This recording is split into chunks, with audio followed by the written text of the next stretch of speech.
What is up, fellow YouTubers? We are live on Streamlabs. Good morning, Casper, Wyoming, and the rest of the world. We are chilling out live.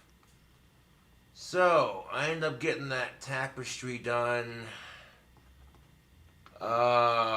last or early this morning. I decided not to do anything with it except just a symbol on a black tapestry. It's a clean design. It looks better that way. It's not too busy, you know. It did look cool with what I put on it. But literally, as I was trying to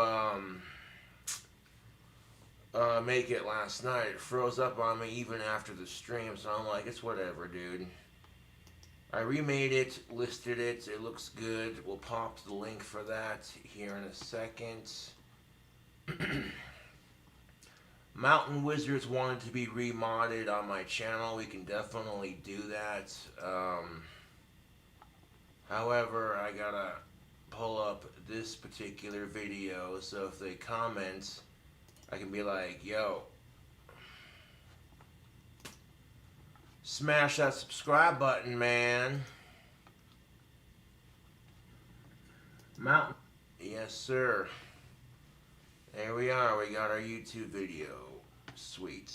What's up, Wyatt Earp and friends? Yes, sir. We are chilling out. So, we got some new merch on the Teespring. A Cobra Cult tapestry. Excuse me.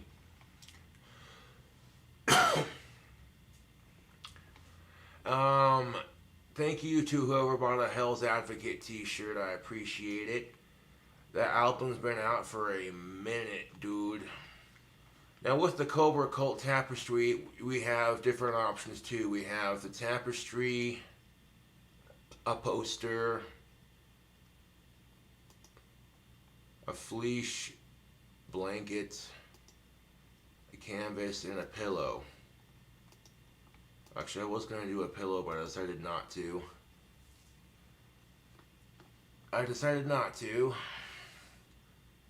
You got four options here. We got canvas print, we got a blanket, we got a poster, and a tapestry. So with this link, you'll have four different options instead of just the tapestry, because, you know. Holy shikes, dude, hold up. Yeah, the wall tapestry is like 37 bucks, which isn't too bad. The poster itself is $20. The fleece blanket is freaking A. The blanket's more expensive. $57.99. The canvas print's only $24. So yeah,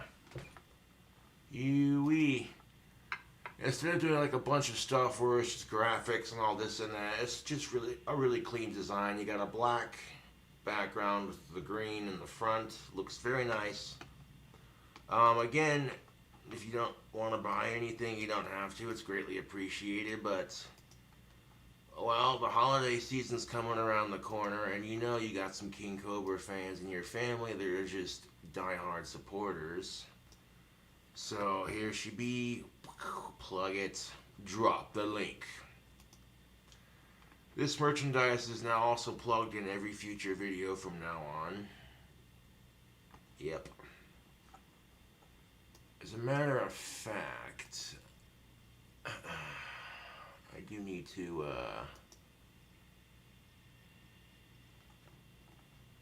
do something right quick.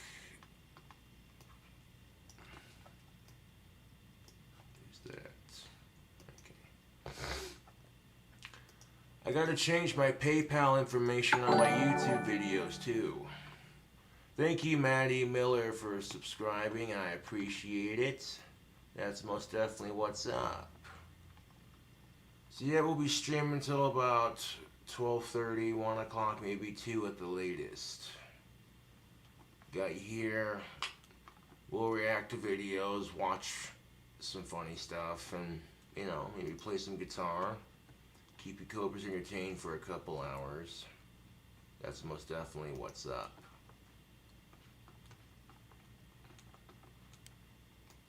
The PayPal me link I no longer have access to, so dropping my PayPal email that I use for Streamlabs will be a little bit easier. Again, you don't have to donate or buy anything. Just donating your time's enough, and subscribing. That just shows these losers that, oh, he's not doing anything with his life. Yeah, bullshit. 18,696 subscribers. Oh, damn. So I'm like a couple hundred off from being 19,000 subscribers on YouTube. That's pretty fucking nuts, dude. I'm just saying. Yep. Do appreciate you all tuning in to watch. I'm currently working on a green wand for Etsy. The next one will be a blue wand, and then purple. And then, of course, we got 2 more to make after that. So, we're getting them done. I might carve some wands while we're on stream. That might be entertaining for the fans. They get to watch that. Like, hey, check this out. Excuse me. Ordered some Taco Bell last night.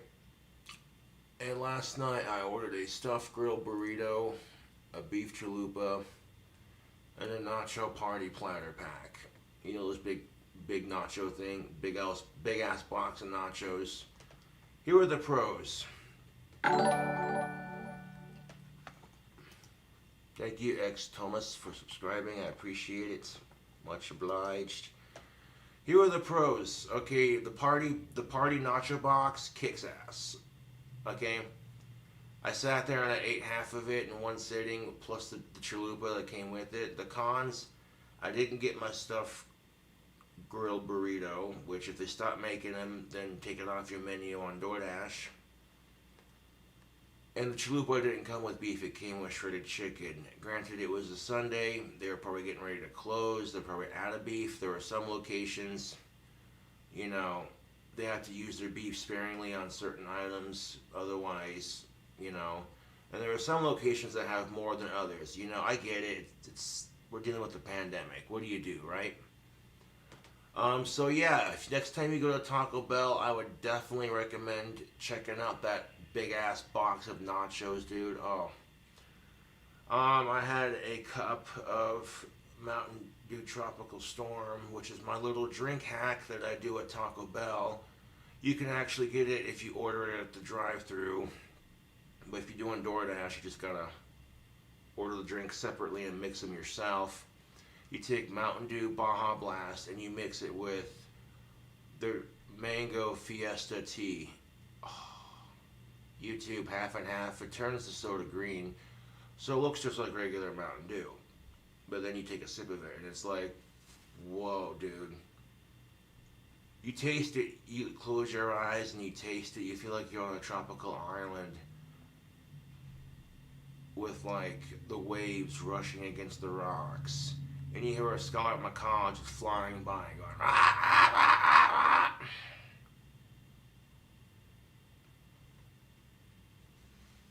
And the pros to that box, if you and a couple of friends order a couple of, say cheaper items, like one of their dollar burritos, you each get a burrito and then you get a nacho party box, dude. That's enough. You know what I'm saying? That nacho party box easily feeds 2 to 3 people. So would recommend on that. So I really wasn't mad that the order got messed up. I get it. There were circumstances that, you know what I'm saying? People over here telling me, Cobra, you need to get laid. I'm like, well, I'd rather see a cure for the pandemic and I'd rather build my dream house first, to be quite honest.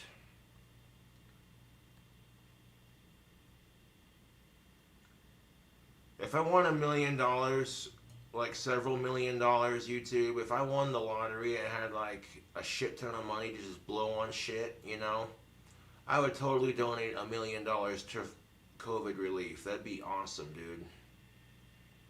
Because that's just the kind of person I am. The money wouldn't change me by any means. I'd still be the same person. Of course, then people would be talking shit like, geez, Cobra, you can afford to buy nicer clothes and you still dress the same? The fuck's wrong with you? It's called being humble, you jackass.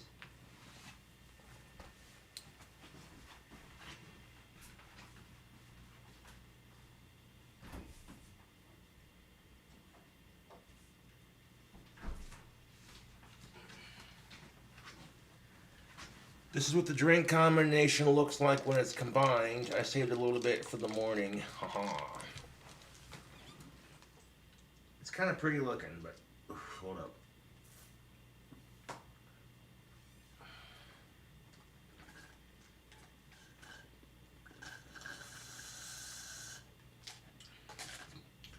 If you order this at the Taco Bell drive-thru, just ask for like a Mountain Dew Baja Blast with their mango tea mixed in half and half. And they might charge you a little extra for it, or they might just charge you for like one. It seems like you're getting one drink, like a small, medium, whatever. I'm telling you, YouTube.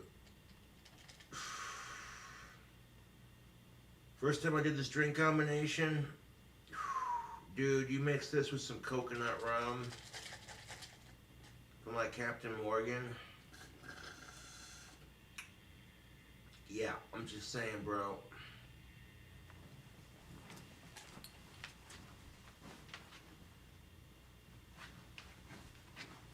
You need brisk mango fiesta tea, Mountain Dew Baja Blast, and some Captain Morgan coconut rum.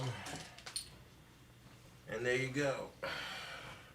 And then maybe throw in like a splash of pineapple juice. So that's like 4 even drinks right there. Boom, boom, boom, boom. YouTube. That would make a very tasty drink combo. Dislike gang, stand up. 18K subs, but you spend the majority of your days watching cam models and YouTube couples. How are you fighting gender relations again? Or building your dream house? You spend more time disappointing people than anything else, Nimrod. The only thing that's more disappointing than me in my life is your sad comment. Moving on. Yes, sir. Make one. Well, if I had the ingredients to make it, you know I would. You know I would. If you'd like to help me make it, how am I improving gender relations, you ask? By waiting patiently for the right girl to come along and not being like every other typical guy out there, am I right?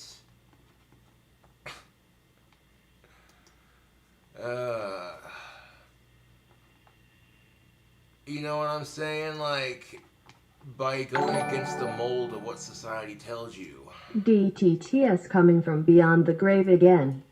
I really enjoyed your pathetic attempt at an EVP session the other day. Homeboy Eddie Van Halen and I are chilling in hell, snorting coke and listening to Hell's Advocate, and we can't stop laughing at you, ha ha ha ha ha.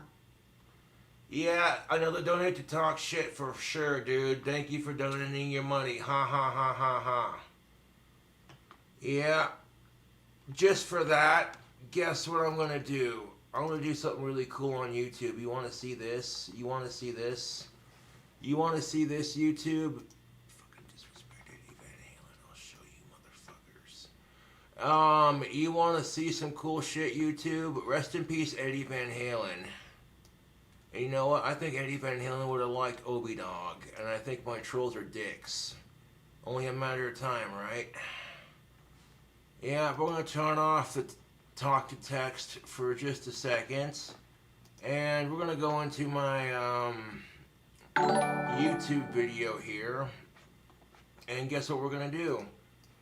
I'm gonna pick up a guitar lesson, and we're gonna learn how to play a small section of Eddie Van Halen's Eruption on camera, just to fucking piss off the trolls.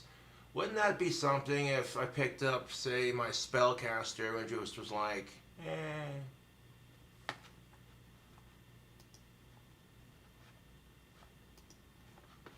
Meantime, if you'd like to support the channel, I'll provide some fresh merch link, baby. Oh, that's my... Oh, yeah, I forgot I was gonna... Whoopsie daisy. Nah. 3 things at once. Hold up. We'll drop that fresh link merch here in a second. And then on top of that, you know... Oh, the comment I made about he who must not be named. But to be fair, you know, 2 hours late for your own damn concert because you couldn't stop playing a video game. You know, it's that level of arrogance, dude. That's why I say he who must not be named. That's funny. That's too fucking funny.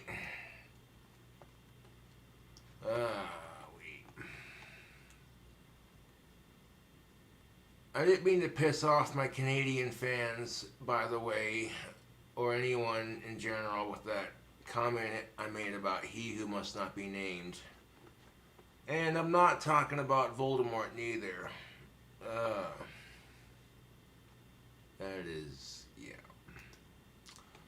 Upload defaults. Well then, hold up.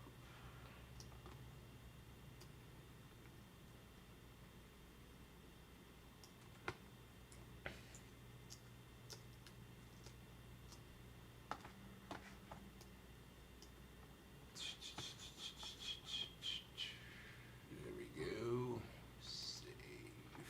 Alright. So now that I updated some of the information in my description box, there we go, beautiful. Now we're going to plug this link. Before we get into the sick guitar lesson, check this out. The Cobra Cult Tapestry, you can also get it in a poster, a blanket, and a canvas print. And you can get it in black or white, it don't matter. You get 2 different options. It didn't let me delete the white one, so I guess if you want it in white or if you want it in black, that's cool. Whichever one you want, it don't matter. You get different options.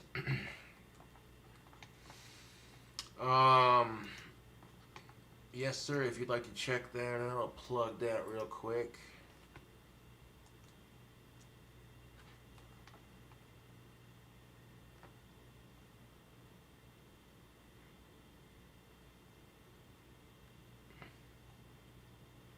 Oh yeah, because Eddie Van Halen totally snorted coke, right? Yeah, right. If you did, it's news to me, man. I mean, I've heard of Ozzy Osbourne and Elton John doing cocaine, and then quitting, but as far as I know, the only thing Eddie Van Halen did was smoke cigarettes. Shit. I spent like 8 hours a day shredding some wicked guitars.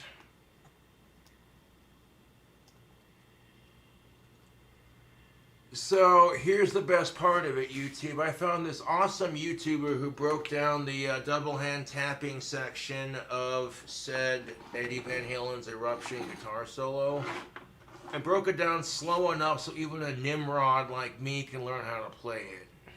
Because apparently I suck at guitar, right? According to the trolls, I suck at guitar, right? So here's where I get to have a little bit of fun fucking with the trolls by showing them actually that I'm somewhat decent at it. Yep. I was kind of hoping they wouldn't go that far with it, but they did, so I'm going to ignore it because they're jealous of my awesome guitar skills. But nowhere near as awesome as Eddie Van Halen's, and rest in peace for that matter. Let's see. Oh, right there. Yes. We found the video. Haha.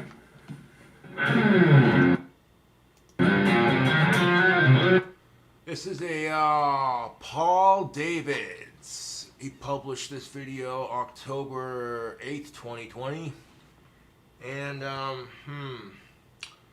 we need to find my guitar pick, because I gotta warm up my fingers. Even though I got this nasty cut on my finger, I think it'll be fine. Just avoid kind of touching it. strictly use fingertips on this finger. You know what I'm saying? And to be fair, Tony Iommi plays with these fingertips that he made because he actually lost his in a factory accident, and so he had to, in order to play guitar again, he had to literally manufacture these things he could put over his stubs so he could play guitar again. Tony Iommi kicks ass. So fuck the trolls, dude.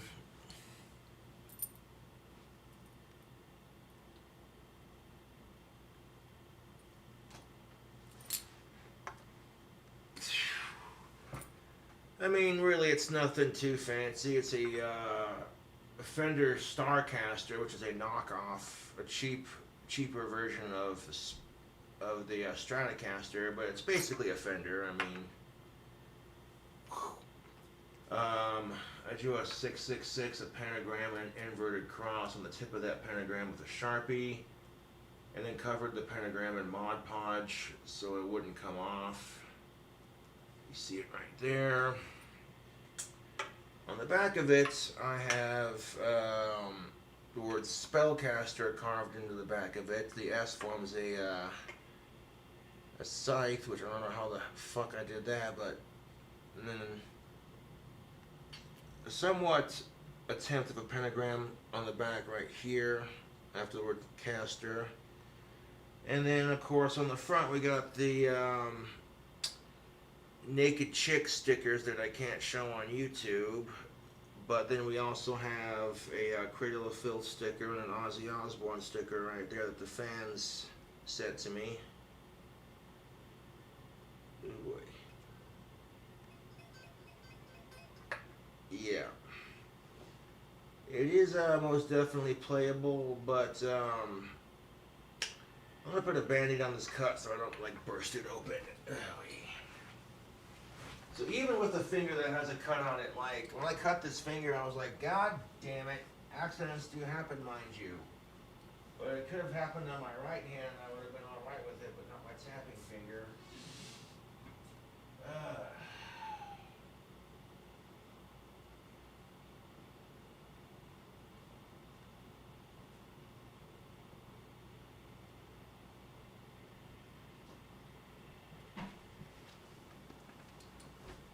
Yeah, so we're going to go ahead and turn off the talk to text on the Streamlabs right quick.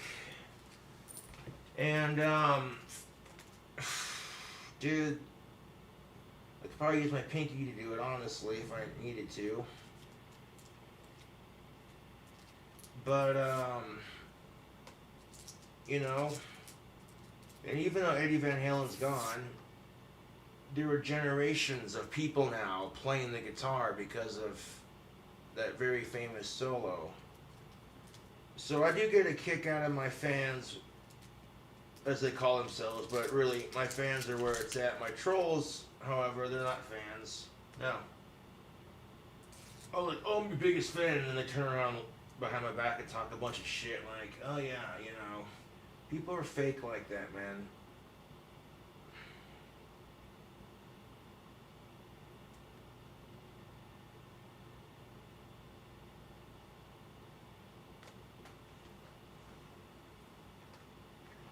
And literally, YouTube, the Spellcaster has this custom-made whammy bar that I did. I found this whammy bar on the internet that had like all these, the stack of like skulls going down it like right here, you know.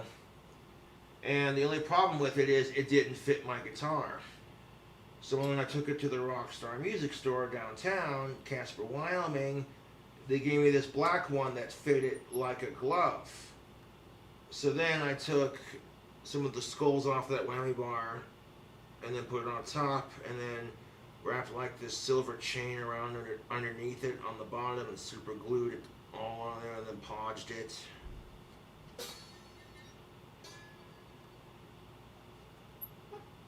A little bit.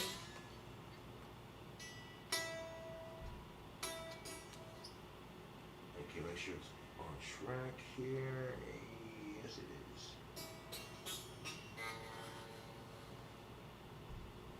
Okay, what the fuck is up with that?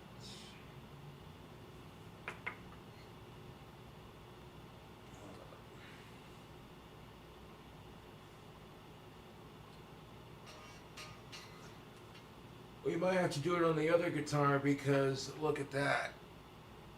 The tension on the neck needs to be adjusted.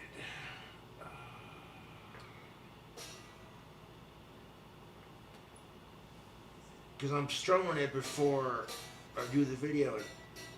Yeah, that neck needs to be adjusted. I'll have to do that later. Son of a bitch.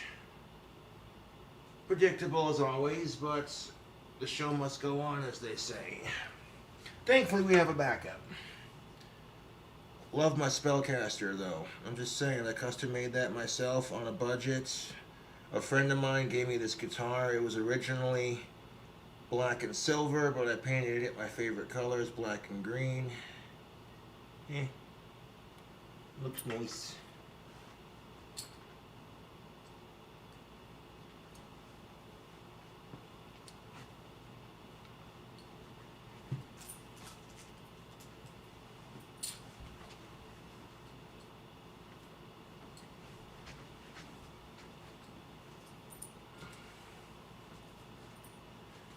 Luckily, we have a backup, ladies and gents. Yeah, I'm not going to be able to tap with the Band-Aid on. We'll use the pinky instead. That works. Cool. I don't think I'm going to be able to need another Band-Aid for this. I think one should be enough. Alright. This is why if you're going to do double hand tapping, it helps to be able to do it with your pinky too. You know what I'm saying?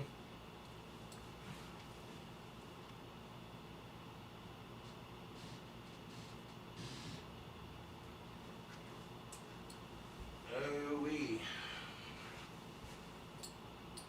So we'll bust out the BC Rich Warlock Revenge series guitar that I custom painted.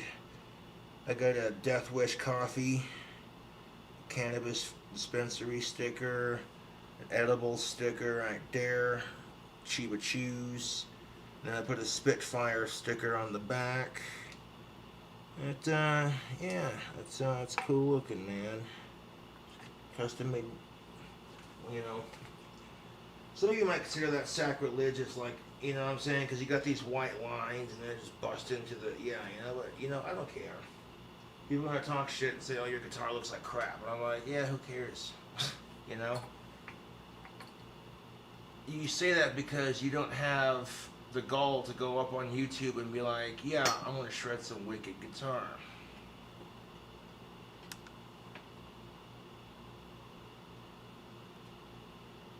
Because with the, I'm not gonna be able to shred on the guitar with the Band-Aid on, but for all intents and purposes, that's not the point of this particular session, is it? No, it's not. In the last couple of weeks or so, we've seen my guitar playing improve greatly, and then when people see me shred, they're just like, "Dude, what the shit?" Since when can Cobra, you know?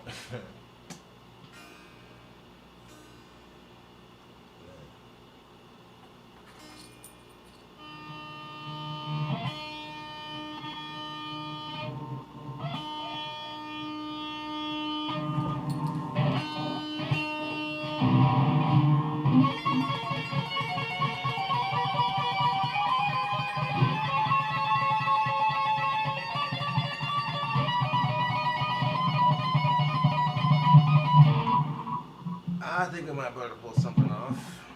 I'm gonna make sure my fingers are warmed up.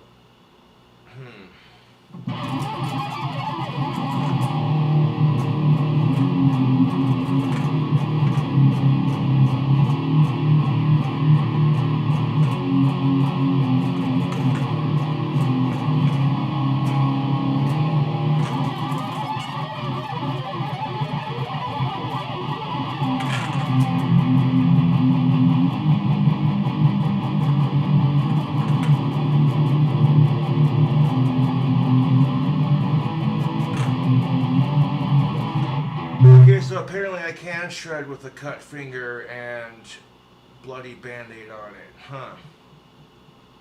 Okay then.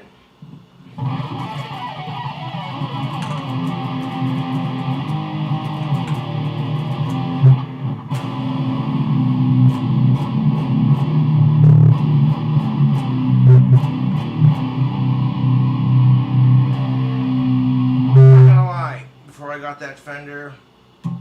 BC Rich guitars were their first love, man. Busting my ass off on a paper route to save up for my first one, and it was a cheap bronze series, but it's what got me into guitar, you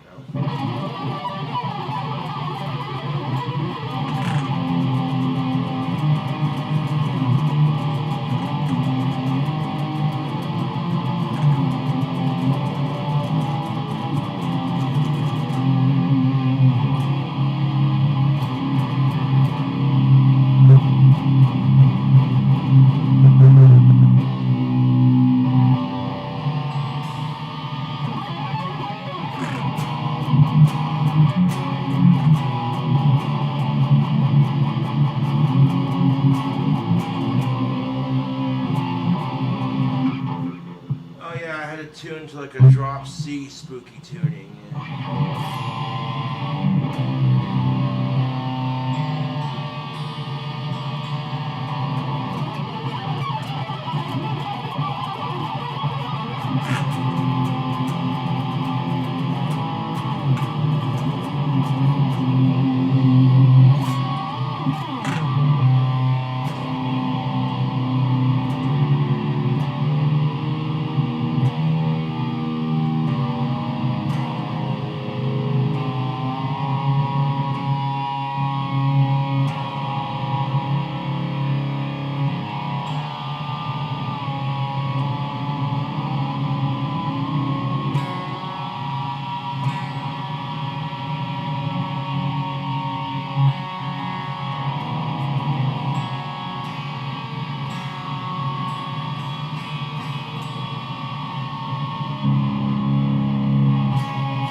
Okay, so we got this here video, and literally right here.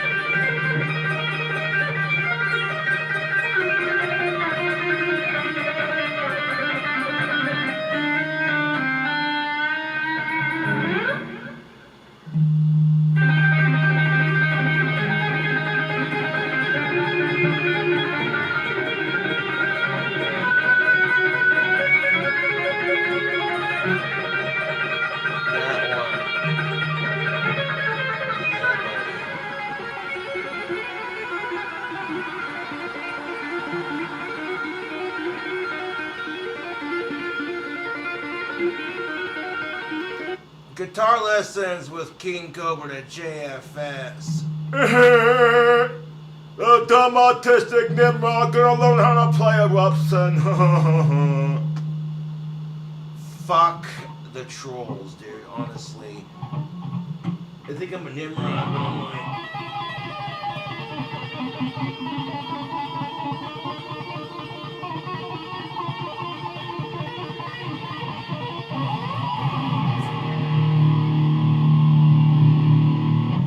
But even with the fucking cuts on my tapping finger that I normally use, I am able to also use the pinky.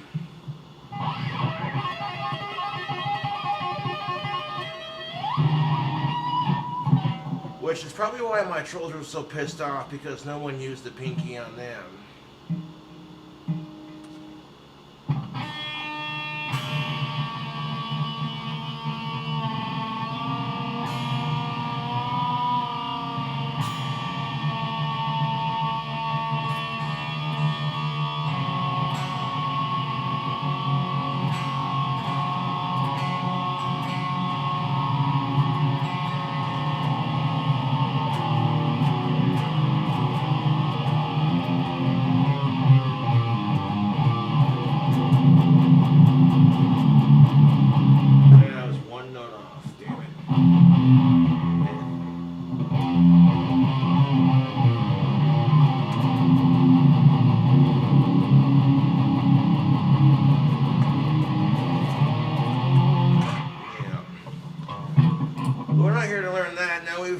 obviously seen me learn little chunks on the guitar over the years. People sitting there saying, "Oh, you suck at guitar," but then I'm just like,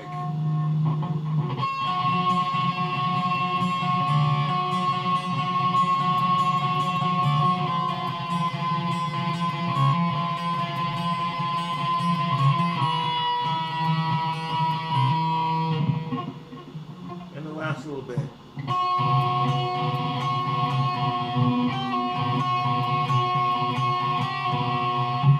Oops, 'tis the season, right? No, that's just it. When I said to myself, I want to learn how to play the Halloween theme song from Michael Myers on my guitar. I want to learn how to do that. That'd be sick as shit. I looked up it on YouTube, and then look what I saw. Some dudette was just like, "So, you want to play Halloween on the guitar? Well, first you're going to need standard tuning, and then you're going to need this fret and that fret." And I'm like, okay. And this is how you strum it. I'm like, oh, it sounds easy enough. Okay.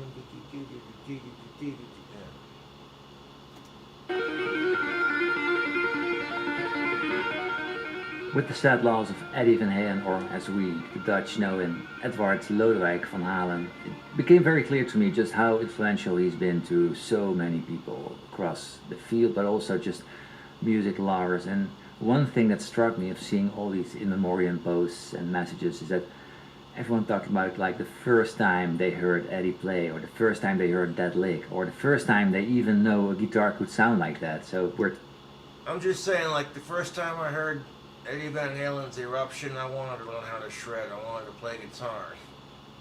Because, you know, like every other kid in junior high at the time, mostly, you know how guys are, right? Like, yeah. Let's pick up the guitar to pick up chicks, man. Learn how to shred, you know.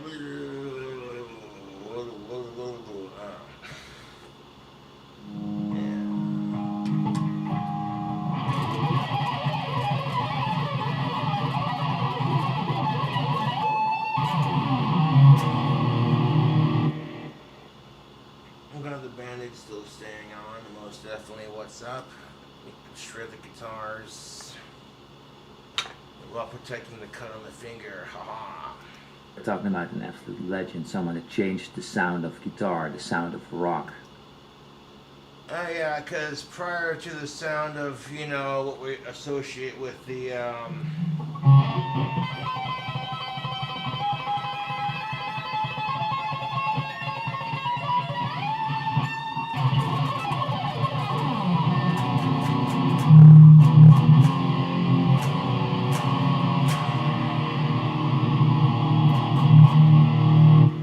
part of that classic just distortion sound, we had stuff like go down to my Fender Mustang amp here. Let's see what about that one.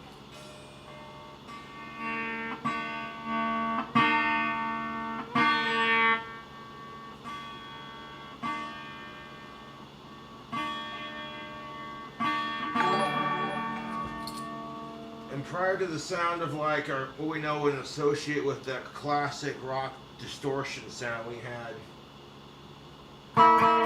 the clean sort of, and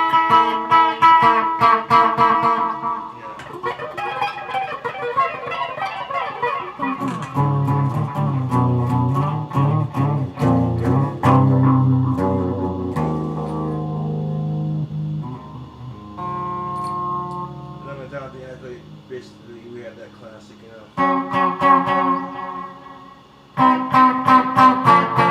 that kind of 50s rock sort of sound, you know what I'm saying? Like without the distortion, but then it progresses into what we have.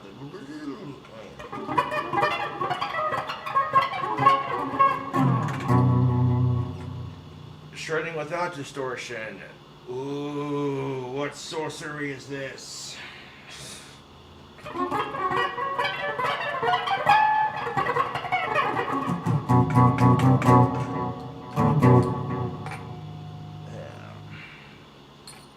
Then we progressed into what we have today.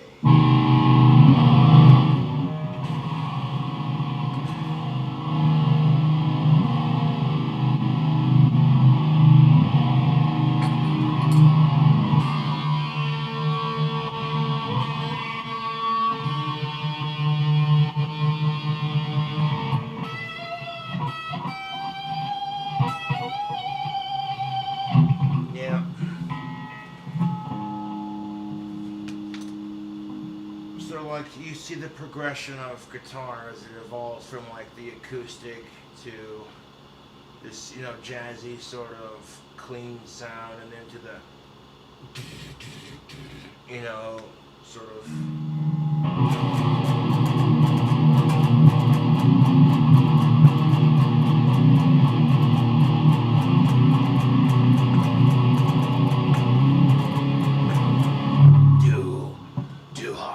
Du hast mich.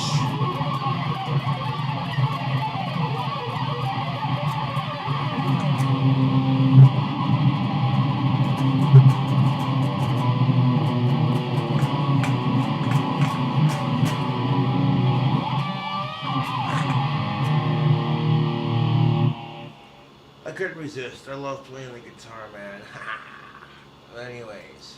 I did the same. I posted a message on Instagram where I played the eruption tapping part because that was actually the first thing I heard of Eddie, and I just remember being so in awe about like how is it possible that a guitar can even sound like that? But that really changed my direction of playing, and I started listening to more to that kind of music. Anyway, I posted it on Instagram, and so many folks requested a tutorial. So here I am. I hope to inspire more people or to get more people acquainted with Eddie.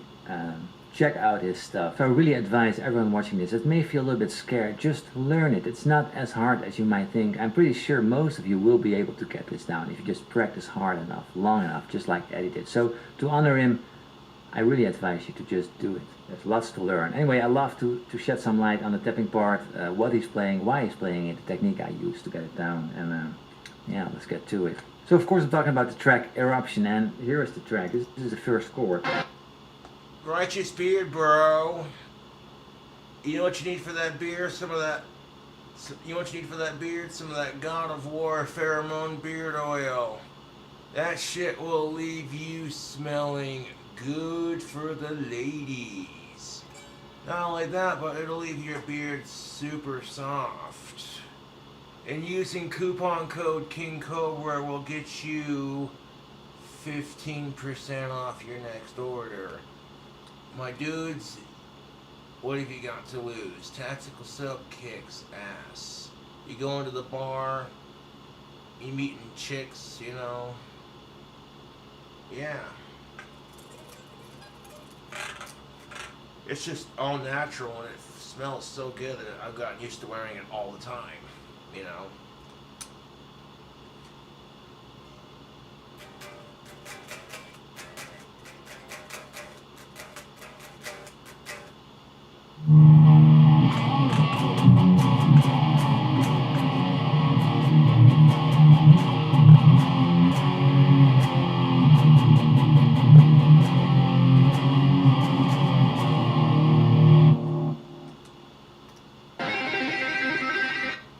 And if you hear it like this, it goes over your head. So let's just slow it down a little bit.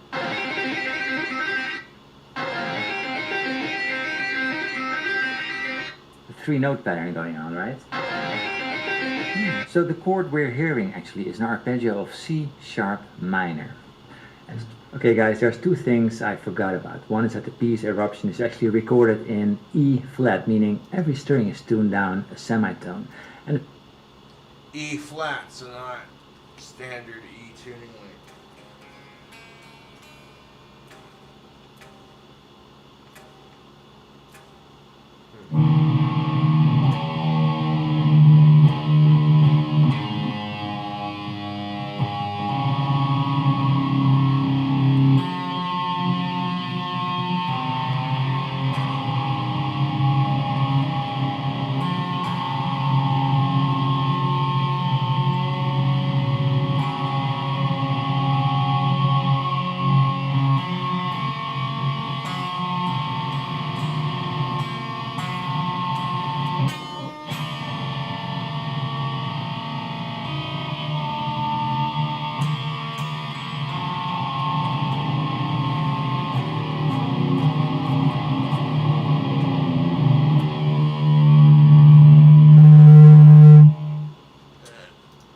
the second thing is that my strat was already in that tuning, so that's why I didn't notice. I should have known. Anyway, here is your tuning note.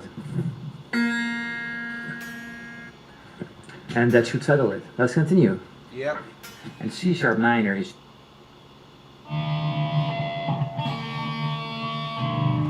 Yep. Alright. just 3 different notes played together. And the 3 notes of C sharp minor are a C sharp, an E, and a G sharp. So This the is a bit first theoretical, of section course, it. but I'm sure Eddie knew this because he's known to have just practiced 8 hours a day in his bedroom, and when everyone went out partying, Eddie was practicing. So these are the notes we're playing.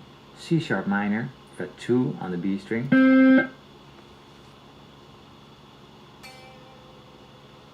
The E, fret 5 on the B string. And fret 9 on the B string. These 3 notes form the C sharp minor chord.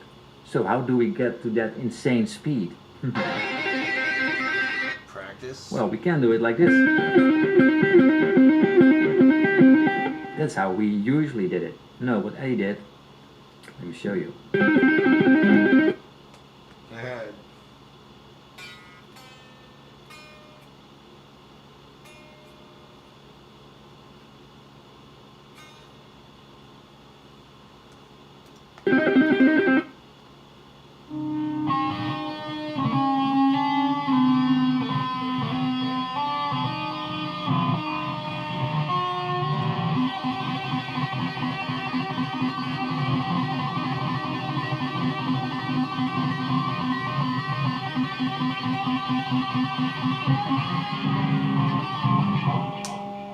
Yeah, that sounds a little off on the tuning, but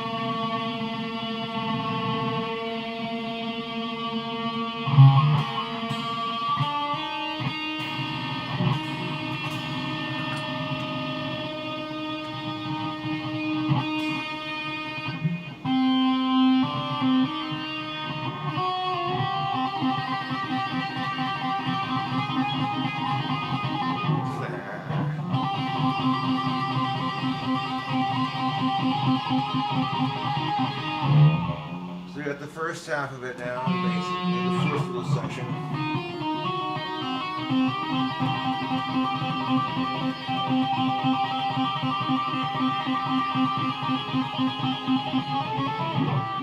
Don't get ahead of myself. I'm excited to learn it, but holy shit, that's cool. I got the first little section. Yep.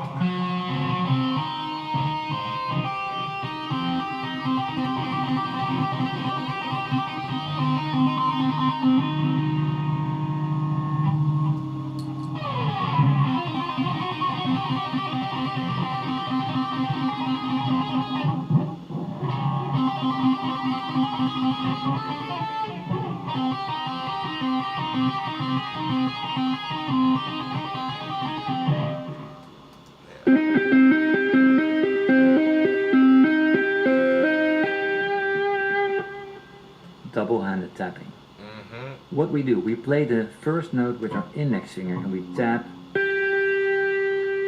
on that G sharp, fret 9 on the B string, and we tap on it with the tip of our index finger or the middle finger. You can do both, it doesn't matter. Both is fine. I change around whenever one gets sore. And then we just tap so hard on the note that the string behind it resonates. It starts vibrating. So we Oh, but according to the trolls, I suck at guitar. You know, proving them wrong is the best revenge. Ha ha ha. GuitarPuns.com. we hear that note played. And a good exercise is to just play it without sound. So you really have to dig deep. It should be clearly audible even without an amp. And then we do the pull-off technique, and this is what makes it so easy to play fast, easy. We do a pull-off with that same index finger you just tapped with. it flicks sort of down, so we basically hit the string Yep, hammer on, slide, slide. again. And because we're fretting fret 2 on the same string, we hear that note ring. I've seen people also do it upwards. But my preference is do it down. So now we got 2 notes of the arpeggio. We need the third one, and the third one is to hammer on with the ring finger on that same B string, fret 5.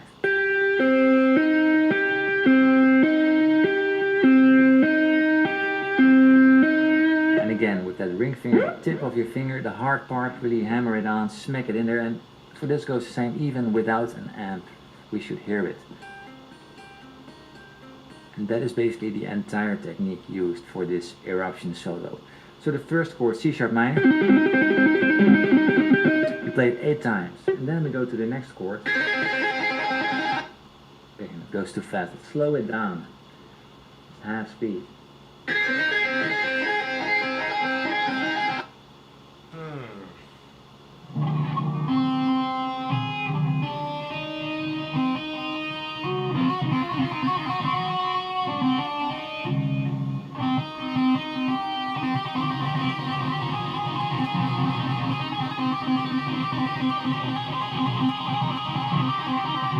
How much do you want to bring us to the next little bit?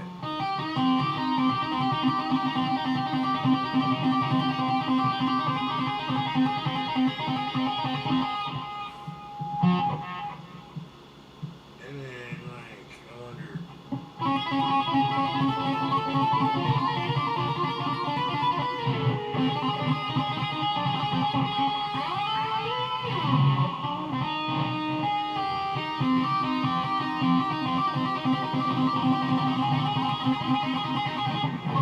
Yep, that'd be the next little bit right there. Okay, we're here an A major chord, and the easiest thing, we only have to move 1 fret up from C sharp minor to 1 fret up, he called it. A is just fret 9 goes to fret 10, so we have fret 10, fret 5 and fret 2, and we play the same picking pattern.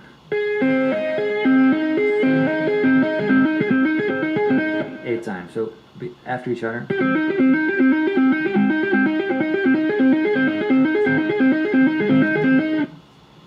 So those first little 2 sections get played 8 times.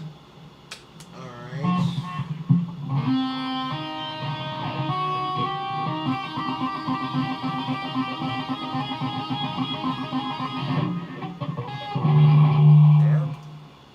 So a good thing to notice is I'm resting the thumb on the top of the neck to give me some anchoring.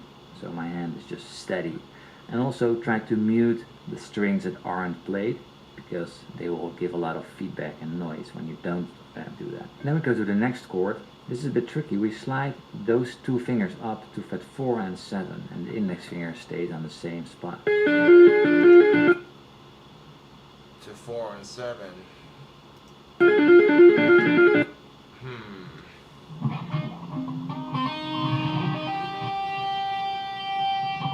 So fret number 4 would be goo, goo, goo. So keep that same pattern. And then slide this one. The pointer goes out to number 4.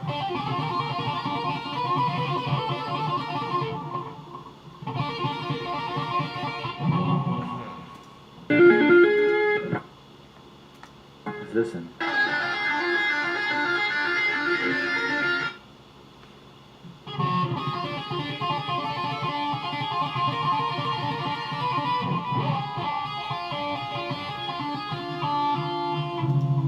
So at the end of the bar he switches up, but the first 6 times are played like this. Fret 10 on the B string, 4 and 7 on the B string.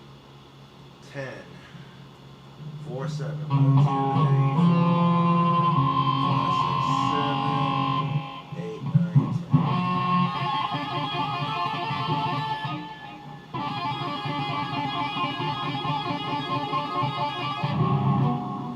10. And this chord is a B7th chord. We can also analyze it differently, but I think it's a B7, but we get to that later. So it's 4, 7, and 10. So the major third, the fifth, and the flat seventh. So the root, we don't play the root. Oh wait, we do.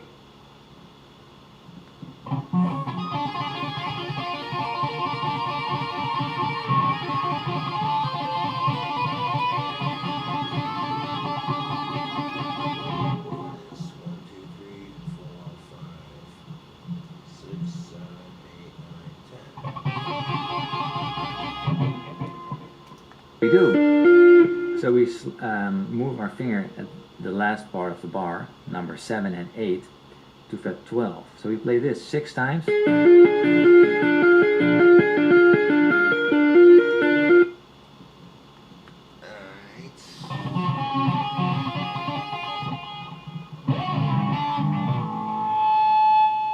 At this point, you're like, let's see if he can remember what he learned all the way up to this point. So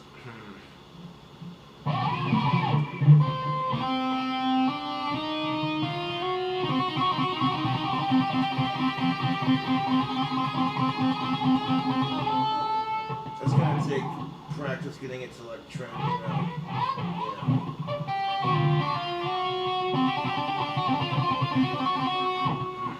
Yeah. Yep. Let's see.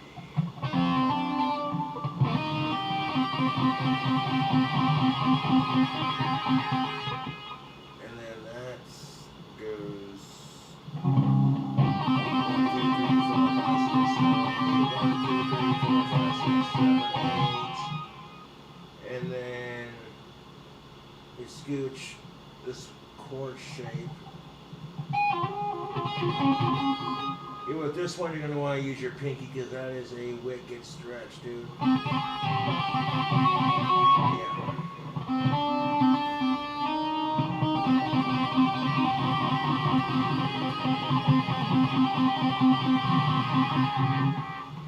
And then the pointer finger goes up to the 4th.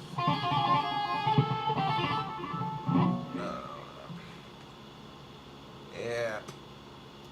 Fret 12. So we play this 6 times. Okay,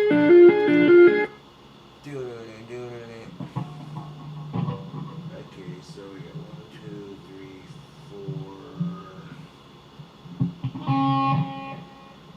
4. How you like them apples, YouTube? King Cobra JFS was learning how to tap out eruption.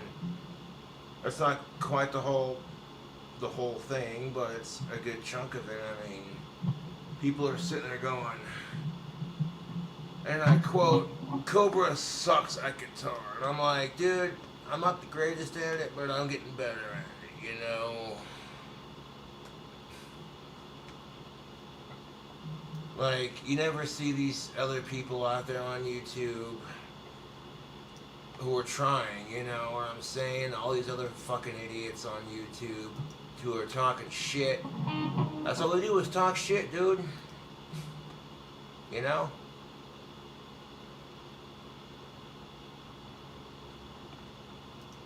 And it's like, what are you doing with your life besides talking shit? Like, while you're sitting there talking shit on me, I'm getting better at guitar. Oh, snap.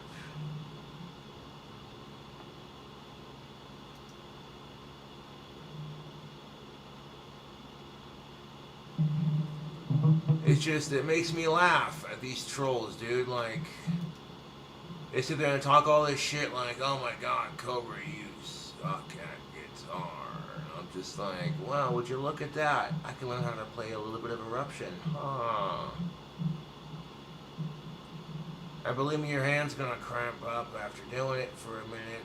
This is how it works, man. Just how it works. Yep.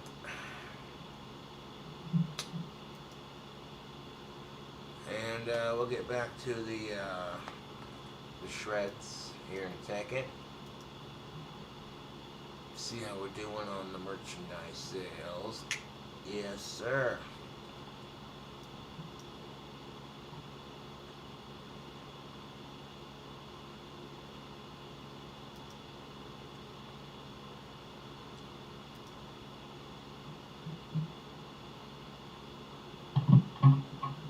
The best part about playing Guitar YouTube is just getting better at it. You know, it's not about who's better than who, but you know, and that's just it. We made $9.22 off the Hell's Advocate tee. Sweet. Sweet. Do appreciate you all tuning in to watch me play.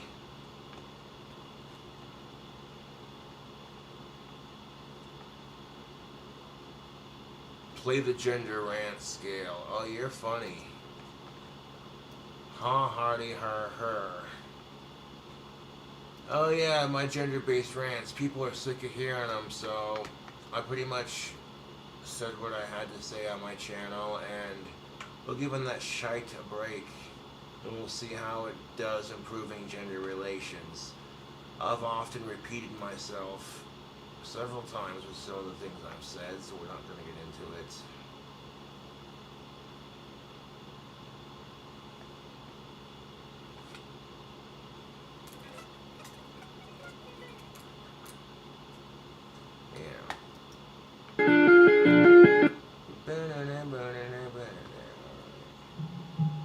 So that's pointer finger is literally right there.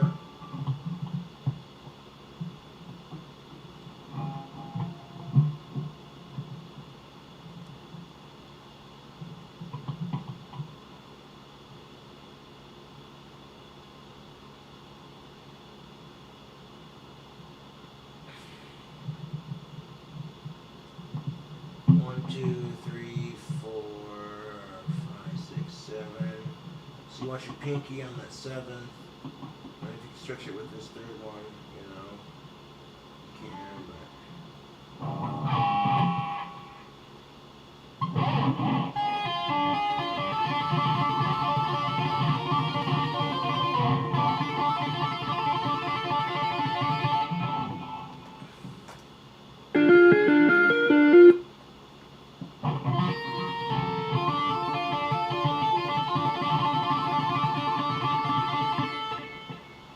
so see if 1, 2, 3, 4, 5, 6, 7, 8, 9, 10,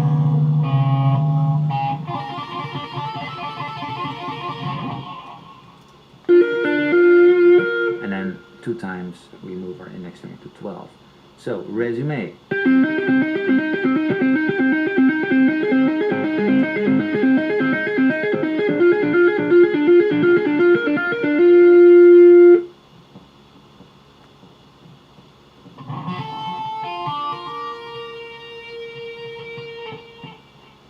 I must have it tuned differently, I don't know, because like,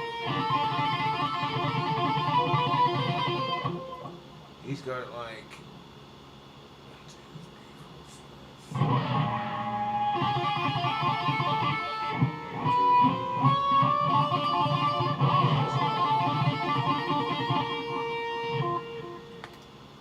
5. Sweet. So C sharp minor, A major, B7. And then we go, this is why I think it's a B7th, to E major. So the B7th is the dominant 7 of E. So that chord resolves to that E chord, right? That's a very classical resolution. So that's why I think it's the B7.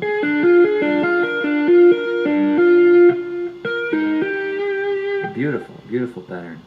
So we play that tapping part, fret 5, 9, and 12. And this is, I think, the trickiest part of the entire riff because the stretch is pretty, well, pretty big. And this is an E major chord, E, G sharp, B. Okay, hold up.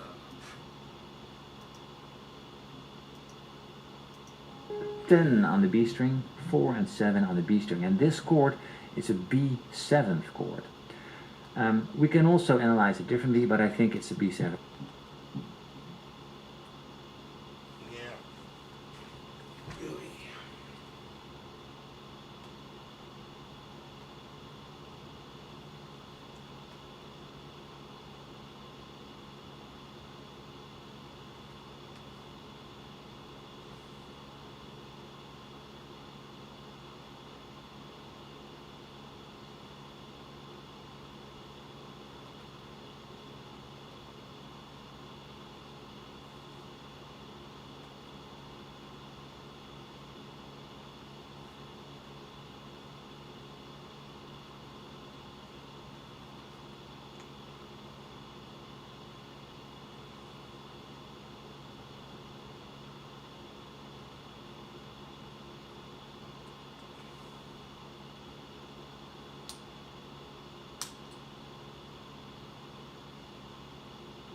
Would you look at that? Shreds.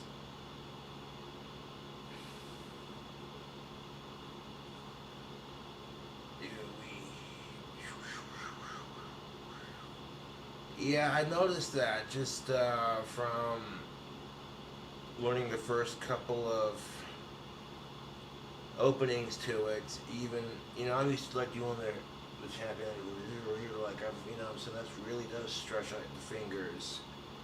I'll take a break from learning that for a second and catch up with chat, see how all you cool cobras are doing. Yes, sir.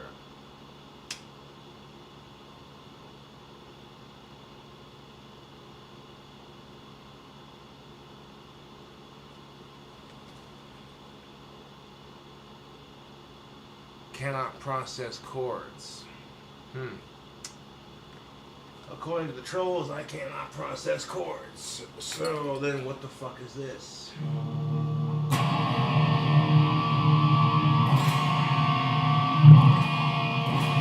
It's E minor.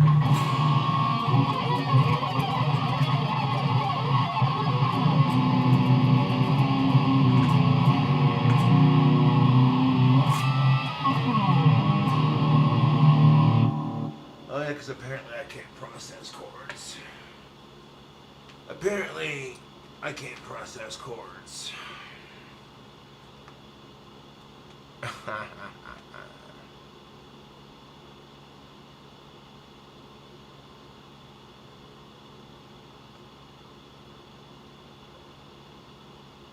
Oh no, true fans are true fans. Like Exhumed Divisions, for instance, is a true fan. What up, dude?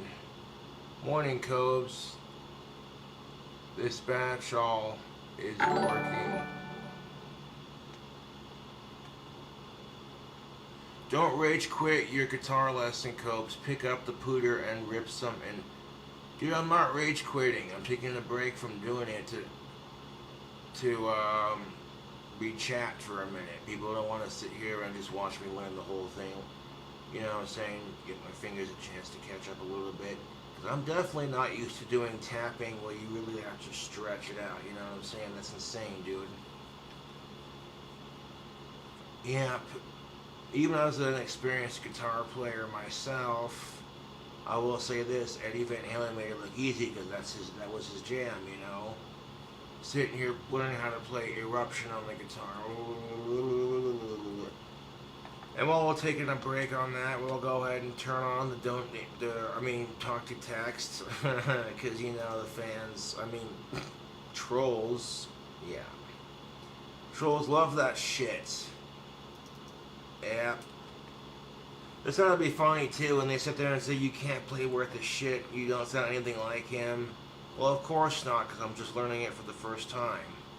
I've always wanted to learn this damn solo, but I always thought, nah, wait till my tapping gets to be good enough, and then my tapping always was good enough. Like, I've been good at tapping for years, so it's just, it was like the dude in the video said, don't be scared to try to learn how to play it. Just play it, learn it, and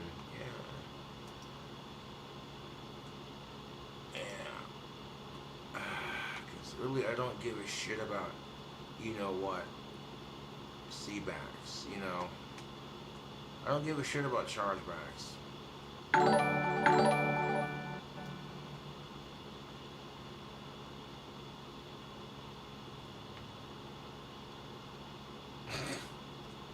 Did you Sharpie your beard? Even if you did, you look like a bigger moron than usual.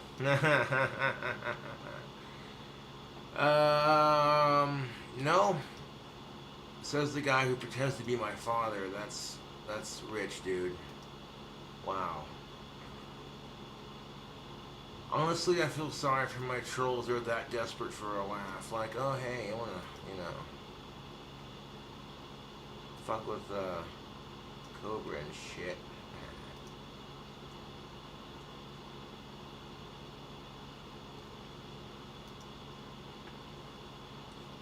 I'm streaming till like 1:30, 2 o'clock, so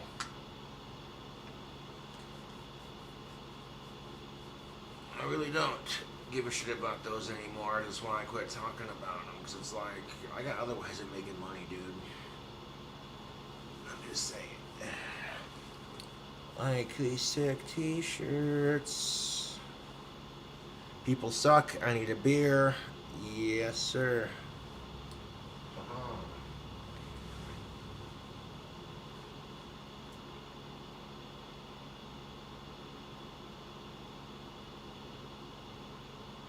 Well, looking at it here, that paint could look a little bit better on that side right there. I want to make sure the paint looks good before I add the handle. But here's a green one we're working on for Etsy. Abracadabra. Wands are being made, YouTube. It is Halloween season.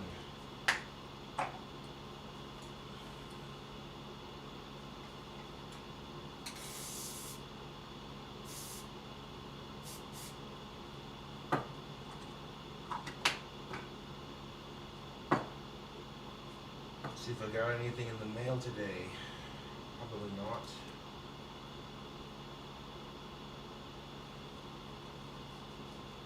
Probably not. Probably not. Wash my bloody hands.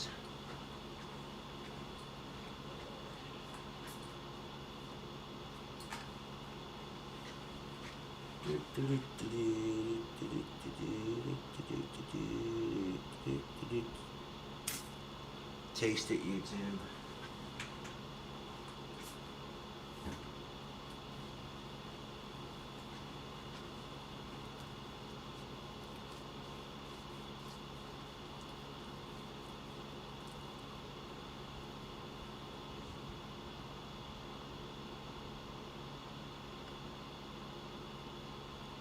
You need a friend. Aww. Well, my advice for getting friends is just hang out with people who have similar interests, brah. You know, I like snakes, I like guitar playing, so if I found, you know, someone who shared similar interests, we get along like two peas in a pod, I tell you what. I like to play guitar, I like snakes, I like guitars. I found someone like that, you know. Yeah.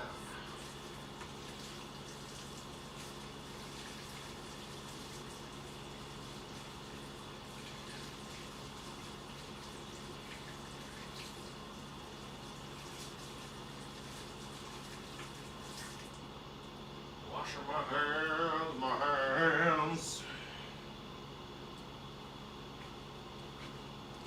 Like, oh snap. Cobra's learning how to play Eruption by Eddie Van Halen on the guitar. What? He's actually learning how to tap it out, a little tapping section. And he's able to pick it up relatively quickly for the most part. It might take me a while to like rewind certain clips and be like, wait, hold on, how's that go again? You know.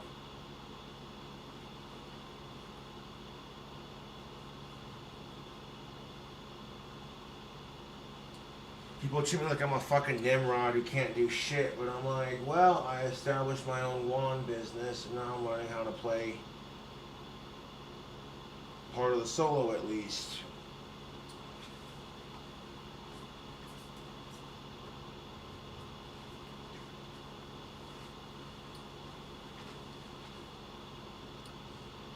I'll grab the old boots, get them on, and I'm gonna go check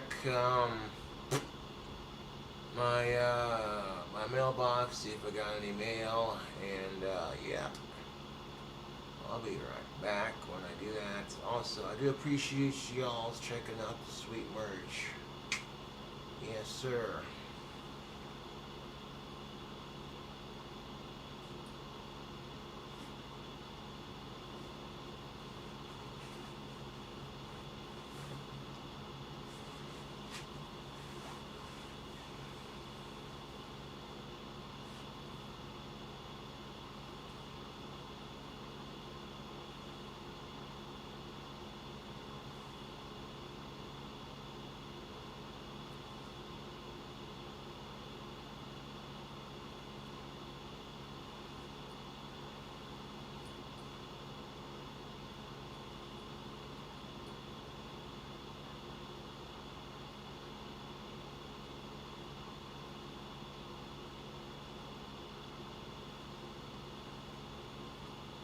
Yo.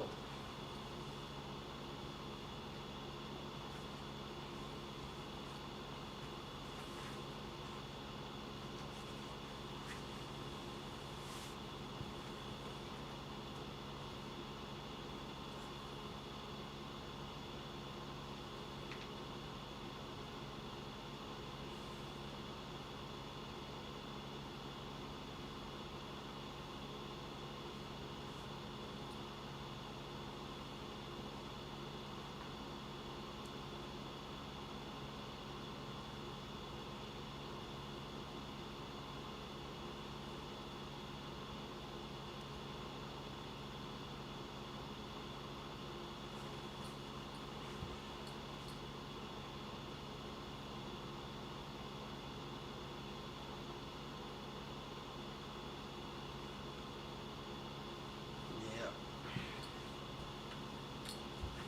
Well.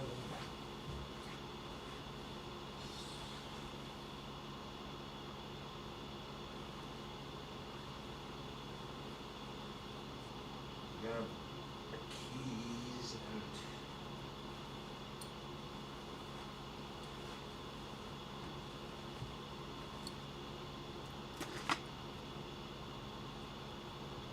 One wand for our pocket.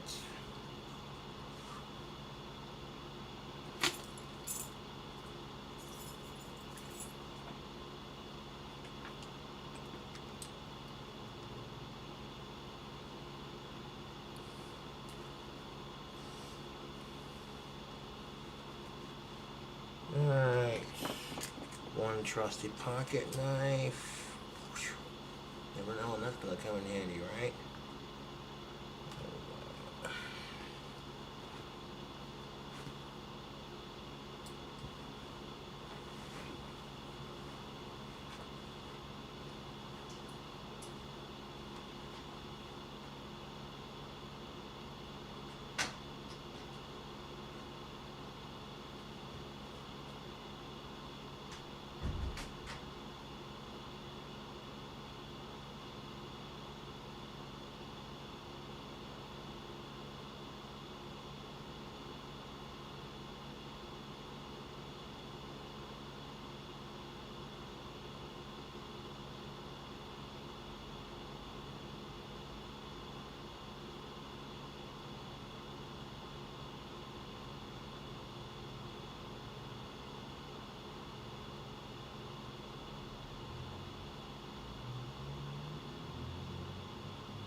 You ever wonder, like Chester Bennington and Eddie Van Halen sitting together going, well, ain't this some shit?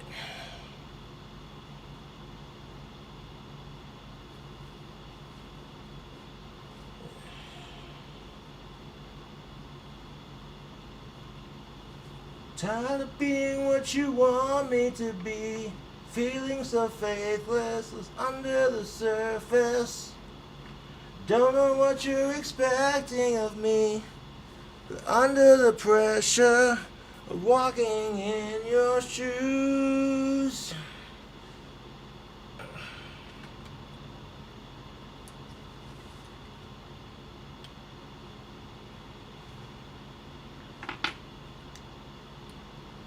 Every step that I take is another mistake to you.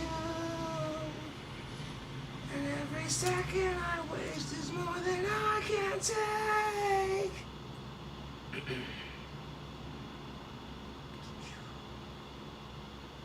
Sitting here chilling out on the live stream till about 12, 1 o'clock, 2 o'clock, you know. Doing a thing, you know. Make some sick merch. Yes, sir.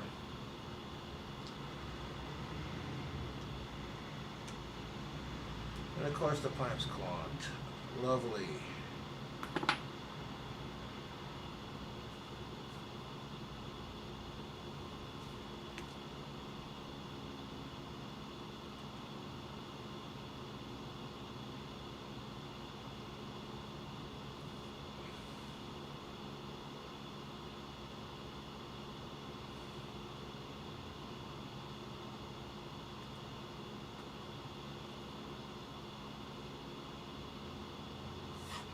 Trolls are assholes, and you can control how you react to them, you know?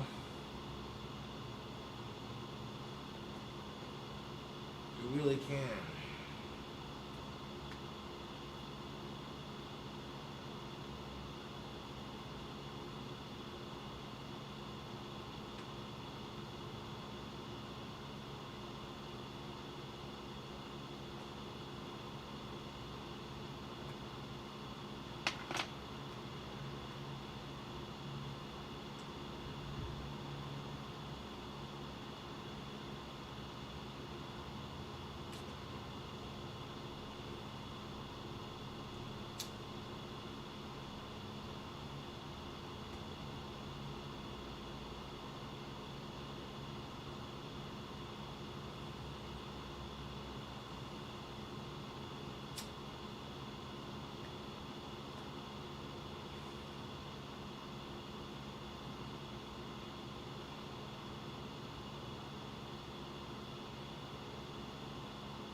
A little bit of pipe tobacco then.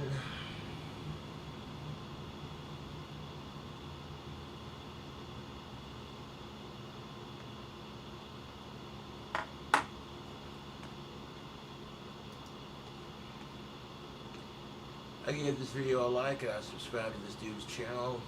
Make it easier to find the video when I get it.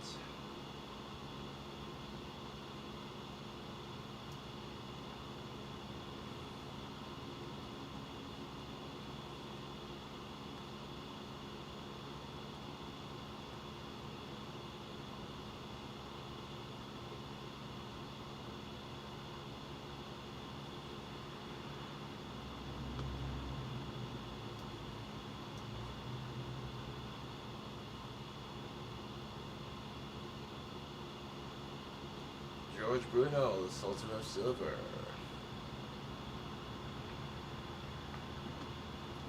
Why not? Let's give it a watch.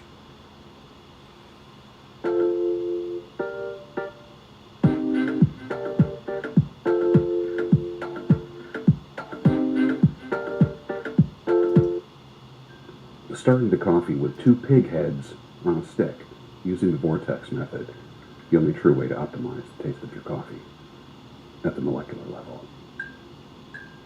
Good morning. Welcome to the Daybreak Show. I am the Sultan. We'll get started in just a moment, but first, coffee. And when I said two pig heads on a stick, Coffee, you say? That might make me some. I meant it.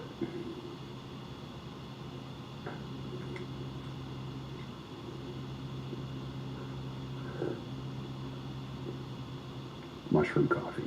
Nice. I did mushroom coffee, I think, 2 days last week. I'm going to do it all this week. For mental clarity.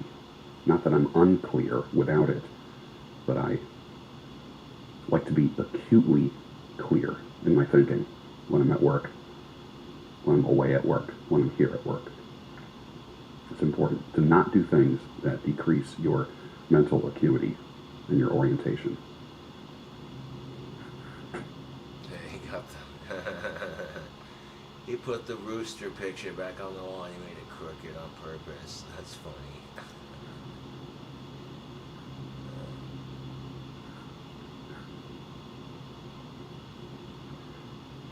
I've said this before and I'll say it again. Man was meant to sleep when the sun goes down and work when it rises.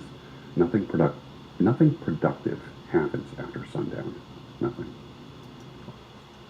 Nothing productive happens after sundown. Well, it depends on if you're working a graveyard shift, I suppose, but All people change for the worst after dark. all people change for the worst after dark. Yeah, I get that, because if you ain't getting any sleep, you're going to be a crabby asshole. That's just how it is. You know what? Let's make some coffee. Set the tobacco down for a second.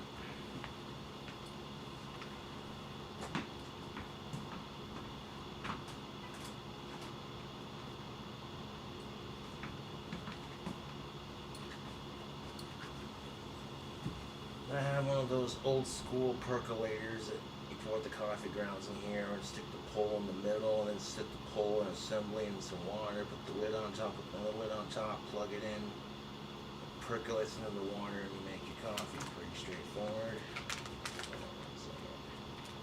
So, George Bruno, the Sultan of Silver, is one of the YouTubers I watch. He, in fact, was the man who recommended tactical soap to me. And I've noticed that when I go to the bar or the liquor store, you know, women will say, that dude smells good.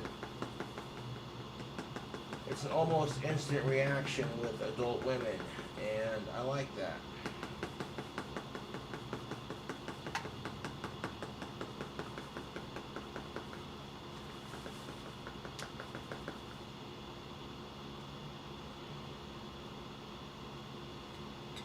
I like to fill the coffee up to about as full as I can get it.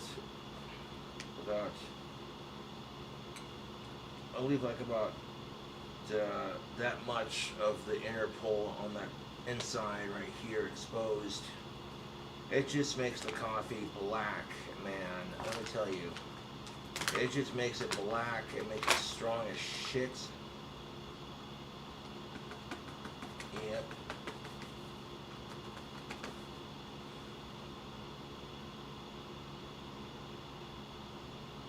So while we're working on learning how to play Eruption, or learning the tapping part at least, and maybe once the finger heals up a bit more,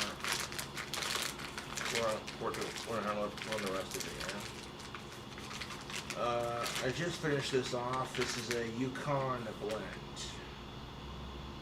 Organic from Starbucks, medium roast.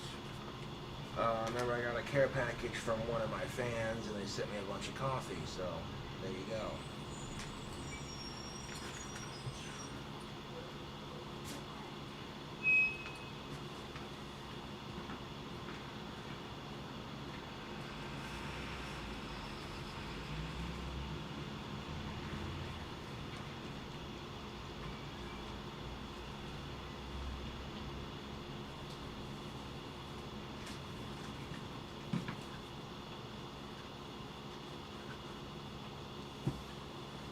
But thankfully I have another bag of it. Different flavor this time. This is a Dark Roast Passport Series. This is a Rift Valley blend right there from the same company. Why not just throw a little bit of this on top of our medium blend here, so that way we get the desired amount of coffee grounds.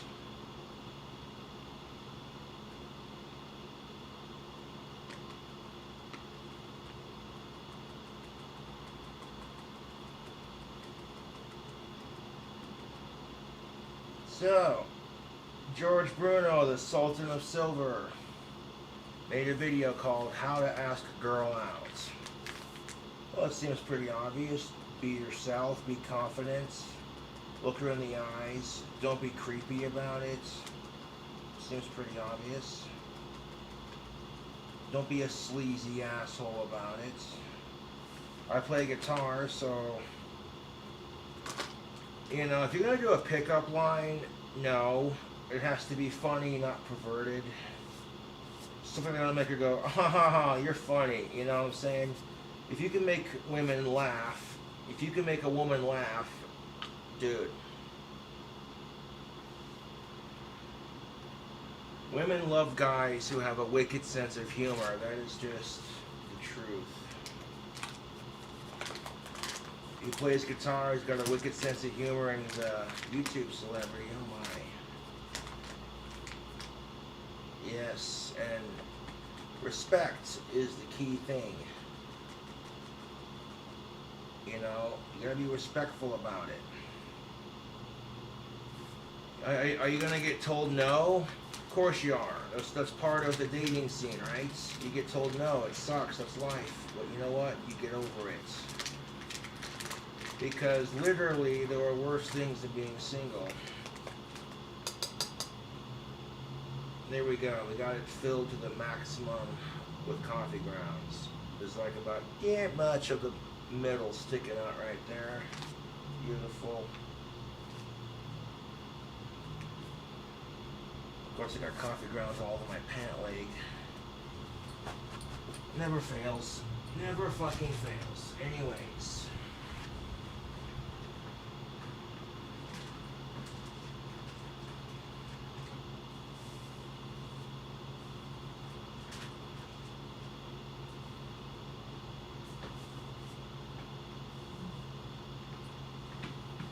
Step 2 to making a wicked pot of coffee. We gotta pop the lid off, fill this up with water.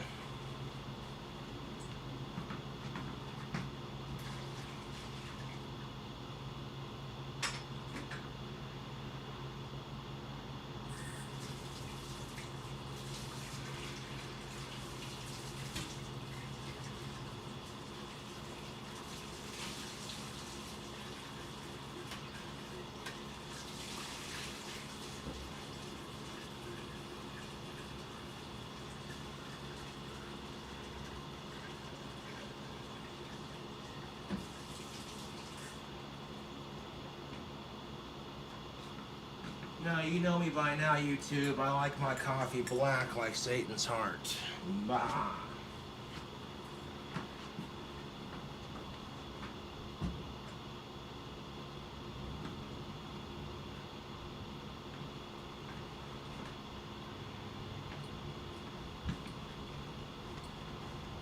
Now we're going to take this little pole right here. This little piece sits on the inside of the water. The spring holds it up.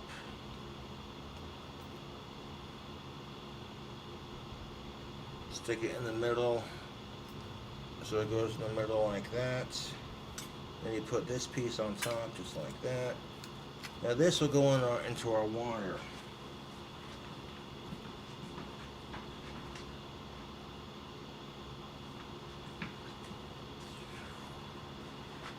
We have this big old honking pot of coffee percolator here, and we're gonna 3 generations old, baby. Okay. there's a little circle at the bottom of the pot, and when you put it down just like that, you'll see how it kind of free floats. You can push it down like that. Right there, that's what you want. That's how you know it's locked into place.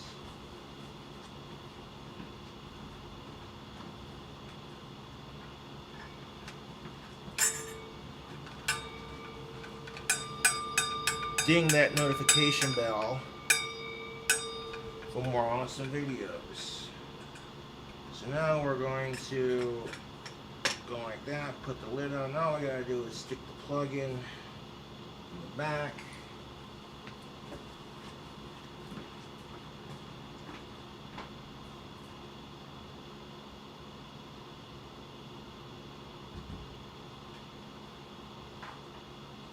Show what that looks like. Got these little prongs right here. In the back there, you just boop, plug it in. And then plug it into a strip or wall outlet of some sort.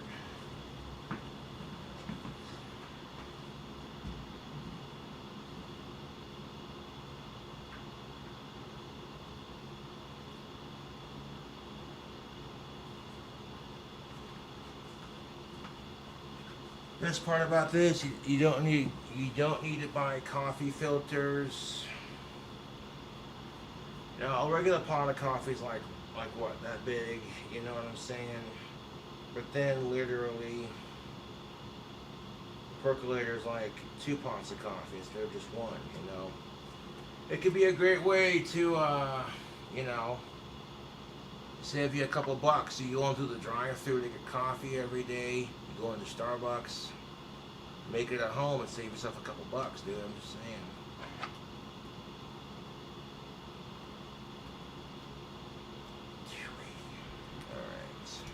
Or I should say most people do.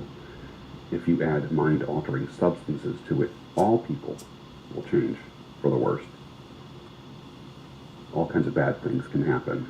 It's just a matter of time.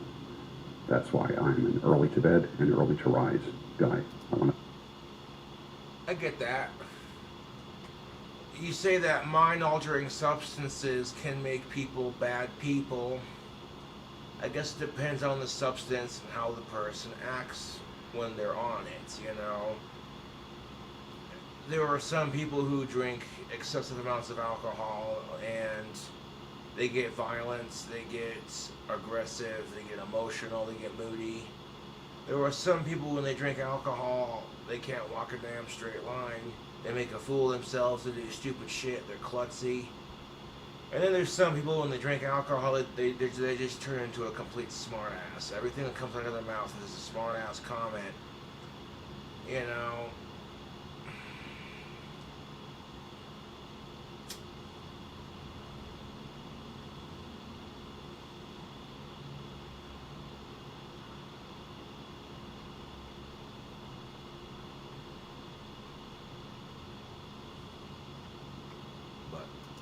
To be ahead of everybody else. And it has worked. You can definitely tell George Bruno's from an old school generation of early to bed, early to rise, makes a man or woman healthy, smart, and wise kind of thing.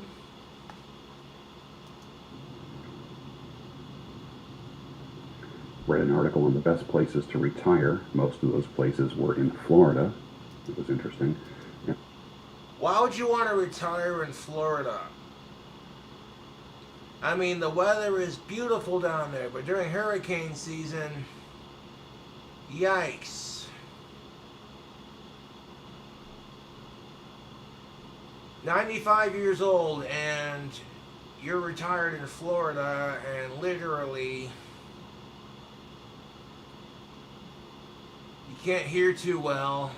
But right there on the TV, they're like, it's hurricane season, folks. They usually give you plenty of warning to pack your shit up and leave, but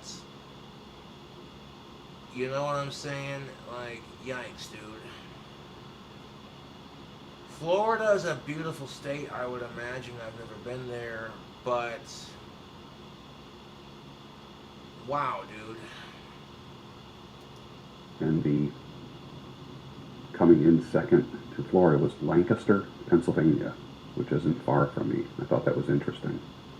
And they were talking about quality of life for people 60 and over.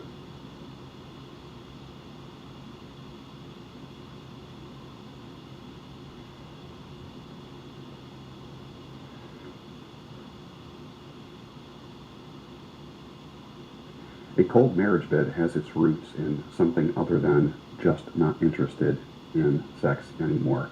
Name those things down below for me, please. What does a cold marriage bed have its roots in other than her saying, I'm just not interested in sex anymore? A cold marriage is more than just a lack of, you know what, YouTube. You know, there's no spark there, period. A cold marriage. That is good to, like, I've never been married, so I wouldn't know for sure, but it's more than just sex. It's the lack of interest, you know? It's more than just she's not in the mood. She's just, you know, there's a lack of communication, there's a lack of finances, there's a lack of interest. There's a lack of interest, you know? There's a lack of spontaneous romance, you know? It's literally their marriage has become dull, it's become routine. There's a lack of communication. You know, you live with someone for long enough, you start realizing who they truly, really are, and at that point, I feel like you decide if that person's good for you or not. But in some cases, people will get married because they think, oh yeah, this person's great, but then they go and live with that person for a couple of years and they weren't the person that they married, you know, kind of thing.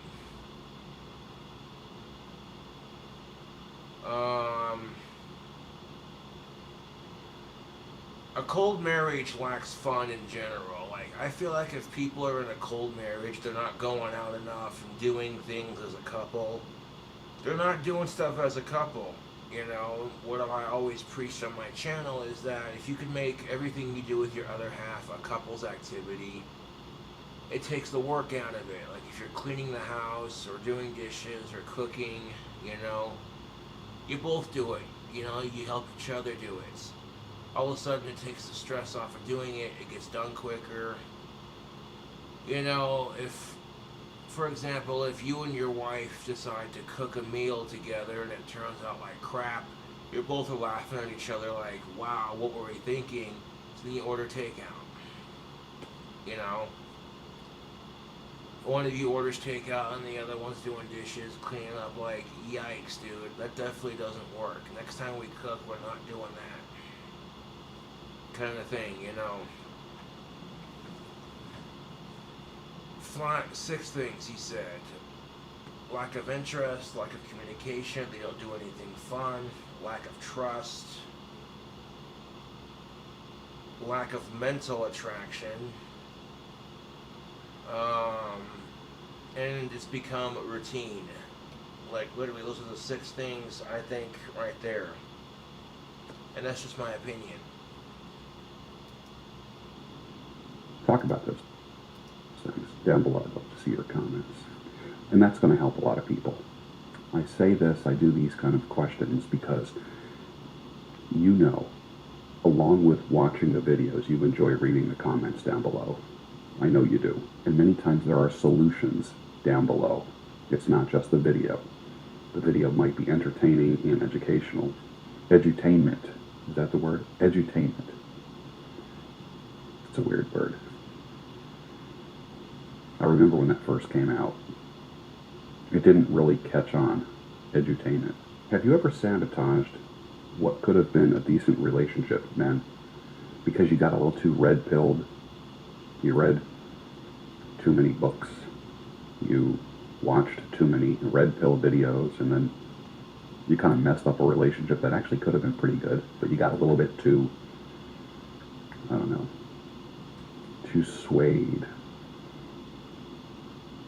It's all right. It happens to everybody. You'll eventually come back, like they all do, but not come back to being a simp, which is a word that I never thought I would say. Never come back to that. It's okay to tighten things up in your life. Oh, don't even get me started on the whole simp movement. God damn it. Well, to be fair, women have been chastised for trying to get dick for a long time, so this is just gender equality. Now men have a word equally as disgusting as the word slut. It's Thank you, called simp. Kobe's. I am in a cold marriage of 20 years and your expert advice has really put my long-term relationship into perspective. I am going to pick up some tactical soap and do some sexy chores with my woman. That's most definitely what's up, poot poot.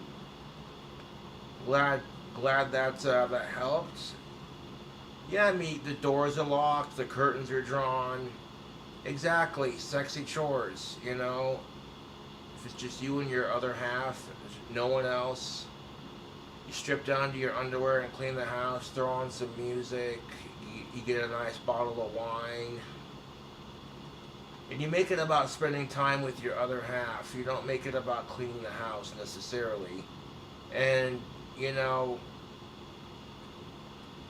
easier said than done because there are some couples who have this nitpick about how they clean things. Like, you might have this person cleans this way, but their other half cleans things differently. As long as it's clean, who cares? You know what I'm saying?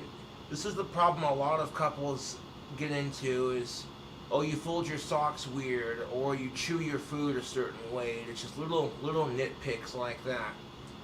And I'm like, wouldn't that suck to have someone constantly just being like, every time you eat food, like, what's up? Oh, nothing. Nothing. And then refuse to talk about it for months on end. Until finally you're having the stupidest fight you've ever had in your entire relationship. And then out of nowhere she just spouts out, oh, and by the way, you chew food like a gross ass pig.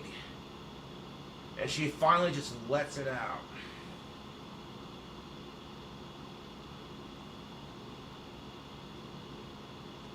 I've seen women and men do this where they hold on to their feelings, and they wait till they're having a really big fight with their other half to talk about it. So then it just becomes a fight about something else, and that's not healthy. Good communication for a good relationship, it's, being able to let off that steam and say what you gotta say without the other person getting upset. Which is key in you saying it without being a jackass. Consider your partner's feelings and be like, hey, you know what? I'm not trying to tell you how to change your eating habits, but the way you chew food is kind of disgusting. I'm just saying. You make these weird noises and it's just... One second.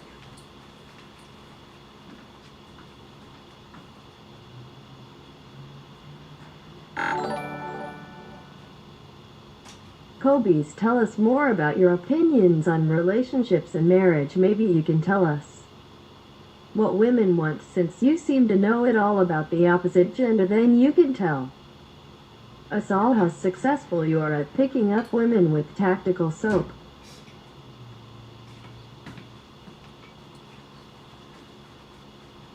I don't know exactly what women want. I have a generalization, and that generalization is based off of what I've heard women complain about. And I'm very successful at picking up women with tactical soap. You know why? Because they remember me. I have a reputation around town as being a gothic bad boy who smells good. The common misconception lies in the fact of people think you have to be getting sex constantly to be a ladies' man. No, you don't. Red pill lens here. If you can get a woman to notice you without having to fuck her, you're doing something right.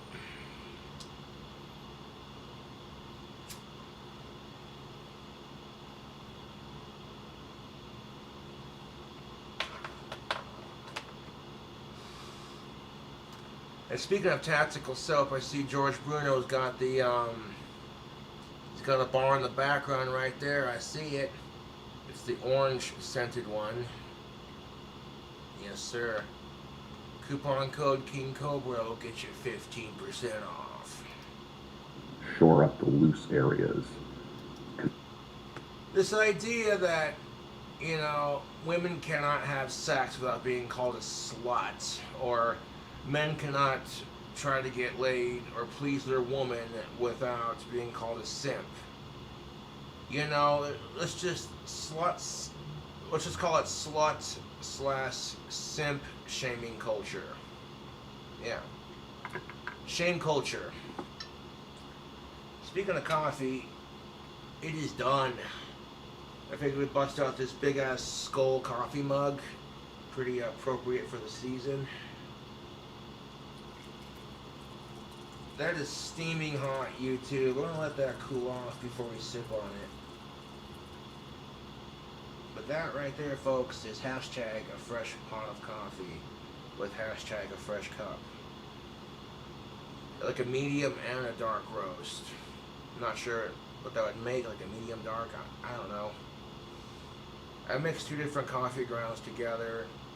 Now I'm on my next bag of this dark roast. I prefer dark roasts. I like a dark, bitter coffee that just kicks you in the arse when you make it strong, fucking wakes your ass up. Yeah.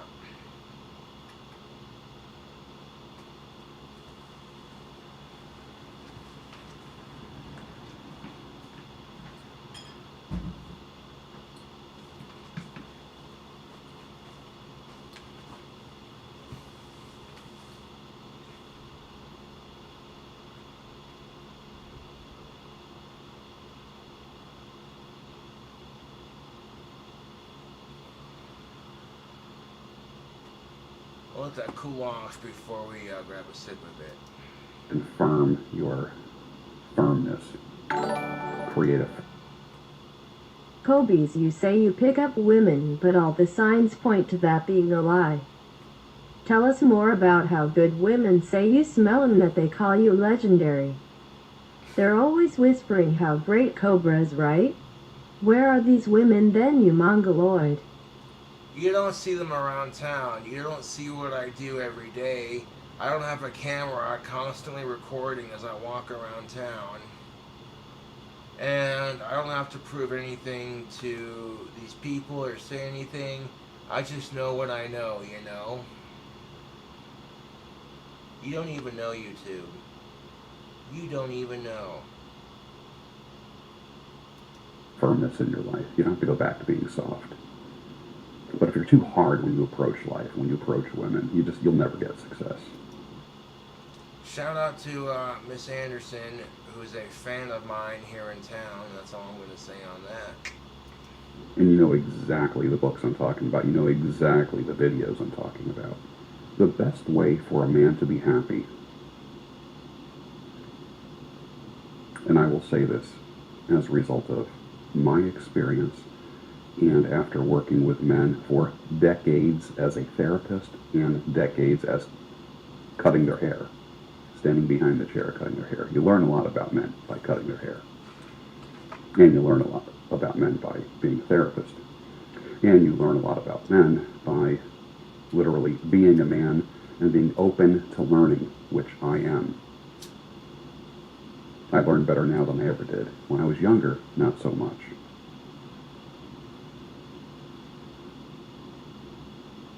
But the best way to be as a man is probably to go your own way. In this sense. The whole men going on your own. I mean, I get it.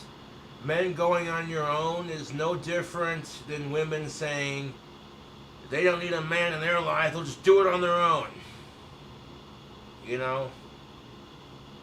I guess men picked up that that bit from women, huh? Josh, will you please cover Bleeding Love by Leona Lewis? Thanks, and you are the reason I am still alive. I like my beer like I like my violence. Domestic. That's horrible, dude. That is just horrible. We'll cover that here in a second. Not in the where you're just pissed off at everybody sense. Not like that. If you can't get along with men and women, what's going your way? What is going your way all about then if you can't get along with people? Right? If it's all about commiserating and bitching about men and women, especially women, did you really go your own way? Okay.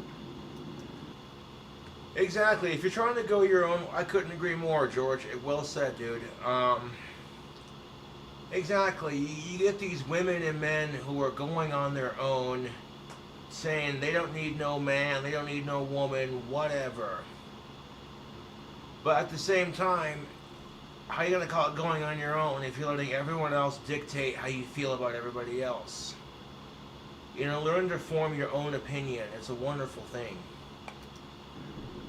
I'm saying that when you have goals and you reach your goals and you bring somebody on board, your friends on board to help you with your goals, friends that don't help you move forward with your goals, cut them off. Just like a weed growing in a yard, like a tree starts. You ever see? I have these hedges out here, and there's trees that sneak in and try to grow up. And eventually they will drown out the hedges, choke them out. I cut them off. Cut them right off. You can't tear them up because you'll end up tearing up the good stuff. Just cut them down. Get rid of them. Get rid of the friends that criticize you, that are critical of you, hyper-spiritual, that are not good for you, that don't exercise with you, that don't talk about self-improvement with you. Well, I mean, the exercise one, that's debatable. I guess it depends if you're the kind of person that likes to exercise. But yeah, get rid of friends that don't support you. Get rid of friends that are not good for you. I fully agree. You know, if you're the kind of person that's constantly complaining because your life is full of drama, and then you start going off about someone else's problems, well, so-and-so and her husband are fighting, and my other friend, well, they're fighting with so-and-so, blah, blah, blah, you know. Why? Why have that in your life? You don't need that toxic BS. You really don't. You know, it's not healthy for you by any shape or means. You just, you know. Why do that to yourself? And if you yourself are a toxic person who causes drama, why do that to yourself and why do that to Kobe, others? can you form your own opinion without the help of a YouTube video playing in the background? Because you only parrot whatever loser YouTuber you're watching. It's called being a poser. You're a poser in all aspects of your life. You imp mongoloid. Can you form your own opinion of me without judging me based off what everyone else is saying?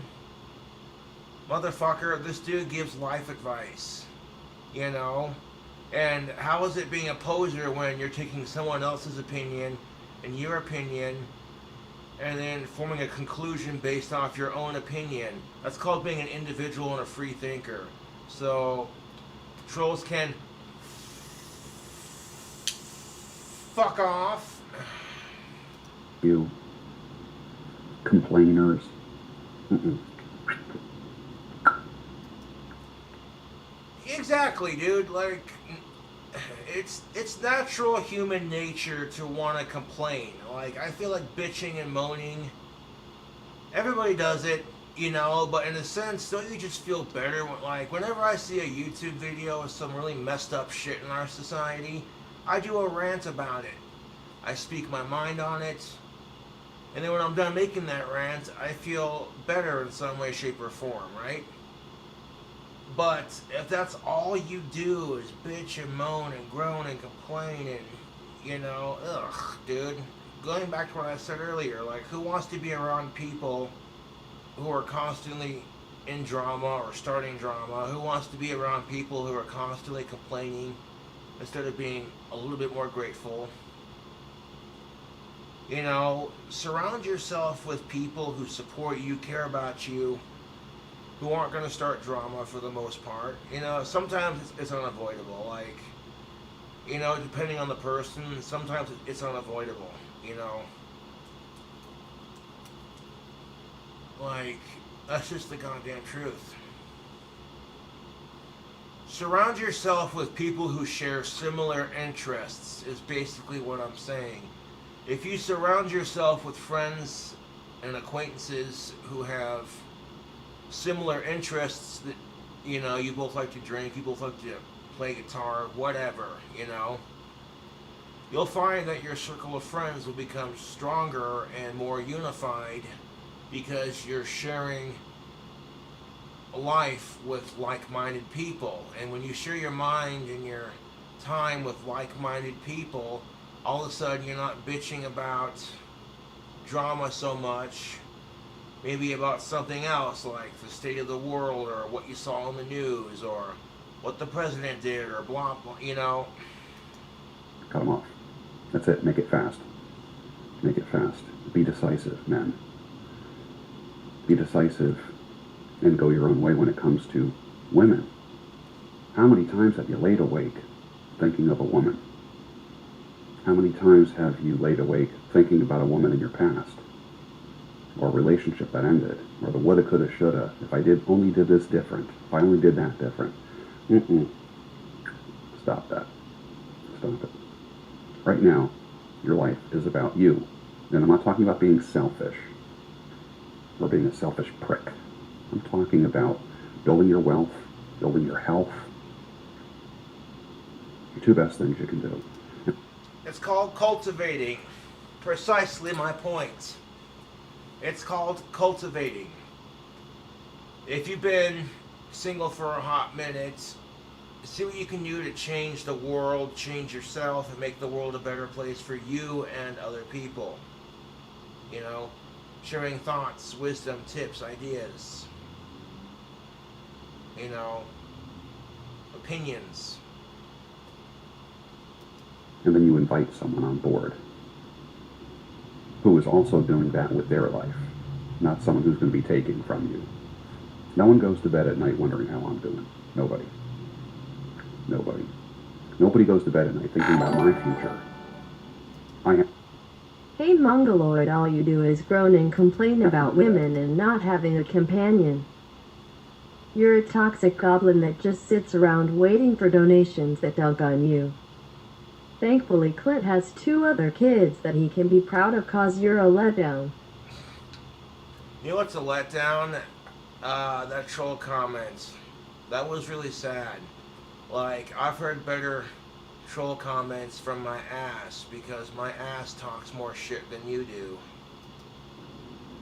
I got And that's just it. I used to complain about not having a girlfriend, but lately I'm complaining because gender relations suck. How can we fix it? You know? Which to me, either way you shape it, it doesn't matter. If you complain about either issue, people are going to groan and, oh my god, you know. And I'm not waiting for donations, my dude. If people donate, that's their choice. news for you. You are the only one that cares about you, other than the Lord. So cultivate that wonderful thing. Dark Lord, indeed. Of course, George Bruno believes in a different, higher power, but no judgment. That you have. That is you. Don't waste it. Don't squander it. Time is money. Time is valuable, you know. Right now, there are people out there watching this on YouTube, and then they're going to watch the video and go, hey, you know what? I want to subscribe to Cobra because he tells it like it is. I did apply to Florida Tech, I guess what, the day before yesterday, on Saturday, for an adjunct professor position. I haven't taught in college in about 30 years. That doesn't mean I haven't taught. I just haven't taught in a university system in about 30 years. And I know it's a different world now. I know. Like, there were no computers 30 years ago. When I was teaching, I did not access my students via computer. I literally got a paper list. I read papers, their papers, literally paper. I graded papers. Nothing was electronic. Absolutely nothing. Oh, there's a little raccoon out there. He got a little scared. It's okay there, young fella. It's all right. It's okay. Go ahead, have your breakfast.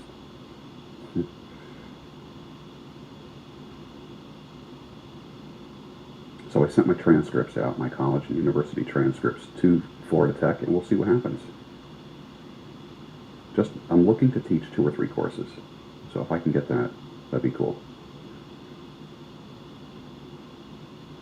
I am entering slowly back into the one-to-one educational world. I spent 22 years as a therapist, as a clinician.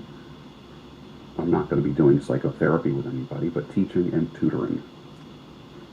One pays for a teacher, but you don't pay for a mentor, like what I'm doing with you now on this channel. You pretty much can, if you watch all the videos that I have, there's over 1,500 videos, you can probably do better in life just by watching these videos. That would be like a virtual mentor.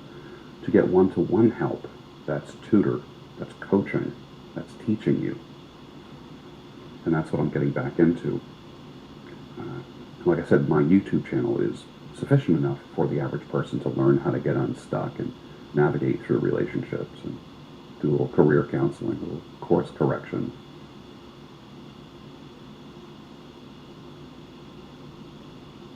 I do come from the training area of providing endless psychotherapy and counseling. Managed care insurance, which is like HMO and PPOs, came along in the late 80s, and they said you have 4 to 5 sessions, sometimes only 3, to fix this person. I accepted the mandate and the challenge. So when the income is not guaranteed, the counseling income as a therapist, you just can't see people. The only thing you are is a stinky chimp mongoloid behind some glass that everyone crowds around to watch. No one takes your advice seriously because you have no knowledge to speak about. The truth hurts, Josh, but someone has to be honest with you for once. Yeah, the truth does hurt. You're a sad, miserable fucking troll who donates $4.20 to talk shit, just to be a dick. The truth hurts. People like me a lot more than they like you. You're some anonymous fucking loser who nobody knows of. You couldn't get a channel with 18,000 plus subscribers overnight, could you? Yeah, you're right, the truth does hurt. You're a sad, miserable troll who has a harder time getting laid than I do, and that's why you talk so much shit. You know, you're right, the truth does hurt. People forever, week after week, forever, because insurance companies won't pay for it. Then they start paying out of their own pocket. People who are willing to pay out of their own pocket have a tendency to have a higher success rate with their problems than people who just use insurance. I've seen that for years. Decades of my experience has proven that. But I will tell you this, that ongoing counseling and therapy is no guarantee that you're going to fix anything. Most issues and most course correction can be done in 4 to 5 sessions. Most. If you're serious. And if you're invested.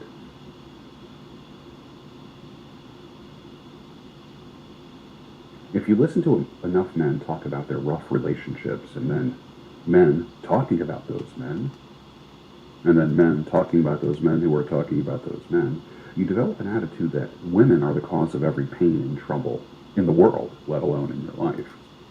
That is so true for the opposite sex as well, Mr. Bruno. Holy crap, you too. If you sit there and listen to women and men complain about all the rough relationships they've been in, or the one they're in right now, and then you hear other women and men talking about it, and then those women and men talking about other people's relationships, all of a sudden, it's either you see men as the problem or women as the problem, when the problem is people in general.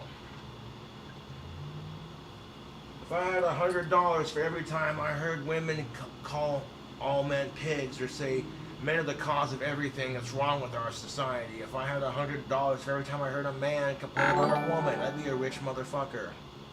I have a lady friend in Casper that sees you around, and she said you're the rudest person to women. She had you have no respect for them and use them for sex. You're She full of says shit. you stare at their boobs, and when they try and talk to you, you just grunt at them. That's not how I talk to women, dude. You don't know me. No, actually, I don't stare at a woman's boobs if I can help it, even if she's showing them off. Thank you for your donate to talk shit. I appreciate it. You don't see what I do or how I talk to women. I'm actually a gentleman, believe it or not. Rare is the video of a guy saying he fucked up. It's kind of hard to say I'm using people for that when I haven't had it in 3 years. I'm just saying. Which, honestly, there are more important things than getting laid, so the trolls can fuck off. And didn't take the role as a leader. A lot of blaming going on in the YouTube world, in the men's community. Nothing but blame. How about taking responsibility? And how about the hypocrisy of that? You can't tell me that women don't look at men and make You noises remind too. me of my old man. His name was Mangaloid. You can't tell me that women don't look at men and make noises too.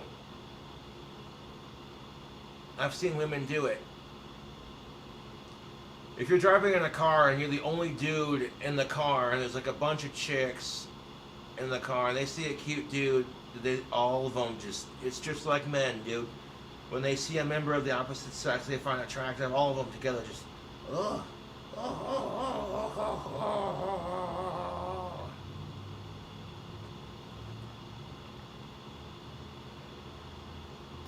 For yourself. Yeah, but what about shut up? Zip it. Enough about what your ex-girlfriend or them bitches did.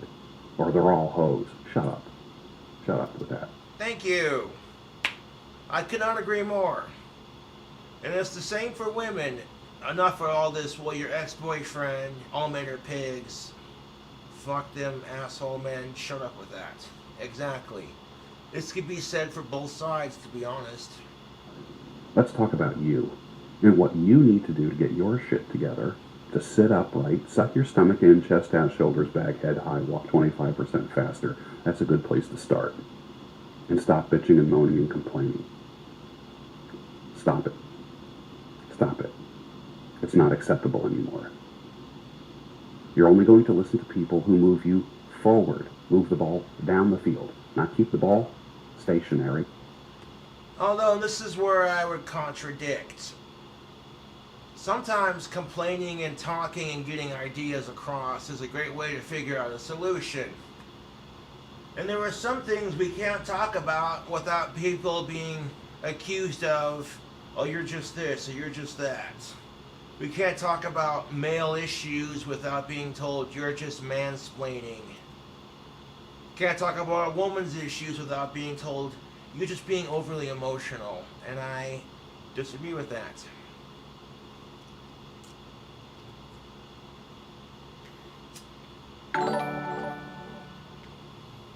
Kobe's, how many dollars do you have if the trolls get their donations refunded? If you were a woman, would you be interested in kinka bribes? Between your mangled hat, one lens, scruffy, greasy wisps of hair in your bloated face, or stinky clothes? Mongoloid. If I was a woman, yes, I would be into me. I'm sexy as fuck. What of it? It's your sexy goth bad boy, King Cobra, back at you cool cobras with another video. And you ever think I dented my hat like this on purpose because I like the way it looks? Not move it backwards. We want to move forward in our life. Moving forward is not done by bitching about other people. No, it's not. I mean, if you can't really change the person, why bitch about them? Exactly my point, dude.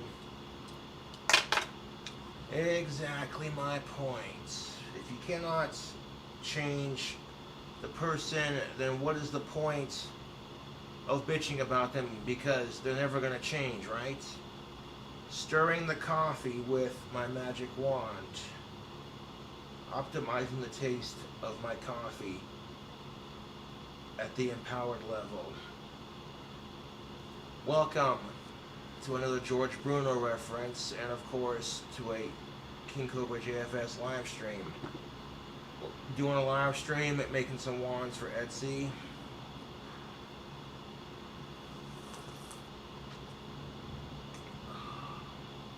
That coffee's still hot enough that it's warm, but it's cooled down enough I can sip on it. Oh, that is good. That coffee bean combination is delicious.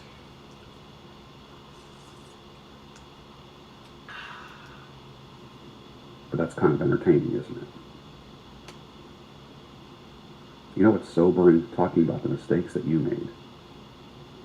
Not putting yourself down, but identifying where you went wrong and committing to not doing that again. And creating an action plan for doing it right now. And if you want to be a mod on this channel, you have to have been around for a while. You have to know my shtick.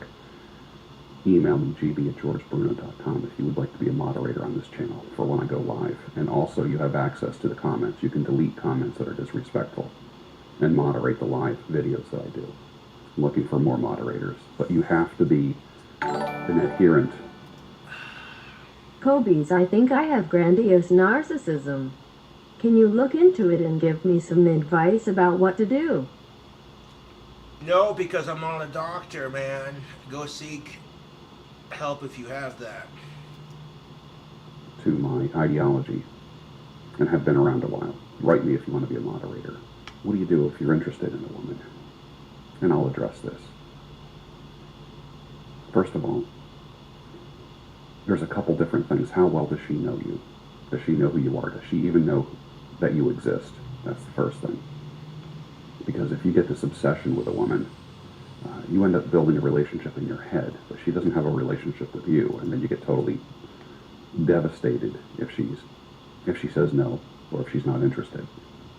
So how can you put yourself in front of her? That's the first thing. That's the first question I would ask. Then the next question I would ask is, why are you working so hard? Why is that? People work hard to put themselves in front of women. Sorry. That's not going to work. Yeah. When you try too hard to impress a woman, it's so obvious. Boy, how many times do I have to tell you that I raised you better than to make a fool of yourself on YouTube? Me and your stepmother tried to raise you to be a productive young lesbian until you moved out and started playing with yourself on Facebook. Boy, how many times do I have to tell you you ain't my real pa, you jealous cunt? You think I'm delusional, but holy crap.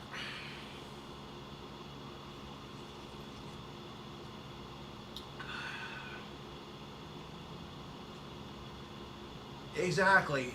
You know, when you're trying way too hard or working way too hard to put yourself out there in front of women, it says to her you're trying to get laid, you're trying to get with her, etc. And you're coming onto her way too strong. Just stop that. Okay? Stop that. Be more relaxed with your approach to women. Guys who are in a rush to get laid are never going to get what they truly want in a relationship. They might get the sex they want, but they won't get the everlasting love that they want to go with it. So, you got these trolls out here telling me that I need to get laid, but I'm over here like, yeah, but me waiting patiently is going to pay off. I want to get the love and the relationship that I want with the of-age girl that I want, and they're going to be jealous. They're going to be going, well, how come Cobra has an awesome relationship and a super hot chick and I don't? Because all this time you spend time talking shit on me, I've spent time changing gender relations, all these institutionalized ideas and ideologies that people have been conditioned into thinking. Do away with that crap.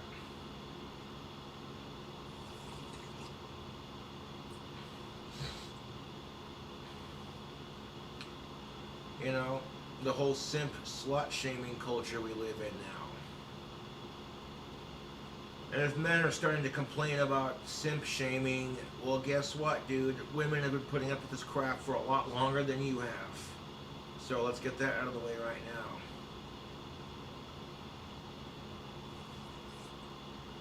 You know how many times a woman's been called a slut just because she tried to do something to please her man or get herself some dick? You know what I'm saying? It's ridiculous. If you're a woman and you slut shame other women, you're jealous of something that woman has. That's just a simple fact of the matter. If you're a dude and you call some other dude a simp because he has a girl he's trying to please, maybe it's because you're single, you don't have a woman to please, you go to bed alone at night with no one to cuddle with, no one to please, no one to make happy.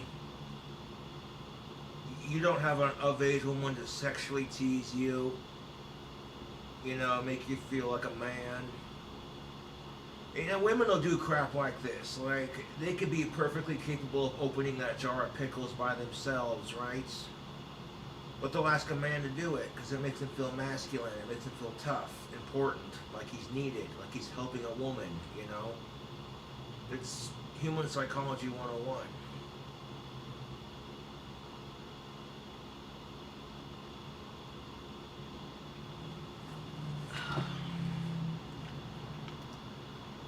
Listen, men, if you pursue excellence, excellence will pursue you. Exactly.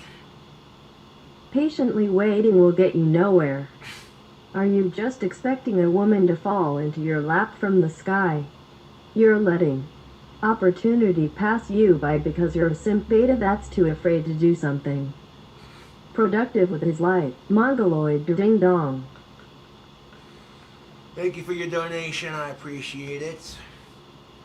Exactly, George Bruno. If you pursue excellence, excellence will come your way.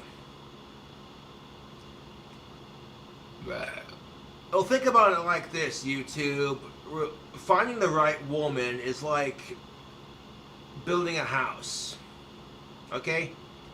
If you rush through and build that house, you'll have your house. But will that relationship, house, be structurally sound? It might be for a little bit, and then all it takes is one little thing for it to fall apart.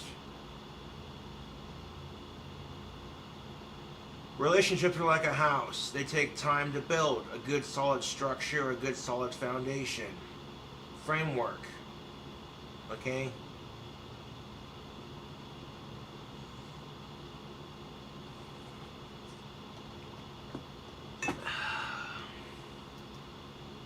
Period. Excellence in how you talk, excellence in how you look, excellence in your strength, excellence in your pursuits. When women will ask a man to help them open up the jar, even though they're perfectly capable of doing it themselves, they do it, like I said, because it makes the man feel useful. It makes him feel strong, like he's helping his woman, That's a natural desire for a lot of heterosexual men, or men in general. They want to help their partner be strong and stoic, And it's just like when your woman says, hey, do these jeans make my ass look fat? You don't care. You think she looks amazing because that's your boo thing, That's your woman. And you don't care if she's gained a little extra weight. You like that nice booty of hers now. You know what I'm saying? So, of course, you're just sitting there going, no, you look amazing. It's her way of being validated by how pretty she is. And if you want to call me a sexist, it's the truth. Women are validated by their looks. Men are validated by how strong we are. And you see that play out in the way society acts, the way humans act, etc.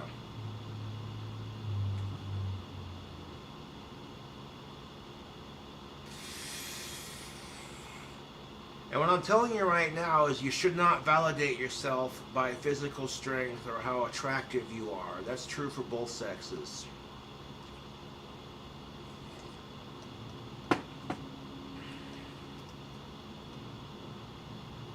You will be noticeable. When you make yourself a top tier man, this is what happens. The slacker women, the women who aren't really worth it, they won't make themselves known to you. They will automatically exclude themselves because they will say, I'm not good enough for this guy. That's the good news. The other good news is that only those that are worth it will put themselves in front of you, make themselves known to you. You will always have options. Men, you need options. How do you get options? Pursue excellence. Now, when I say options, have several different women that might be interested in you. I'm not talking about stringing people along. I'm talking about being the friendliest guy wherever you are. Not being the a-hole. Being the friend. Oh yeah, be friendly, social, exactly. When I go out to a bar and have a drink, and people see me stirring my drink with a wand, it's a conversation starter. They're like, what's that? And I look at them and I say, I make wands for Etsy over at Cobra Craft Handmade Wands. And they're like, you make magic wands? I'm like, yep. You know, and it's a little conversation starter like that, you know. And some of you may think, oh my god, this mongoloid retard is so annoying. Like, no girl thinks you're attractive because you make wands, you stupid delusional fucktard. Here's the thing of it. What if it happens to be a chick who's super into Harry Potter? Then what? Some smoking hot Harry Potter nerd? Like, oh, you make wands, that is so fucking cool. You know what I'm saying? And then if she happens to recognize me as the legendary King Cobra JFS, then it's all downhill from there.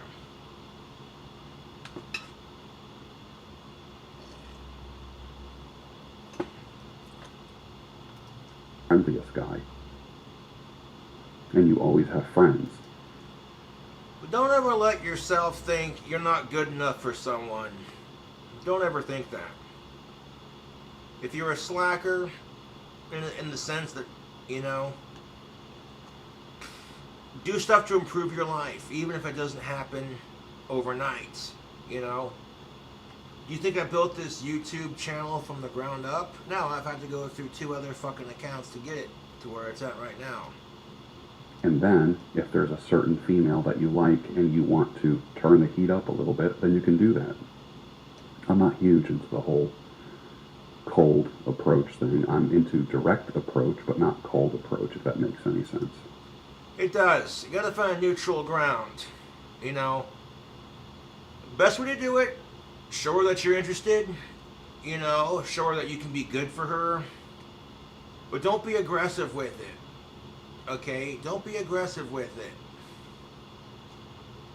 Like, say, for example, she has her acoustic guitar in pawn. She's had it in pawn for a long time. She loves to play guitar, right?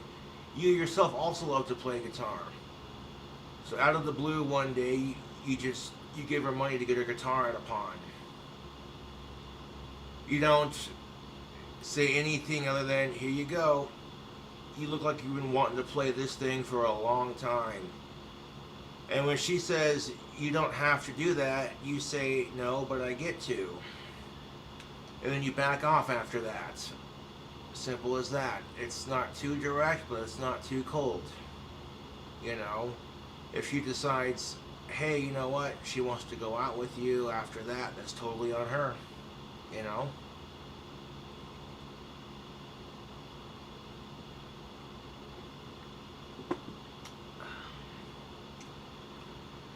Or like maybe out of the blue she'll call you and say, hey, you have a couple bucks for gas. Maybe her car or her truck or whatever is low on gas. You know, you got a couple extra bucks you can spare, so you're like, why not? Reach into your wallet, be like, here you go, here's enough money for a half a tank. And that's more than enough to get the job done. And she's like, wow, you know. Always be generous, but do not expect anything in return, okay? You expect nothing in return. Just be a friend, okay?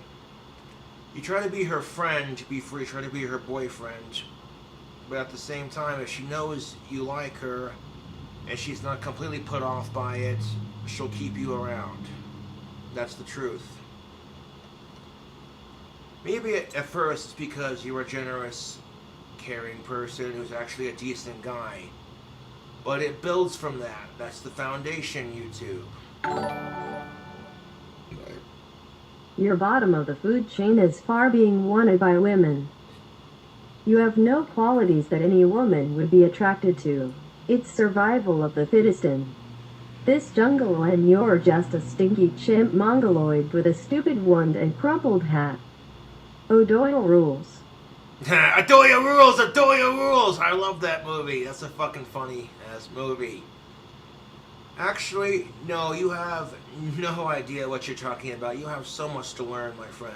So much to learn. So much to learn. Now, the double standard in our society that says women can be super aggressive with their flirting, but men cannot. Men might find this frustrating, but instead of looking at it as a double standard, look at it as, oh hey, this makes it easier to read her body language. Men are constantly going on about how difficult it is to understand communication with women, what do they want, etc., etc. Joshua Saunders, the lock on my embalming room is ticking down, only 2 weeks to Halloween. Where are the ones? Working on them. You can't rush perfection. I got a green one I'm making right now. And if we got 2 weeks till Halloween and I've only got like, 5 to 4 smaller ones to make, it won't take me that long, dude, trust me.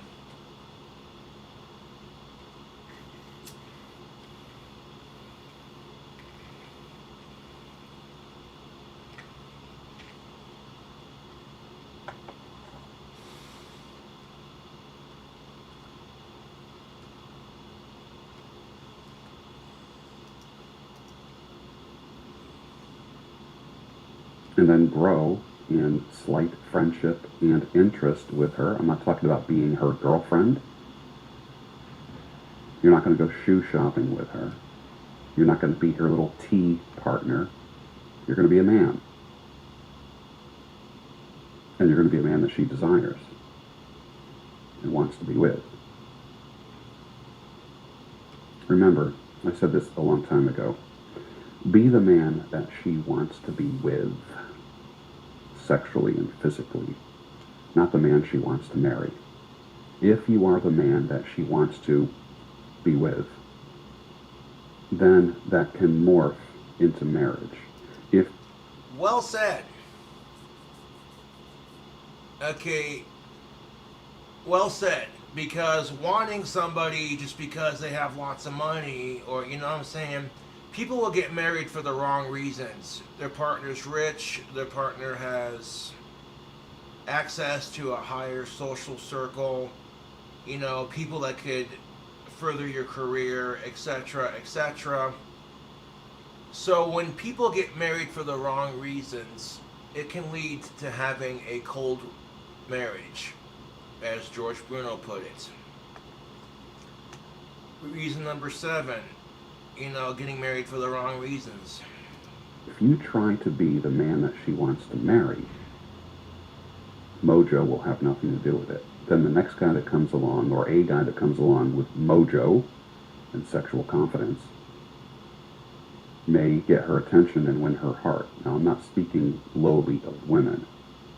Not all women are easily influenced. Some are. Some have this, is this the best I can do attitude everywhere they go, so they're kind of inching their way up the ladder, collecting engagement rings and last names. Men think like this too, to some degree. Is this the best that I can do, or can I do more to better my life, you know? But, And properties, and making a nice convenient lifestyle for themselves. I've dated women like that, and I've dumped women like that. And I've been dumped by women like that in my past. But if you get to the point where you can be desired by her, and then you come right out and ask her, I get the feeling that there might be something more here. Would you want to pursue that? She'll tell you right out, yes or no. But if she doesn't know you, how can she make a decision based upon no data? The data is what she sees, which creates desire for you physically and sexually. And also, are you stimulating? You know, a woman could be married to the Kobe's, can you list off all the qualities you think you have that would attract a female partner? If Clint didn't even want you in his life, then why would a woman want to assume that responsibility? She's gonna have to babysit a stinky chimp mongoloid. Oh man, these troll comments are making me laugh. What qualities do I have that make me attractive to women? Well, for starters, I have mad respect for women, even if they don't respect me. I have gorgeous biceps. I'm a YouTube celebrity. I'm great with animals. I play guitar. You know, among other things.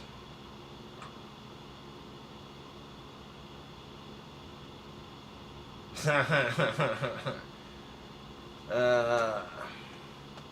got a wicked sense of humor, and I'm not afraid to be myself. That kind of confidence, both with my body and with who I am as a person, make a lot of women go, there's a guy who's doing stuff with his life. department chairperson. You consider the fact that I'm autistic, that I have Asperger's. There's a lot of people with autism who are struggling. All things considered, the fact that I have Asperger's and ADD, I'm doing pretty good for myself. You know, there are some people who have autism who end up in group homes. The fact that I'm barely able to make it on my own, I'm grateful for that. Very grateful for that. You know? Which always impresses people, because when they find out I have Asperger's and ADD, they're like, I never would have guessed. Of a department at Harvard. And she loves his intellect, his PhD. And then all of a sudden, I got a PhD that chicks like, pretty huge. the UPS driver with his sleeves rolled up and bulging biceps and tan and hair combed back says, "Good morning, ma'am. I've got this package here for you." And he, You know, you think men aren't swayed by members of the opposite sex? Trust and believe, dude. I've seen this happen with both genders, to be quite honest. You could be in a relationship with someone, and then you'll see another member of the opposite gender. You know, men do this crap too. We see women that we're like, damn. Yes, that's what's up. Women and men will check out the opposite sex even though they're with someone. Should they do it if they're in a serious relationship? No. But at the same time, if they're still with that person, they're not cheating, you know, then who cares? You know?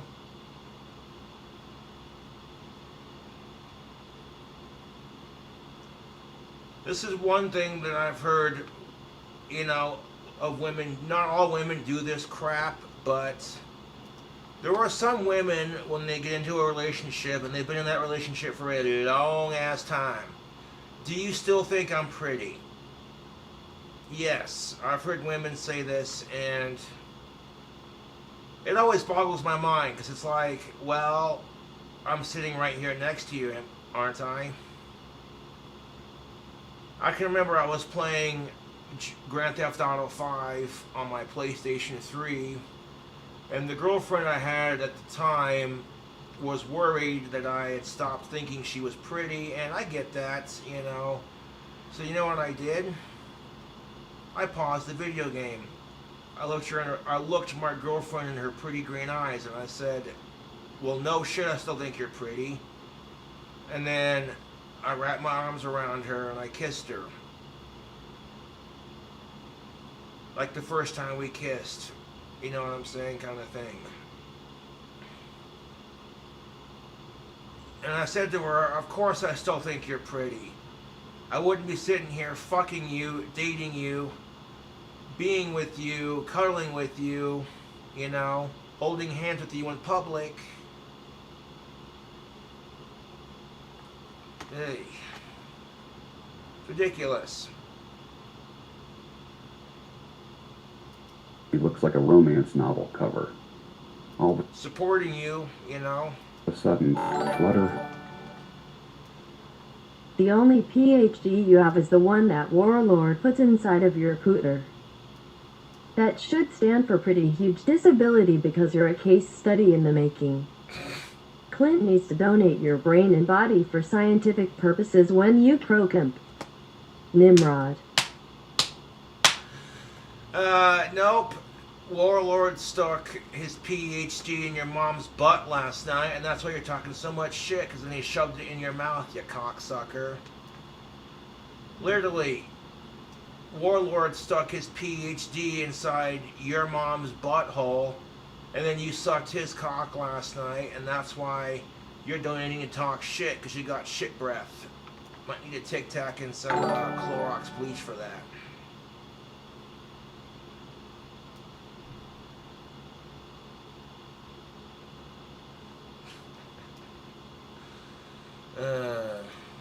Flutter. All of a sudden, the PhD husband, scientist, educator, scholar, isn't so attractive anymore for that minute. Be the man she desires first. And think the most basic things. Oh, yeah. When obtaining a relationship, you want a girlfriend or boyfriend, whatever, be that kind of person they desire, It helps to find people that you share common interest with. So if I find a goth chick who plays guitar and likes snakes, there you go. I don't want to say think about sex, but think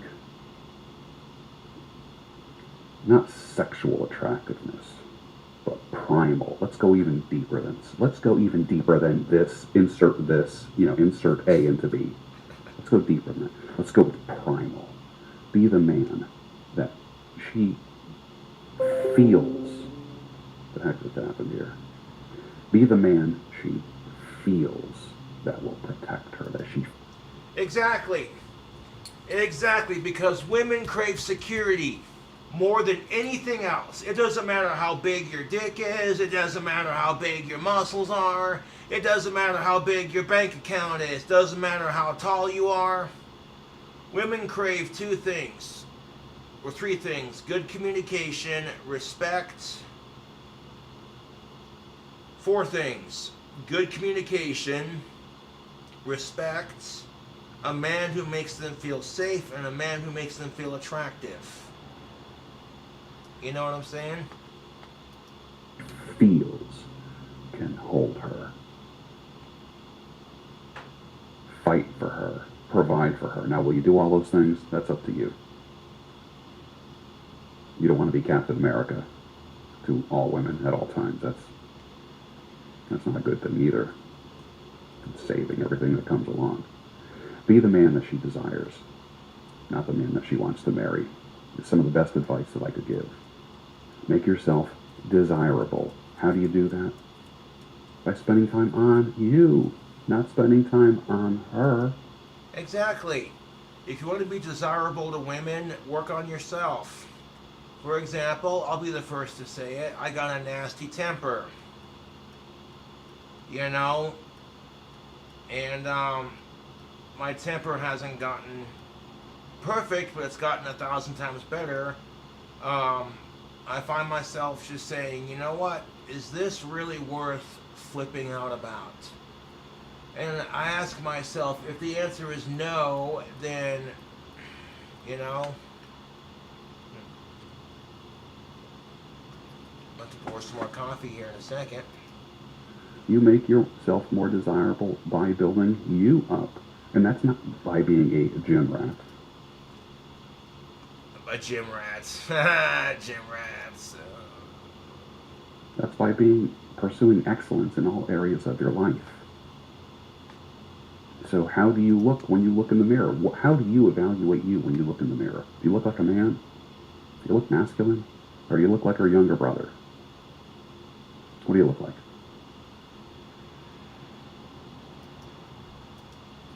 feeling do you give off?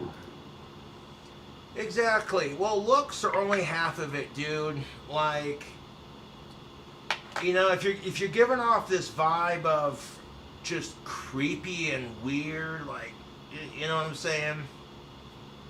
Really, the vibe you give off is how you carry yourself. Like, if you're just all tensed up and like, you know, or looking around like, you know what I'm saying? You're gonna give people off this creepy. You're gonna give people this vibe of creepy and tense and no, dude. Loosen your shoulders up. Laugh at the idiots talking shit, and relax. That one was a fresh fart from my trolls. Oh man, I'm baking up a troll right now. Sometimes when I'm taking a shit, I'll talk to myself because it makes it funny. I'll be like, oh, squeezing off a fresh troll today as I squeeze the poop out of my butthole because trolls are pieces of shit with no lives. But yeah, looks are only half of it. Like I've said before, if you find someone that you're physically attracted to and that draws you to them at first, you get to know them and then their personality When you floss clicks. does blood spray everywhere, you stinky howler monkey.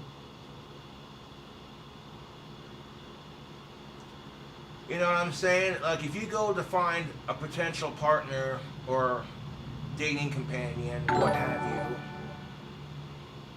Thank you for sharing dating and marriage advice alongside world famous boomer incel. Hairdresser George Bruno. Poot gang no girlfriend club forever. Poot poot poot poot poot. Poot poot poot poot poot poot poot poot poot poot poot poot poot poot poot poot. My troll's idiocracy never ceases to amuse me. Fresh coffee.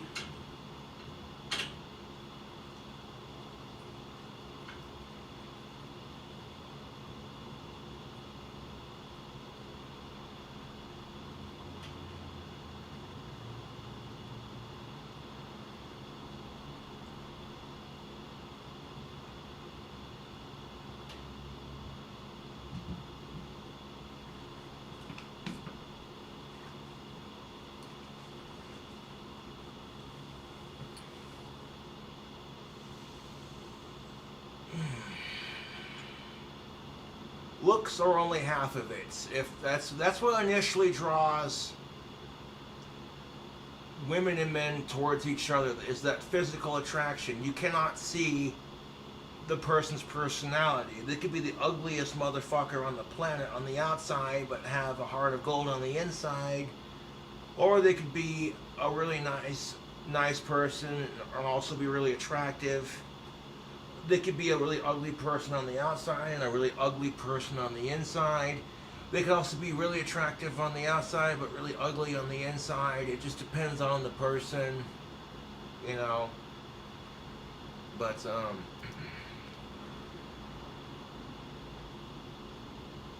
Especially for you nerdy guys. I know I have a very big nerdy element following me. You nerdy guys. Nerdy is kind of fun for a little while. But I would, how can I put it, without insulting you, because I am a nerd who kind of like moved out of Nerdville. Be nerdy with an edge. How do you get that edge? Get a good haircut? Determine what facial hairstyle or clean-shaven look you're going to have? exactly. I've noticed that when I grow out my facial hair the way I have it right now, of-age women notice. Okay, you want to determine what look looks good for you.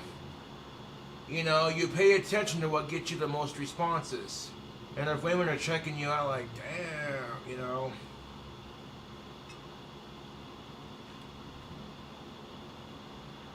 And I've noticed that when of-age women are checking me out, they see the mustache, the goatee, little soul patch, sideburns.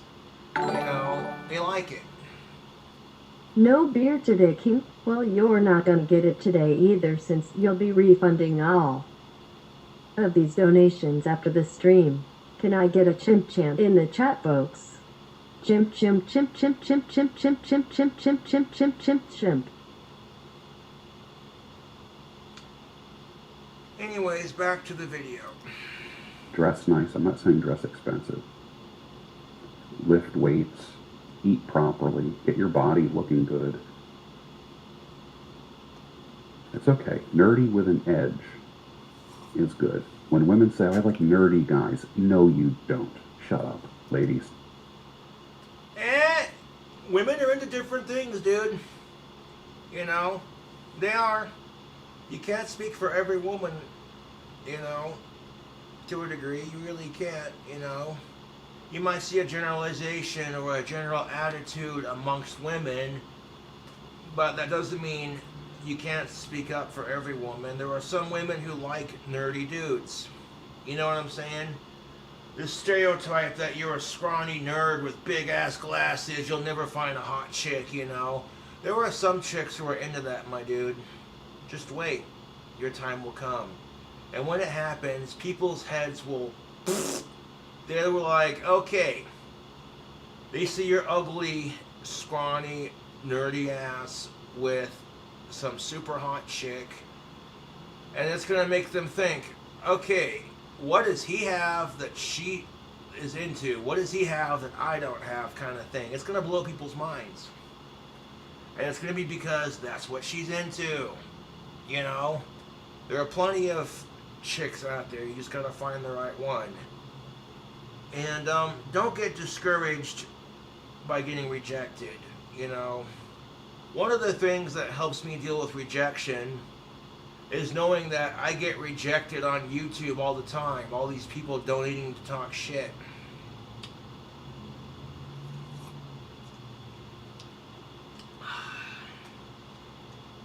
So it just makes getting rejected by chicks look like nothing in comparison, really.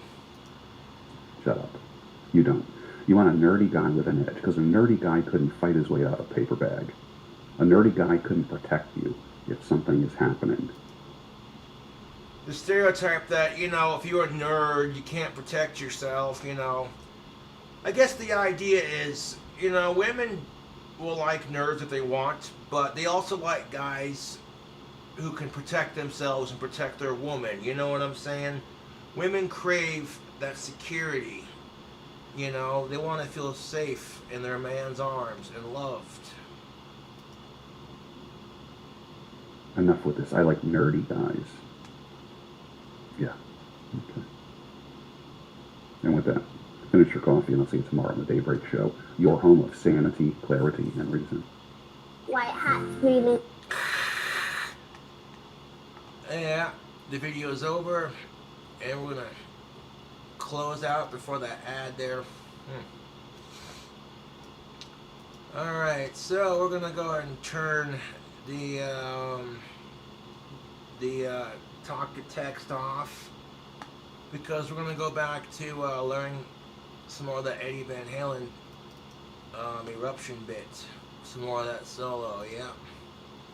We can't have it talking over the thing while we're trying to learn it. So, let's see, dono messages. And now I'm going to take the troll's toy away. Oh, sad day for them. Yep. Oh.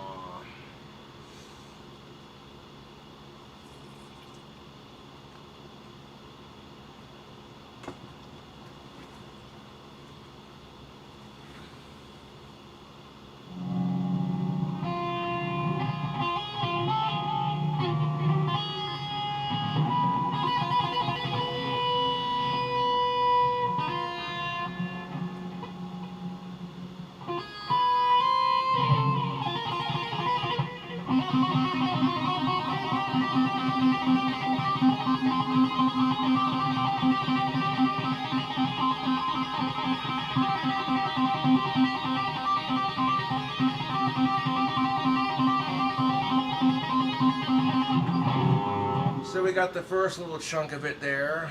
We're going to rewind the video a bit. I do appreciate you all watching me drink some coffee and Honestly, I don't care if I get beer today or not, dude. You know, I can take a couple of days off of drinking and be just fine. I don't have to have beer all the time, you know. It's just, well, trolls are dumb.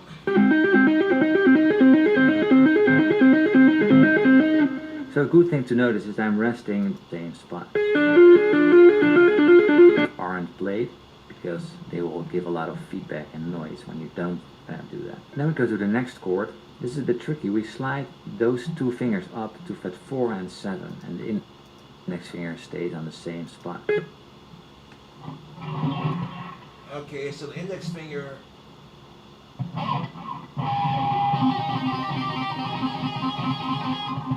Here. So this finger stays right there, and then these two just slide up to where the pointer finger is now on the 4th and the pinky's on the 7th.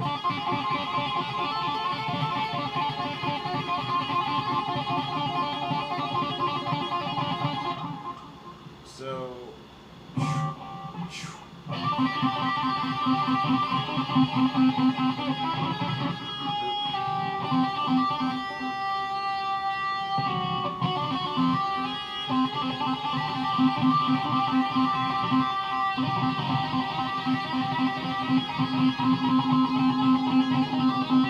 So you got 1, 2, 3, 4.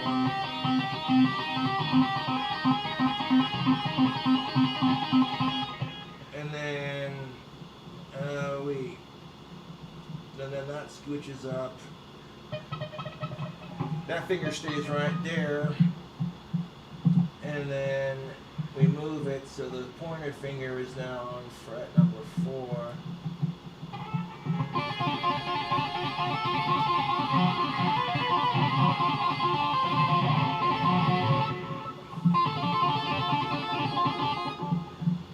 So it's on 7, 8, 9, 10. And what was that last? Hold on. Then we go to the next chord. This is a bit tricky. We slide those two fingers up to fret 4 and 7 and the index finger stays on the same spot. So it stays right there. Yeah. Yep.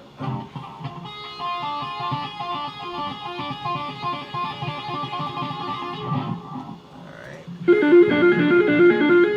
Let's listen. So at the end of the bar he switches up, but the first 6 times are played like this. Fret 10 on the B string, 4 and 7 on the B string. And this chord is a B7th chord. We can also analyze it differently, but I think it's a B7, but we get to that later. So it's 4, 7 and 10. So the major 3rd, the 5th, and the flat 7th. So the root, we don't play the root.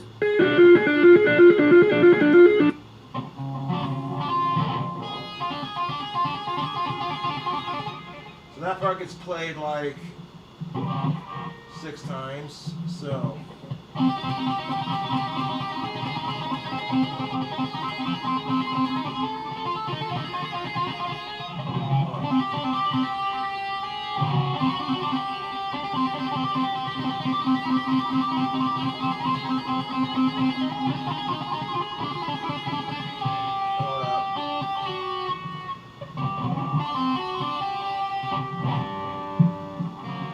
If you're just tuning into the Streamlabs, I had a troll doing to talk shit. And the trolls were talking shit on the late and great Eddie Van Halen, and I'm like, okay, you guys want to be little pricks about it? Watch this. Cobra's gonna learn how to do the tapping on Eddie Van Halen's Eruption. Oh.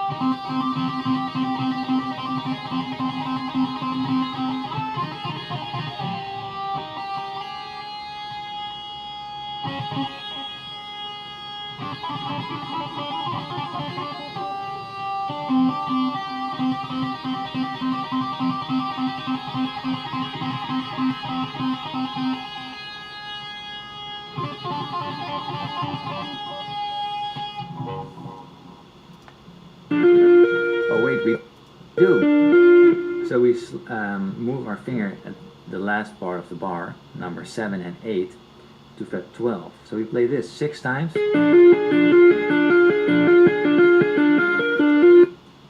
So fret 12. Alright.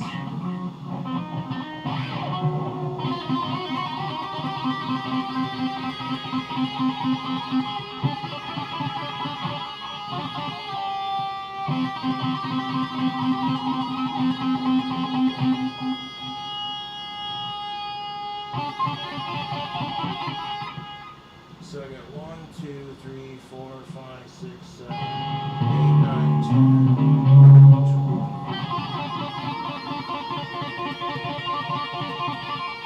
12th fret right there.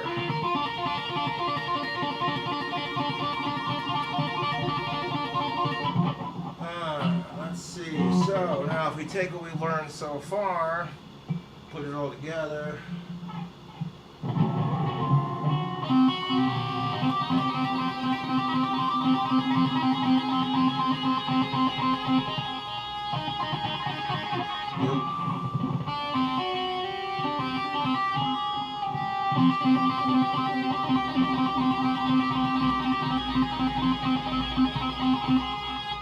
And then we scooch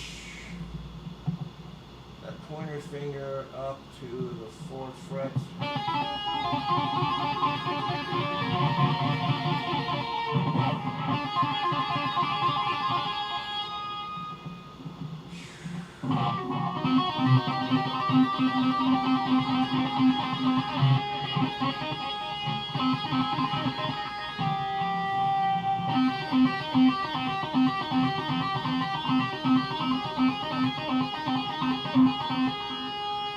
And then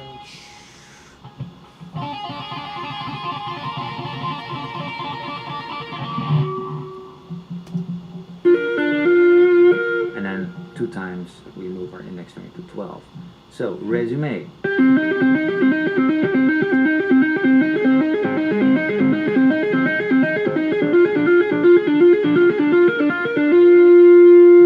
Sweet.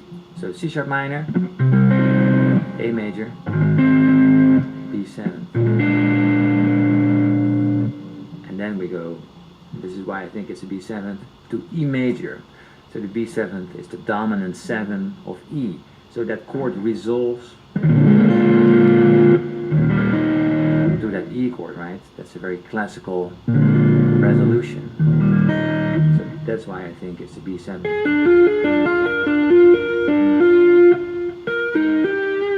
Beautiful, beautiful pattern.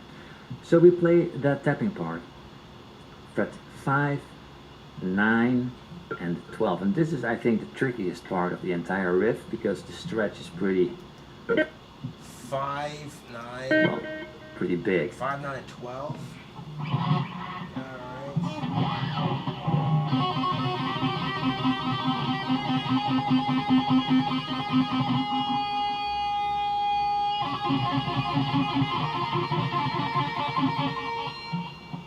And then 5, 6, 7, 8, 9.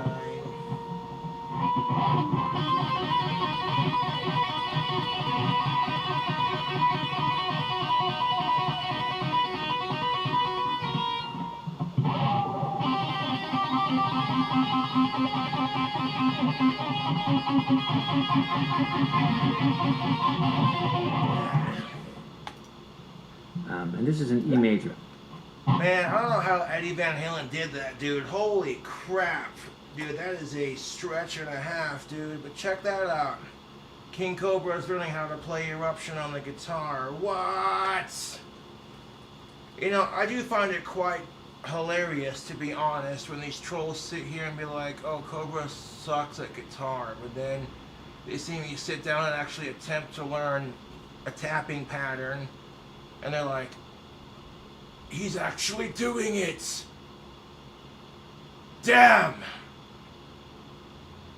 Hey, Vegeta, what's the scouter say about Cobra's learning level? Damn, it's over 9,000.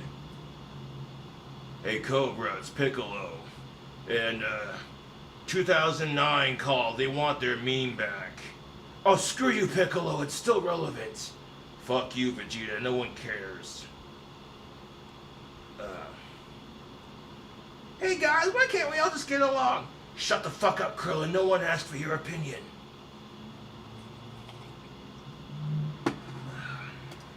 Chord E, G sharp, B. Okay, so...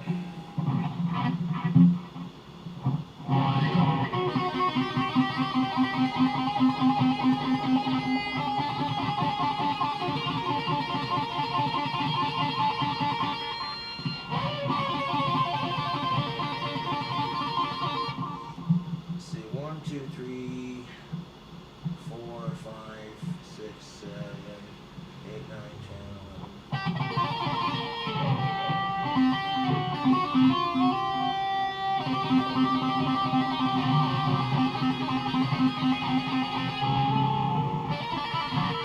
Yeah.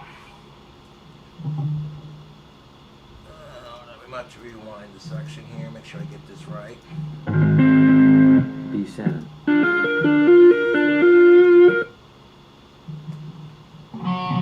So we got the basic, and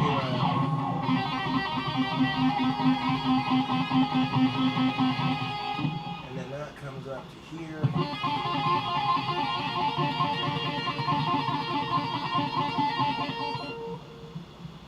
And then that 5 goes to 9.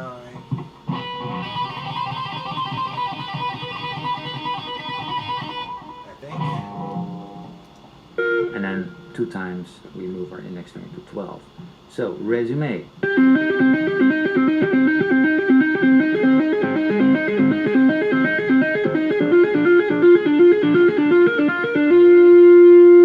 Sweet. So C sharp minor, A major, B7. And then we go, this is why I think it's a B7, to E major. So the B7th is the dominant 7 of E. So that chord resolves to that E chord, right? That's a very classical resolution. So that's why I think it's a B7.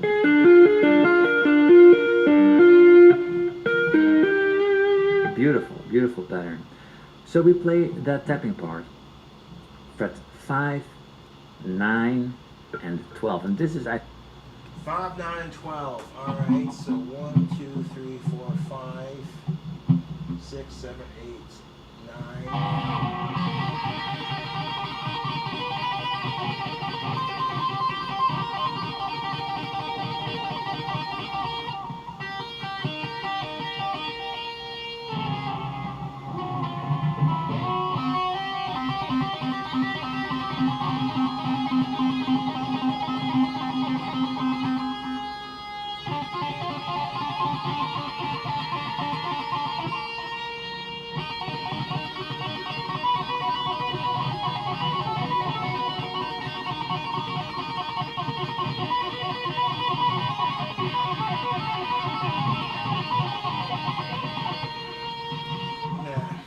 that's not how you play it much.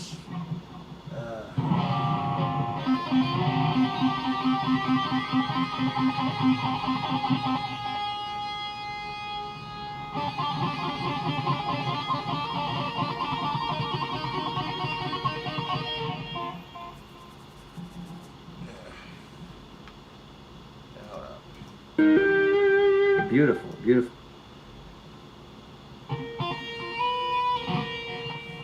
1, 2, 3, 4, 5, 6, 7, 8.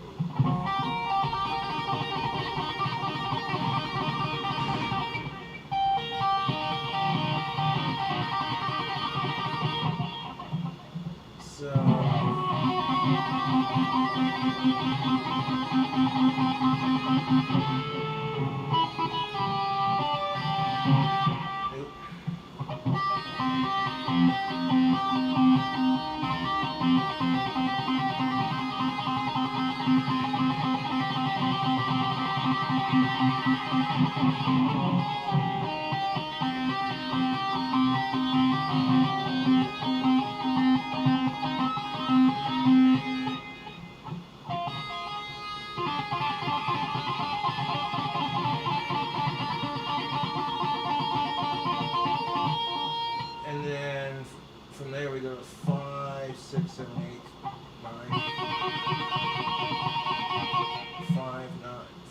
6, 7, 8, 9, 10, 11.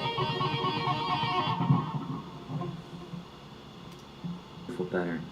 So we play that tapping part, fret 5, 9, and 12. And this is, I think, the trickiest part of the entire riff because the stretch is pretty, well, pretty big. And this is an E major chord, E, G sharp, B.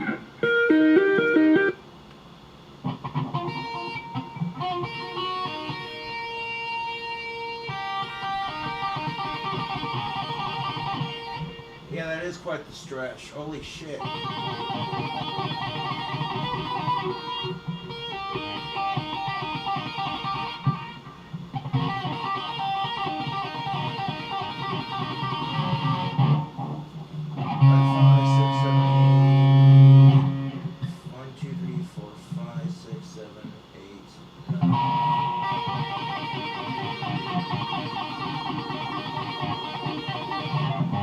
I would have used my spellcaster for it, but the bridge on it needs work. Like it's kind of, you know.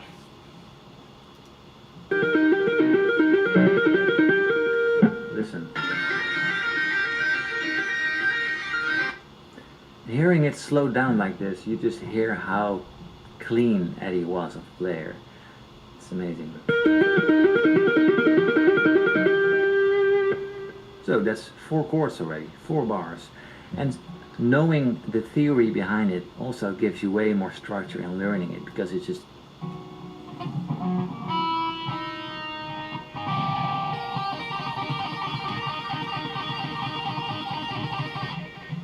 Alright, so...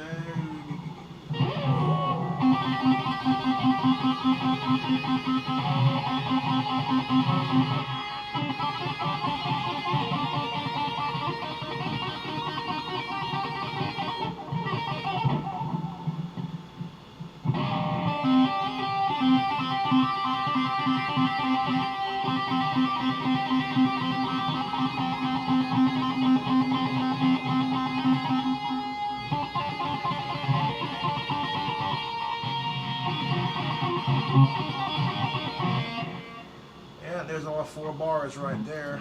It's easy to remember. Yeah, that I agree with you on that, dude. That holy shit, dude. That'll stretch out the fingers. 1, 2, 3, 4, 5, 6, 7, 8, 9.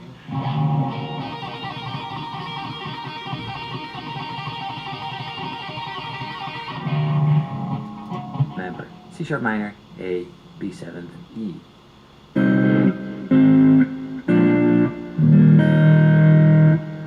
Beautiful pattern, very basic, so it's easy to remember.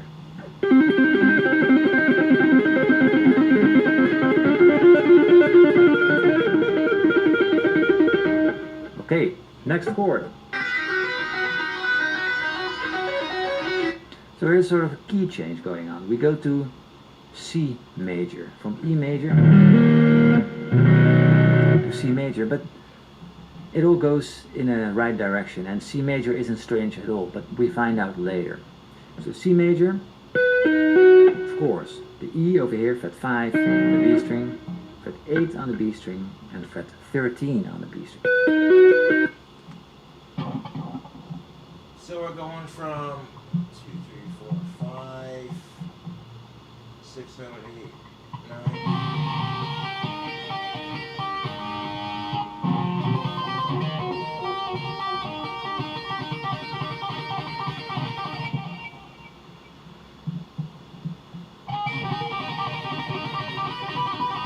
Not quite.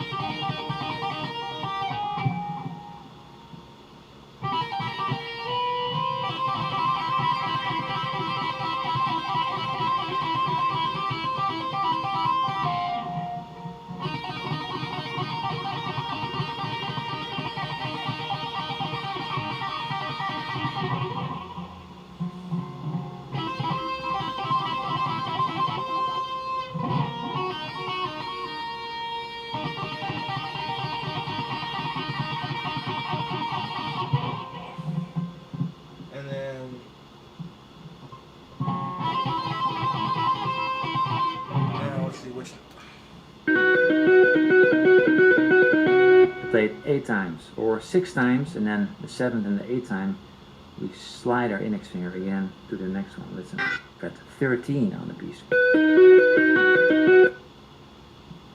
1, 2, 3, 4, 5, 6, 7, 8, 9. So maybe like the only thing that changes is this slide. What the hell was that? What did we get? We did have a vocal cover we were going to do earlier. I totally spaced that. But that's alright. We can go and do that to wrap up the sandwich. Wrap up the sandwich? Blah. I meant wrap up the video. We'll do that at the end of the video. Yeah. So here's sort of a key change going on. We go to C major, from E major to C major, but it all goes in a right direction, and C major isn't strange at all, but we find out later. So C major, of course, the E over here, fret 5, the B string, fret 8. Oh boy, here we go. I wonder who that could be.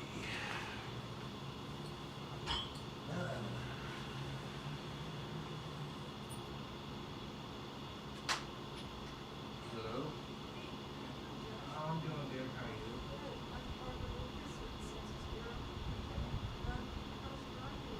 It's doing better. Thank you for asking. I keep the glasses sometime this week. Oh, we're hoping this.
It depends on like what I'm doing. Like I'll spend all day making videos for YouTube or making vlogs.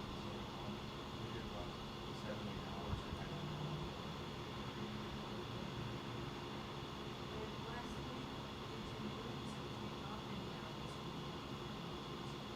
Nope.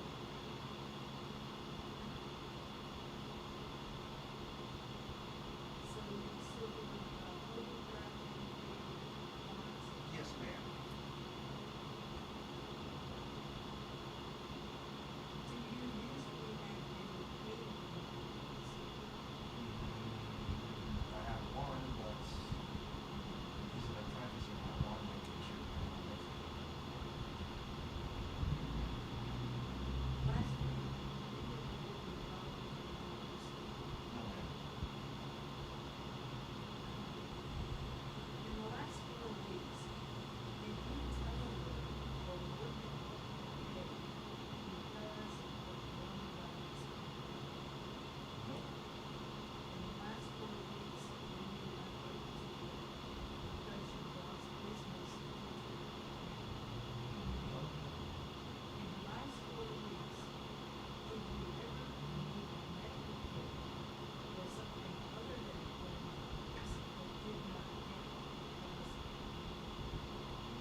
am truly sorry to hear that. That is really sad. Yeah, I get it, man. People got a job to do, you know. Don't worry about it, YouTube. That was just the census checking up on me, making sure, you know. She seemed like a sweet old lady. I've talked to her before, you know, and yeah. That's cool, you know. Most people, you know, would have retired, but, you know, hey, some people at that age just don't want to retire. They work their whole life, you know, and that's awesome. Alright. So, we're learning how to play Eddie Van Halen's Eruption.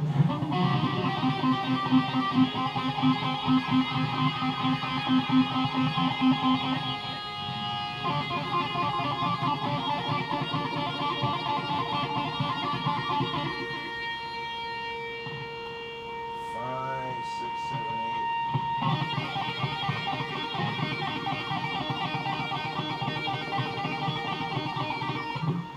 We got to that point, and then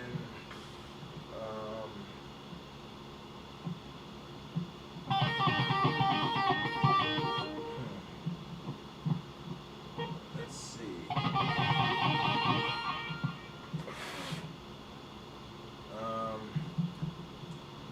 1, 5, 6, 7, 8, 9.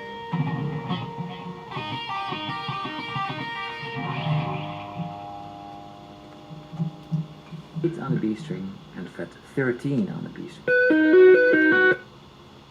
So, right when it gets through.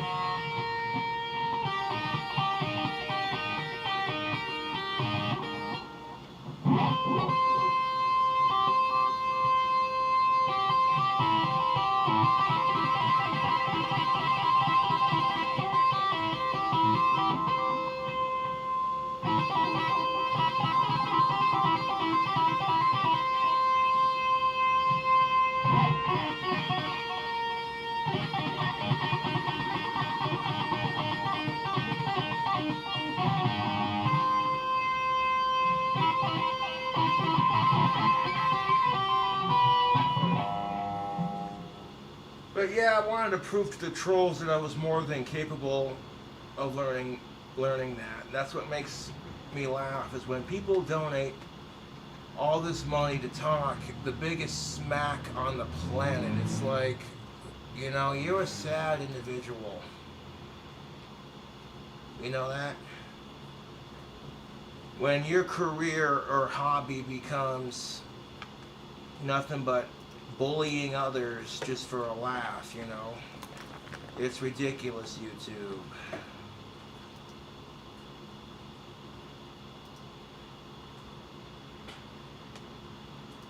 But yeah, YouTube, sitting here at your boy King Cobra JFS, learn how to play Eruption by Eddie Van Halen.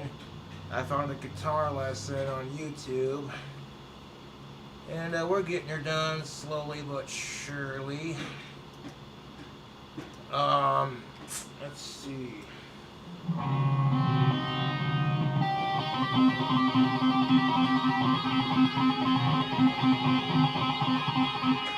And that gets moved, the pointer gets moved up to the 4th.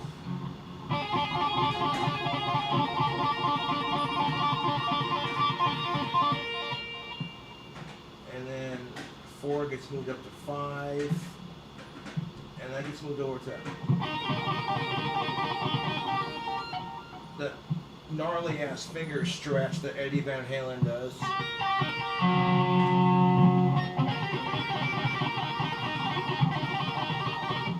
And then that gets moved over to 13. But if we move it up 1, yeah, taking it step by step, chord by chord here. That's all you can do. Yep, that's all you can do.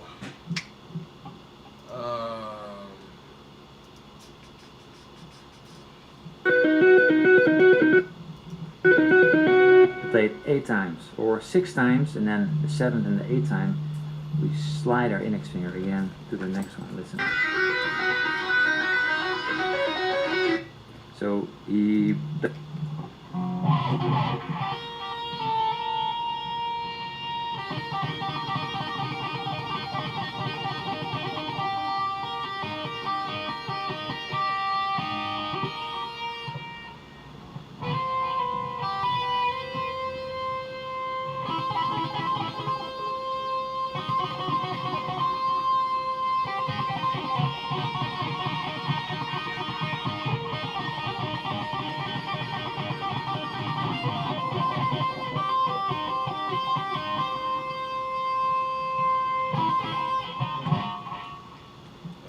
basically introduces the next chord with just one note. It's very cool.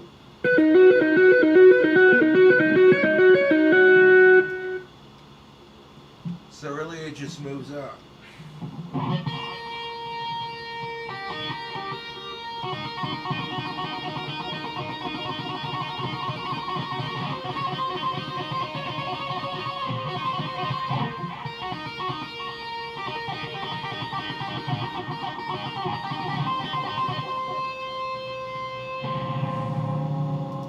And then we move everything 2 frets up.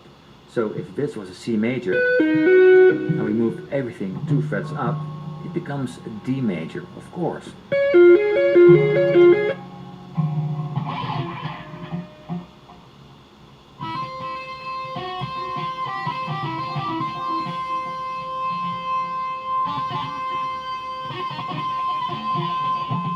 One, two, three, four, five, six, seven, eight.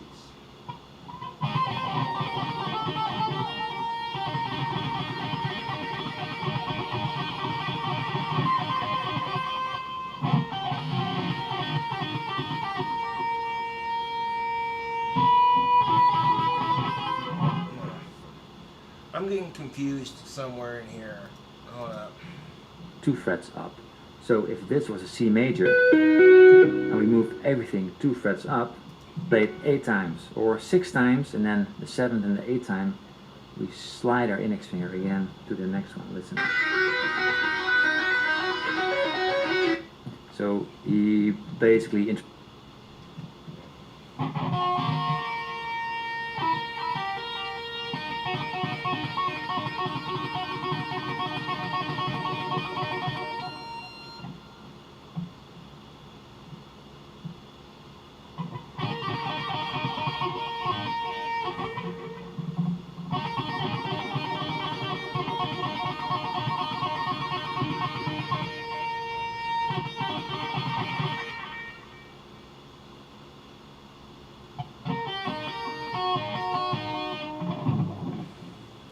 introduces the next chord with just one note. It's very cool.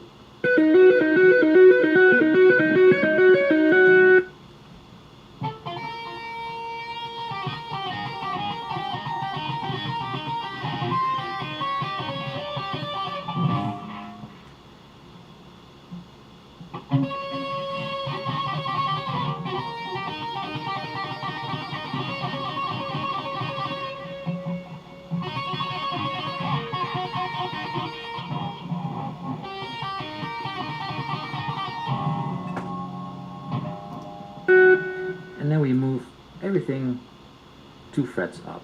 So if this was a C major, and we move everything 2 frets up, it becomes a D major, of course.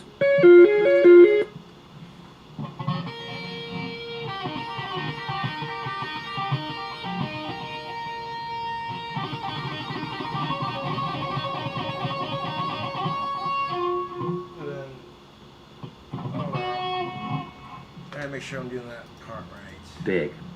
And this is an E major chord. E, G sharp, B.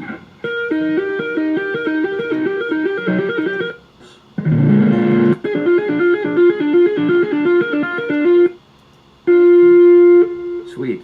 So C sharp minor, A major.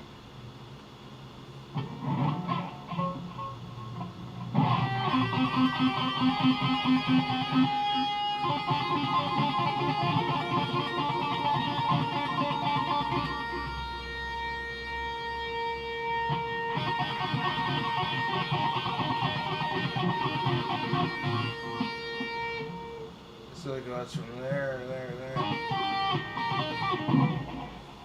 Major, B7.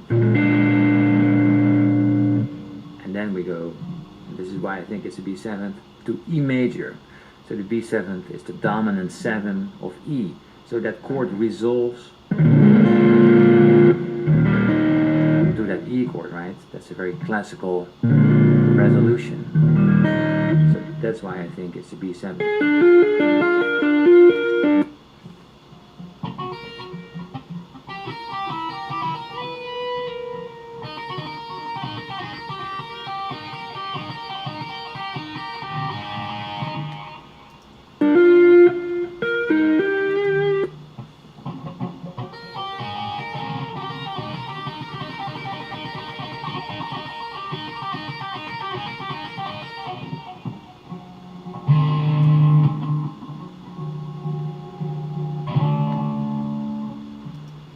Beautiful, beautiful pattern. So we play that tapping part, fret 5, 9, and 12. And this is, I think, the trickiest part of the entire riff because the stretch is pretty, well, pretty big. And this is an E major chord, E, G sharp, B. Listen.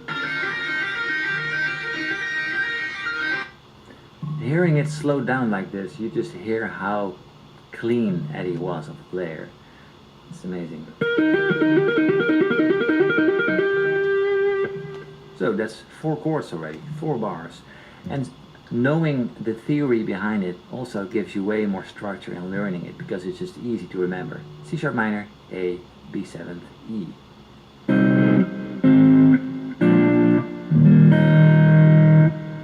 Beautiful pattern. Very basic, so it's easy to remember.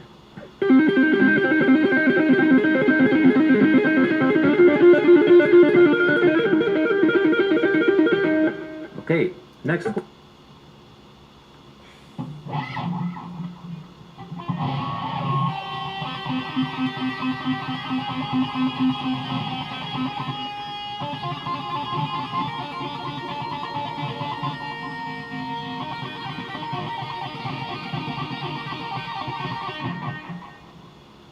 Chord.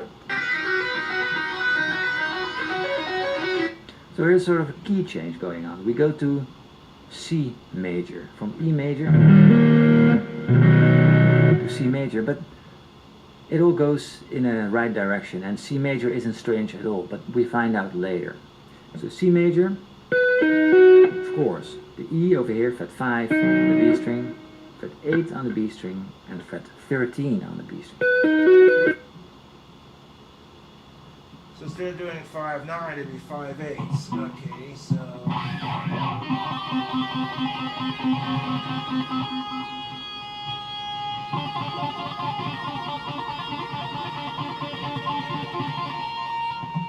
Five, 6, 7, 8.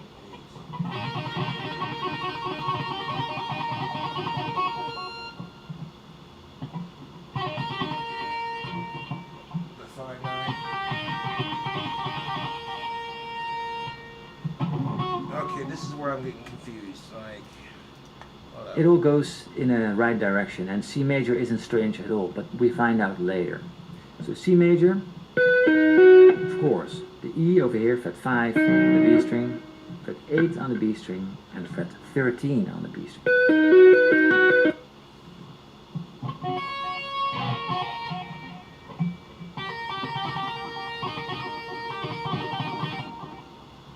1, 2, 3, 4, 5, 6, 7, 8, 9.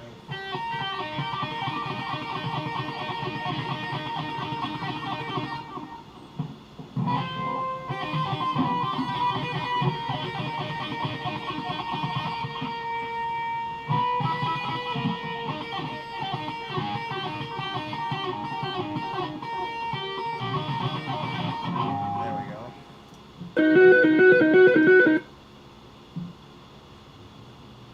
Okay, I'm off somewhere. Hold up.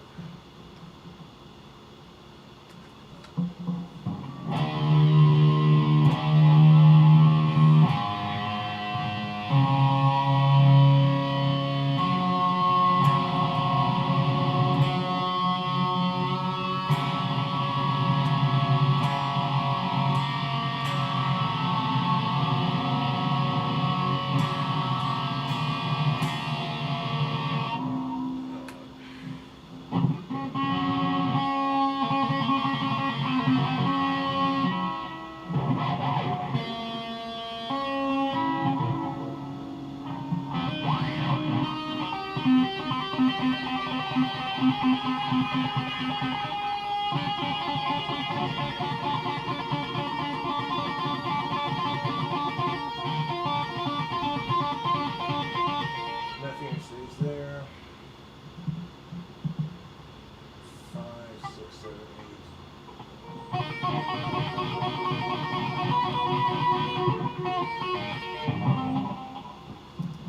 8. To play it 8 times or 6 times.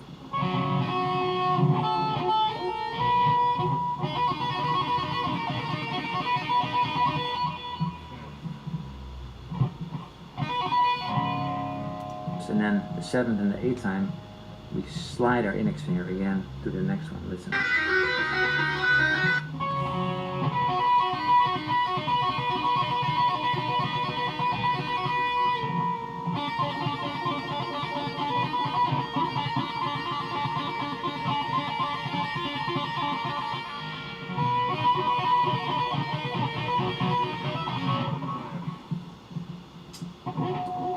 They did have it like a half step tune down.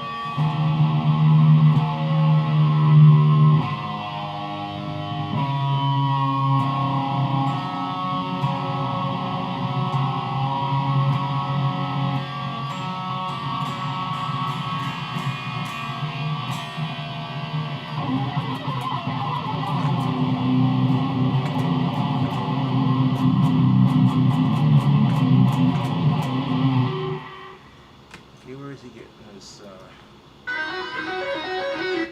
So he to C major, but it all goes in a right direction, and C major isn't strange at all, but we find out later. So C major, of course, the E over here, fret 5 on the B string, fret 8 on the B string, and fret 13 on the B string. 5, 8, 13. 2, 3, 4, 5, 5, 6, 7, 8, 9, 10, 11, 12,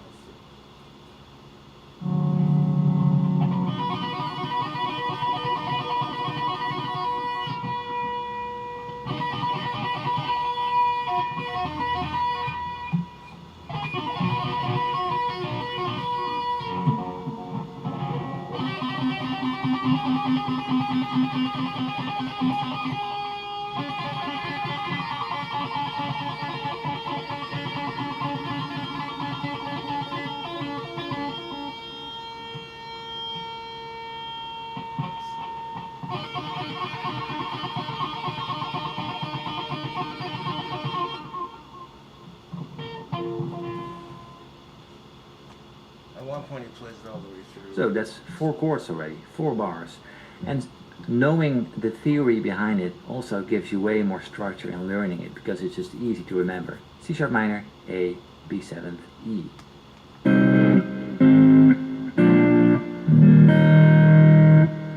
Beautiful pattern, very basic, so it's easy to remember.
What time is it? Boy. 1:30, huh? I'll keep going for a little bit longer here. Take a break from learning that and do that the vocal request that someone requested a while back. Yep.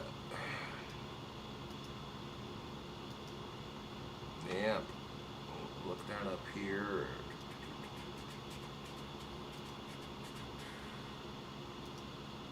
Again, when trolls fuck with you, you can't do nothing but fuck with them back. You know, because people are that desperate for attention. It's quite sad. It really is. You know, I feel really bad for my trolls. Yeah, my trolls are just, you know, they're just assholes, dude. Nothing you can do about it.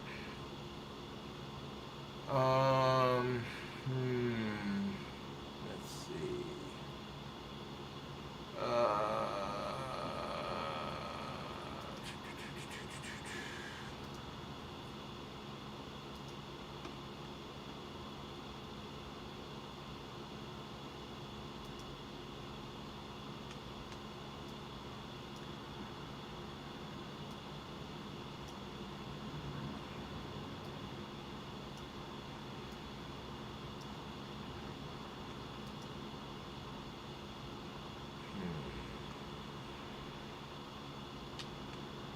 Alrighty, so we're gonna go into here right quick, and let's see, donation history. That was a lot of donations ago. Holy crap. Okay.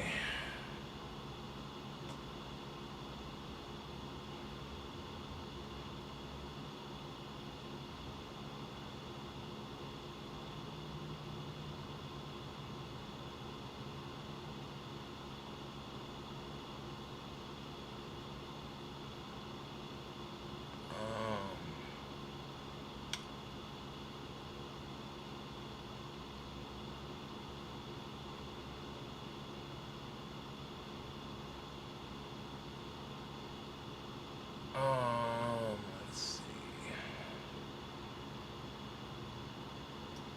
Bleeding Love by Lenona, huh? Alrighty. Yeah, we'd find it. Alright. We'll take a break from the lesson here. I kind of get the hang of it, like, if I gotta sit here and, like, rewind the video a couple times in certain sections, you know, I can get it for the most part.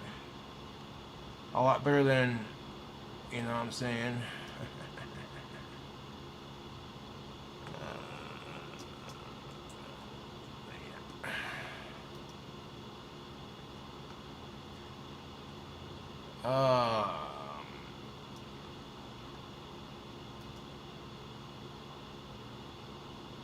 Let's see, do we got a lyric video? This is I'll go ahead and mute it so we don't get copyright strike. Let's see if we got a lyric video.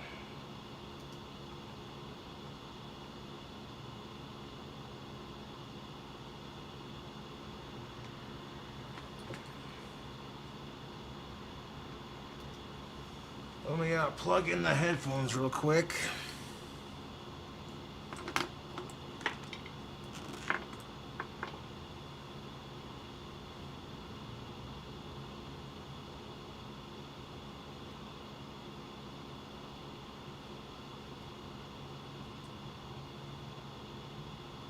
Yep.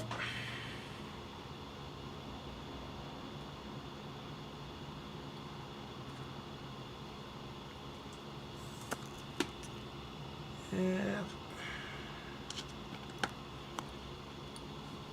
Now, sometimes it takes me a couple tries on the lesson before I can get it, just like anyone else, you know. But I've got like almost all of the tapping down, but not quite. Which, considering that I've never actually attempted to learn how to tap like that specific progression of notes, that's not bad.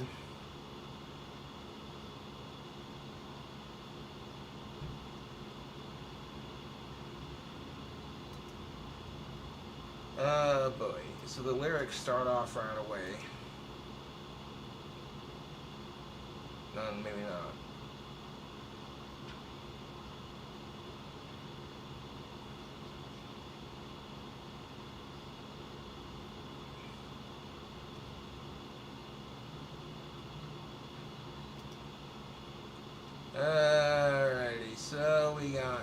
Let's make sure this is the right lyrics. Otherwise, we're not gonna sing it.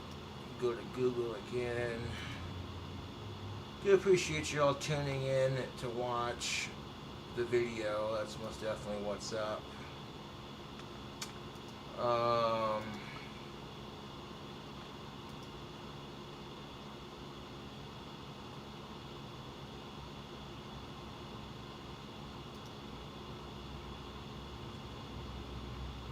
Yeah, we got the lyrics. Alright, the lyrics match. Good, good. Alrighty then. So, we'll take a break from the Eddie Van Halen eruption guitar lesson, learning how to tap, the tapping section at least. I'm kind of getting it. I'm not going to really get that in one sitting, let's just be real about it. It's going to take me a couple of days of practice before I get the whole thing down. But I at least wanted to show my trolls that I was capable of learning it.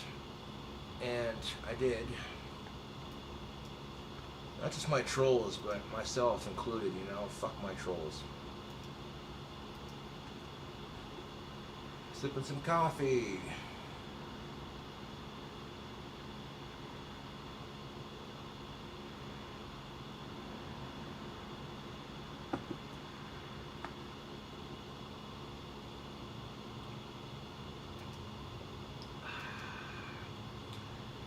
But that's cool, YouTube. Sitting here learning how to double hand tap like Eddie Van Halen, and then once I got the technique down, I've had the technique down for years, so I feel like a right git for not learning it sooner. But I've always thought I couldn't do it. Like, I hear people show it off on the guitar, and I'm like, oh, you know what I'm saying? And shit. I'm just saying, YouTube.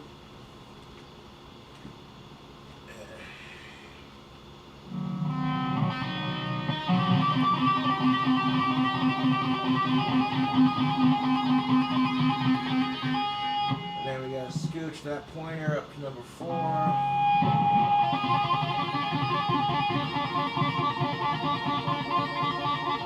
And then that one goes up to 5, 6, 7.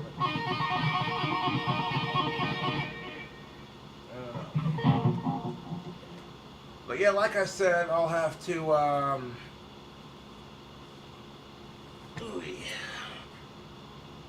do that guitar lesson a couple times through before I get it. So that's not going to take me but a couple days to learn, which is pretty normal for a lot of people. So I guess someone wanted me to do a Bleeding Love vocal cover, and luckily enough we have lyrics. Check out the sick t-shirt. The People Suck and I Need a Beer t-shirt is available on Teespring. Yes. Yes indeed.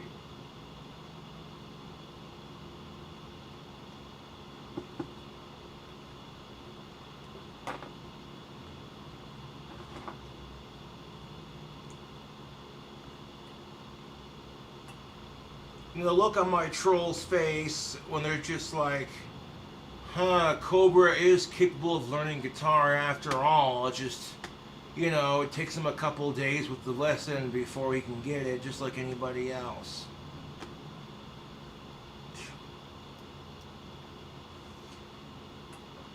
Alright, so this is by a chick.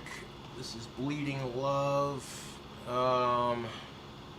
With lyrics. Wait, who is the chick again? Hold on a second. By Leona. Leona. Singing some Leona. My Corona. Making fun of my Sharona. Only it's talking about beer. Haha.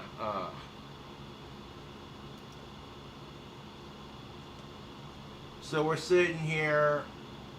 I got another one drawing. I'll add the handle to it here in a bit after I get off stream. But yeah.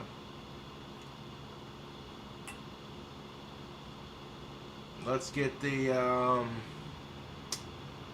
vocal goodness on the go, man.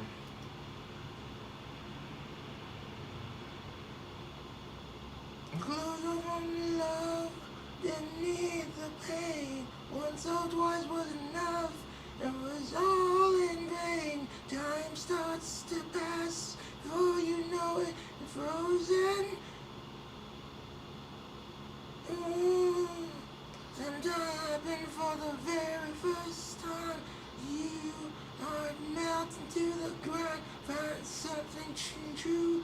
Everyone's looking around, thinking I'm crazy. Oh, I don't care what they say. I'm in love with you. Trying to pull me away. I don't know what to do. My heart's crippled by the pain. I keep on closing. You bleeding, you bleeding, like bleeding, I bleeding, I bleeding, I keep bleeding, no. Hear me open. Oh, try not to keep living on. And when the sounds fill my ears, I'm feeling it. Yeah, I know the goal is from me all in. Holy crap, I've never covered this song and it's painfully obvious.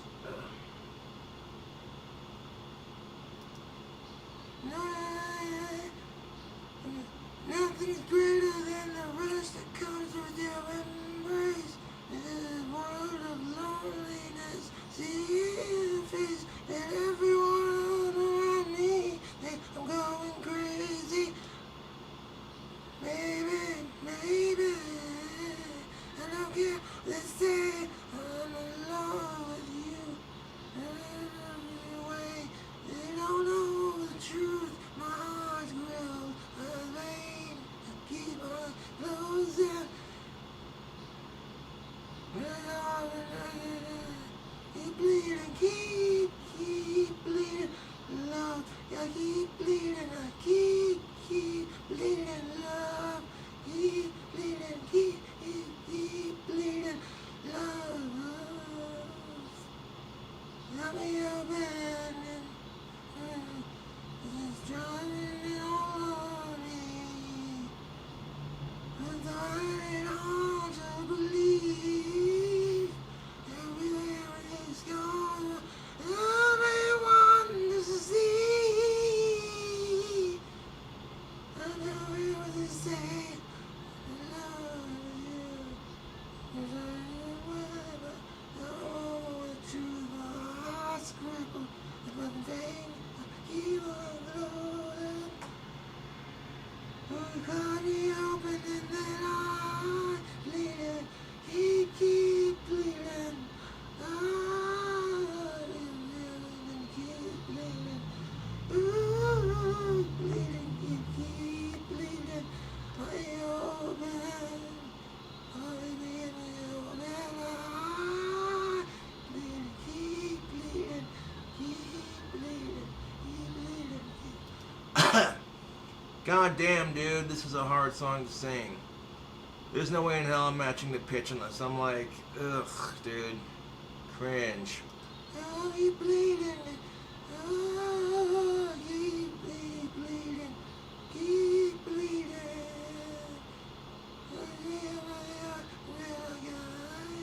Bleeding, keep bleeding.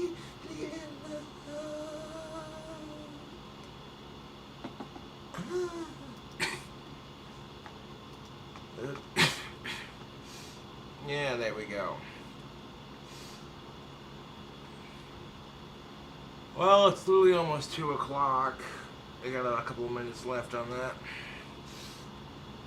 It's like 1:45. It's almost 2 o'clock.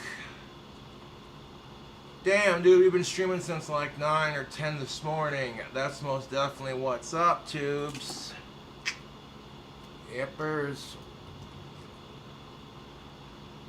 Holy crap, a 4-hour long live stream. How the do I even... 4-hour long live stream. That's nuts!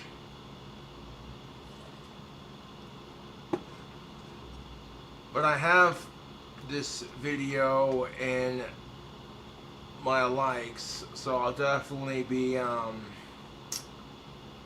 going back to that solo and playing it a bit more and learning it as the days go on. Also, Mountain Wizards, I'd like to remod you on my channel.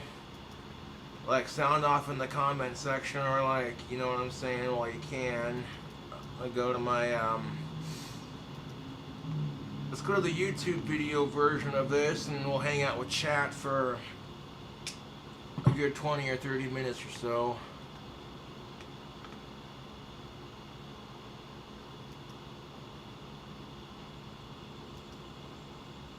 Oh my goodness gracious.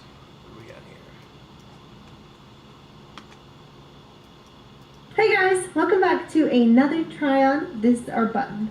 This time, Oh, good gravy.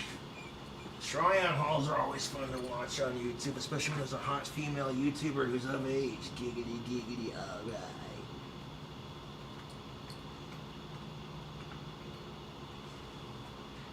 On up. this time I have some bodysuits from Forever 21, and they're really cute. I like them a lot. I have a lot of cute colors now. This is like a periwinkle lilac that snaps at the crotch area if you have to go to the bathroom, so that's nice. And overall, I think it's a really cute. And the straps are adjustable too. If they're too big, you can just slide them up to tighten them, make them. The cheek cut is very flattering. Straps are adjustable. I just love this bodysuit a lot. Like, I don't want to. Damn, girl, I smashed the like button for that. I agree, the bodysuits are very nice. That black one. Take it off. It's so cute. I just want to put it with like a little skirt, make it a little witch dress, get like some striped socks and some witch boots and a hat and go. Like, it's like a mix to me between like a summer color and a fall color. It's like not super bright for summer, but it's not. Ew, I like this one. And if you. Let's just be real. All them bodysuits look good on you. God damn. Yep. Oh, look at that. The donate to talk to text will be trying that back on for the end of the chat here, for the end of the video.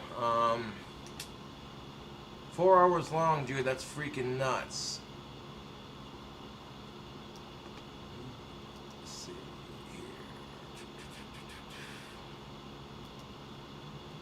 here. TTS back on. There we go. You wanted to wear it a little more open, you could unbutton these one by one, but I don't have the patience for that right now, or the undergarments to do that on YouTube, so maybe on Patreon or something. But yeah, I like this one a lot. I have some more that I'm filming too today, so you'll see more try-on videos coming very soon. Tell me in the comments below which bodysuit is your favorite from this set, and give me some ideas on what to try on in a future video. Make sure you subscribe, like the video, and thanks for watching, guys. I will see you all next time. Bye! Oof. Yo, shout out to Amurath. That's what's up. Package in the mailbox, buddy. Hey guys, welcome back to another try-on video. Is there a package in the mailbox for me? I bet there is. Ooh-wee. Check your mailbox, your fans sent you a care package. Did they really? Hell fucking yeah. Well, before we watch another video here, let's go check the mail right quick. I'll be right back. You too. I'll be back.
Well, y'all weren't kidding. There's definitely a package in the mail.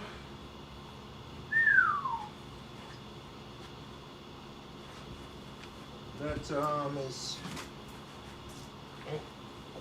most definitely what's up. Ooh-wee. Yeah, this one I have more bikinis for you. All the ones that were on Prime, Amazon Prime. Most of the bikinis shipments are delayed right now, and that's it. If you see it, and That sucks. let's go. This bikini reminds me of a sailor. I really think it's cute. The cut is great.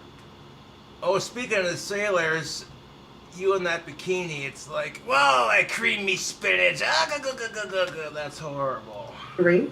I don't feel like it's too tight anywhere, and it's not really digging into me at all. It's just perfect and very stretchy. And they pour on. Again, with the swimsuit, there's no tie. Oh my god, dude. Hold up. Aha. There's no zippers and there's no adjustments needed at all. It just clasps in the back and you turn it around. It's perfect. I love it a lot. It's very nice. And it's bounce proof. Ah. Can we rewind that and do that in slow motion? Is there a way to do that? Yes. Yes. Bounce proof? Yes. No.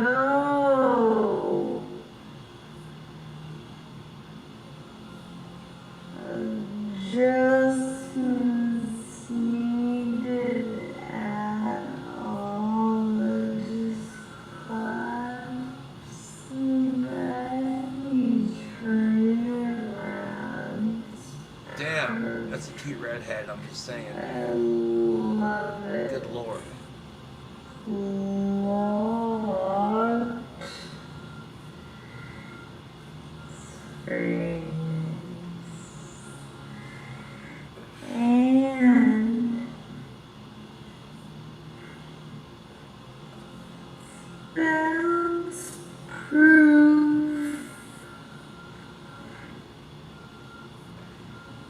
So that means I could swim in it if I wanted to. But now I'm pushed because there's too much.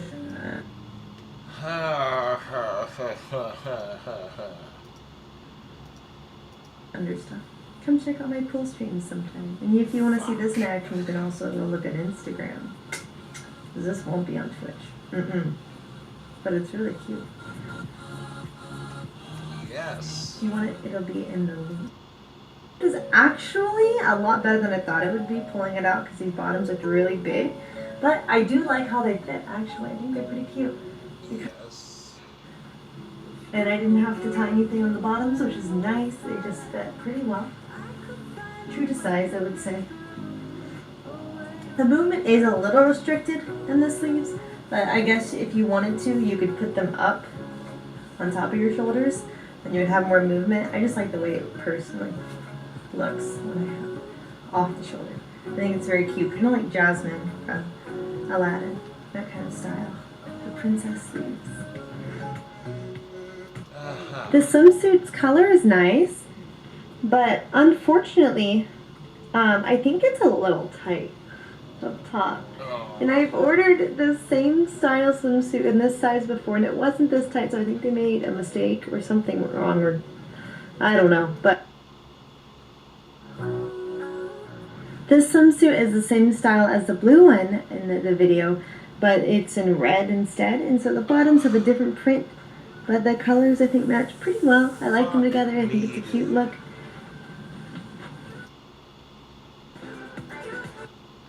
That red top definitely complements her red hair very nicely. This bikini is super cute. It's the same style as the yellow one that I just tried on, except it doesn't feel like it's suffocating me up top. So I definitely think they messed up on the yellow one. But this one is so adorable. It's got the little cherries all over. And it reminds me of like a Cherry pie! Put a smile on your face, 10 miles wide! Looks so good, bring it to your eyes. Sweet cherry pie!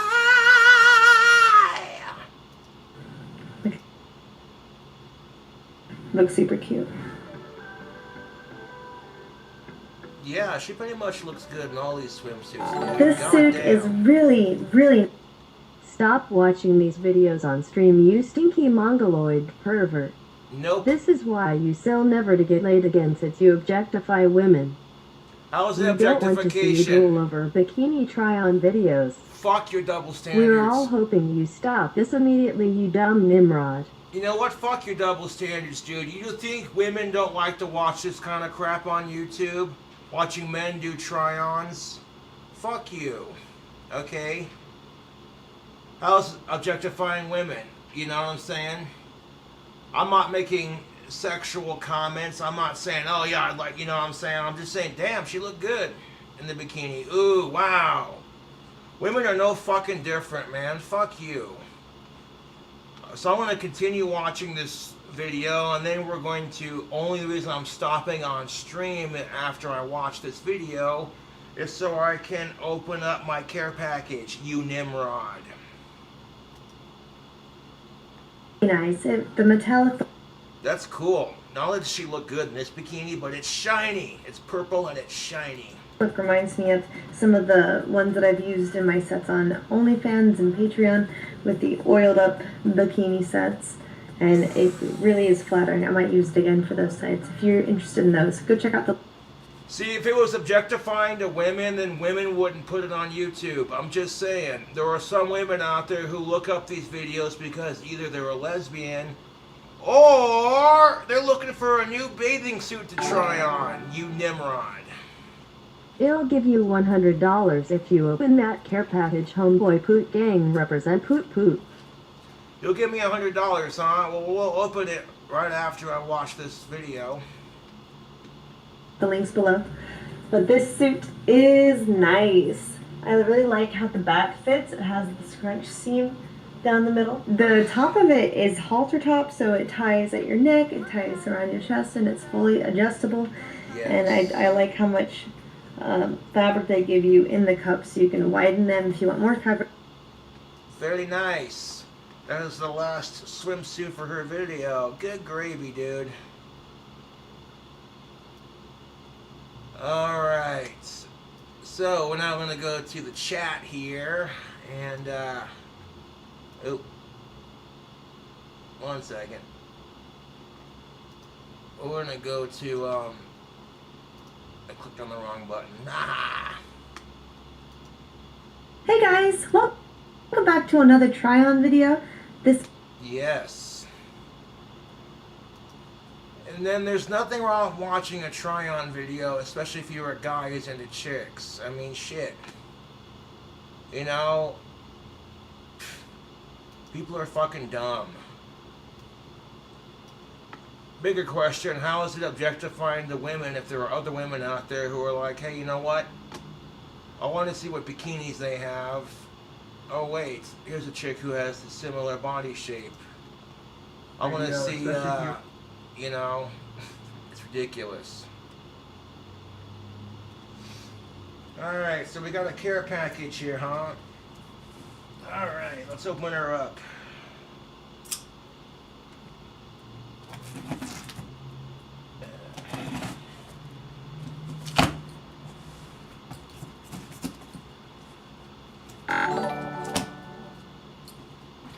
You objectify women cause you're drooling over them barely wearing clothes.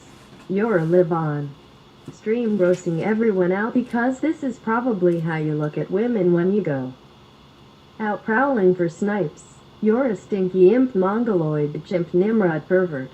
Ah, yawn. Yeah, it's not objectifying when women drool over Magic Mike. Fuck you and fuck your double standards. And no, that's not how I look at women, dude. Okay? Fuck you. What do we got in the care package? We got some Panasonic headphones. Long cord. Oh, look at that. Sweet. Let's see what else we got in here. Sweet and spicy trail mix. Nice. Snacking good on that. What else we got? What else do we have here? We got some hemp gummies. Yeah, hemp gummies. Alright. We got some, I'm guessing they want me to do the banana Sprite challenge. Because I see Sprite and I see bananas. Hold up. Yep. I'm guessing they want me to do the banana Sprite challenge. Hey Josh, it's Obi. I remember when I was alive and Clint caught you trying on mom's bikinis and you got splooge all over them. You know what? You're a disgusting, sick fuck. Go fuck yourself. Yep. Trolls donating to talk shit coming in nicely, tubes. Oh look, we got ourselves a couple of shooters. We got grape, banana, and 2 watermelons. A little bit of alcohol, that's what's up. And trolls are like, you're not getting alcohol today. Oh, what's that, you dumb fucks? You know what? That's pretty disgusting. Anyone who sits there and says to themselves, hey, you know what? This dude, you know what I'm saying? This dude just lost his family's pet. Let's get to rip on him. I feel sorry for my trolls. Mr. Microphone, oh. Actually, believe it or not, I do remember one of my fans talking to me about this, how they were going to send me a badass microphone. So, yeah, this is that care package. Hemp oil hand wash. That's what's up. I'll stick this in my bathroom so I don't have to use my Dawn dish soap to wash my hands. Thank you for that. Oh my gird, happy fall. My 9-year-old daughter was watching your stream and she saw your grubby erection and you were objectifying women. You were a creep. My daughter... Mute. You know what? Shame on you for letting your daughter watch my live streams. Who's the real creep here? You know? Seriously. Like, how is it objectifying when women do the same thing to men? Women do the same thing to men. Okay? You think a woman's not gonna drool over a dude taking his shirt off and he's all like ripped as shit and she's sitting there going, hey. Like, you trolls are fucking losers. In fact, women are just as bad when it comes to this shit as men are. So you want to talk about double standards and hypocrisy of the sexes.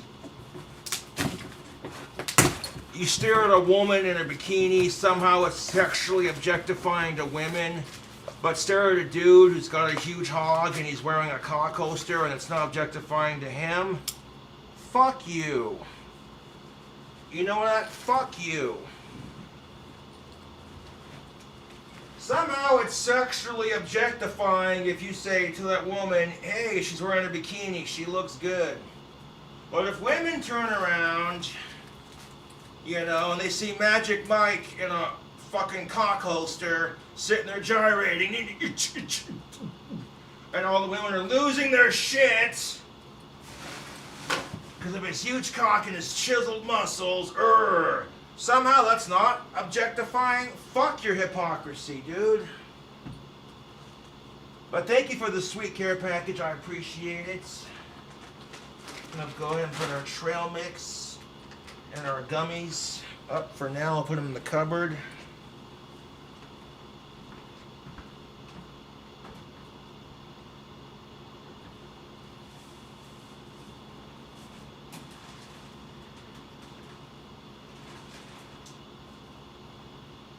You know, I'm trying to stay away from the gender relation rants and give them a break. But it's kind of hard to give gender relation rants a break when your trolls are fucking morons. You know that?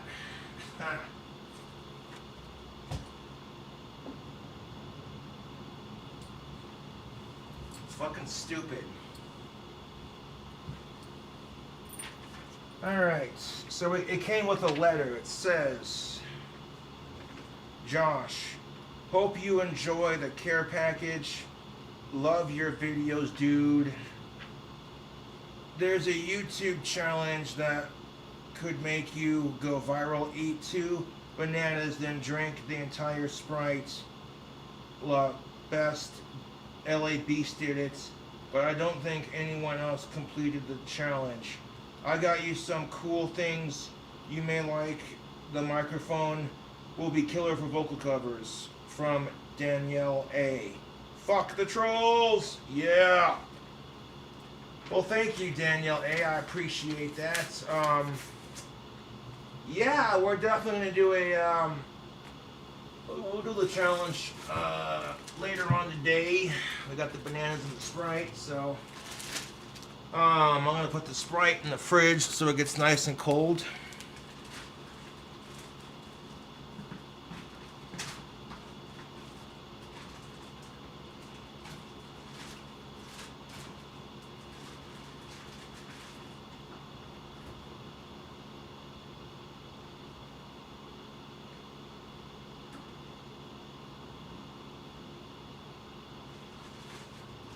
Sprite and banana challenge, huh? Yeah, I can do that for a video later on.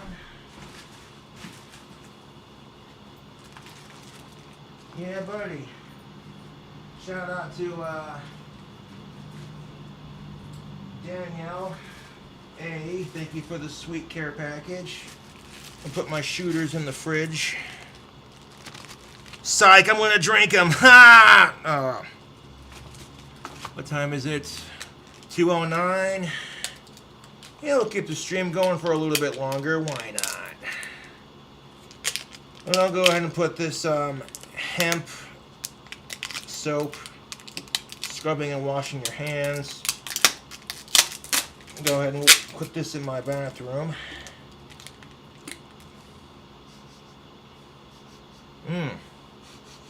Dude, that smells amazing. Fuck yeah, dude.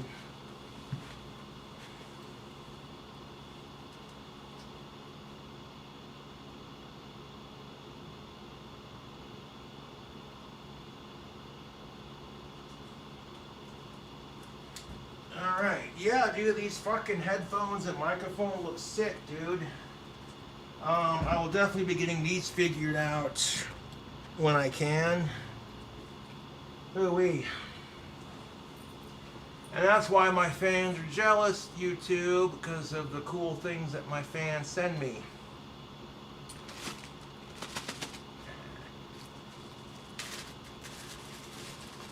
Yes, we got watermelon! Watermelon! We got banana. And we got grape. Grape. That's most definitely what's up. I'm gonna put these over here for now. Alright. Well, something about drinking that coffee, it just goes right through you, dude. 1 second.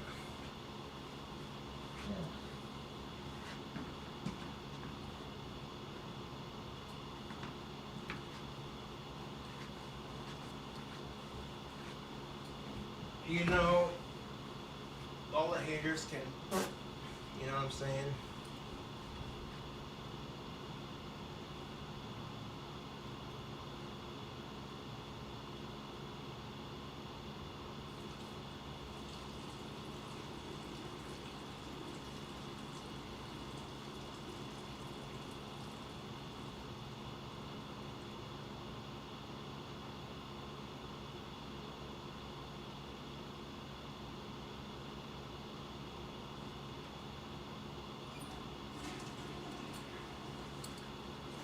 Hey, Poot Gang, I opened up that package, brah. Where's the $100? Ah.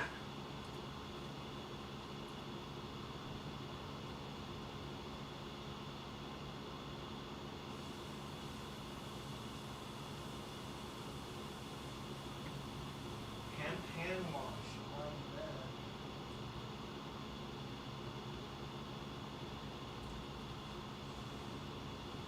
Alright, so the hemp hand wash. Very nice, very nice. Alright.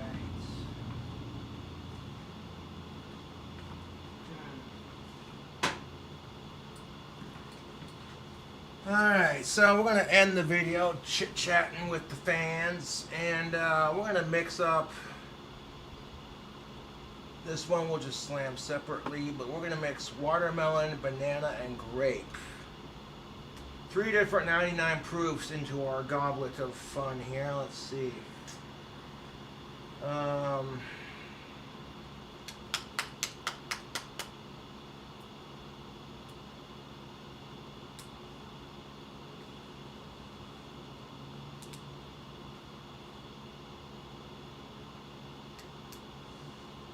So cheers to my fans for the sweet care package. You already know what's up, tubes.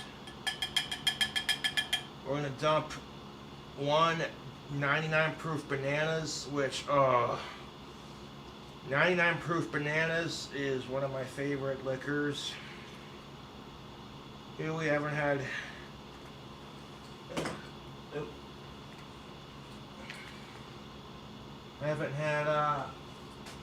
haven't had any liquor or beer or booze in a couple of days, so hey, why not? Then we're gonna mix that 99 proof bananas with the 99 watermelon.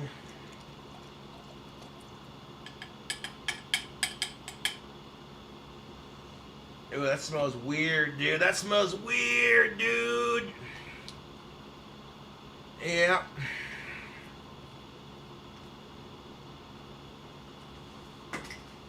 And then we're going to add the grape to it next. Oh, shit. Come on. Fucking little...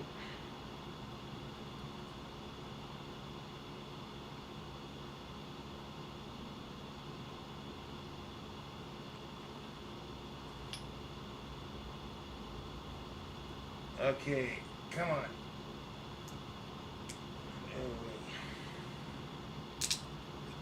Yep, there we go. Got it. Yep. It's definitely got that. Oh, wait, dude, this is going to be gnarly. Grape, watermelon, and bananas. Now, 99 proof is for adults only. This is an alcoholic beverage. Dude, the smell coming out of this goblet is insane. It straight up smells like alcohol and a mixture of all three. Before we drink into that drink combination, we're going to slam this last one separately so it doesn't go to waste. We're not going to pour it into anything. We just got our little dealio right here. Yes, sir. Your boy King Cobra made some fresh merchandise on teespring.com. You can get a tapestry or a poster or a blanket with the cult symbol on it. Yes, sirree. In fact, I want to go to my new listing and see how we're doing here. Yes, sir.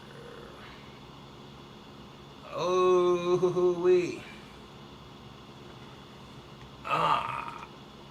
Yes.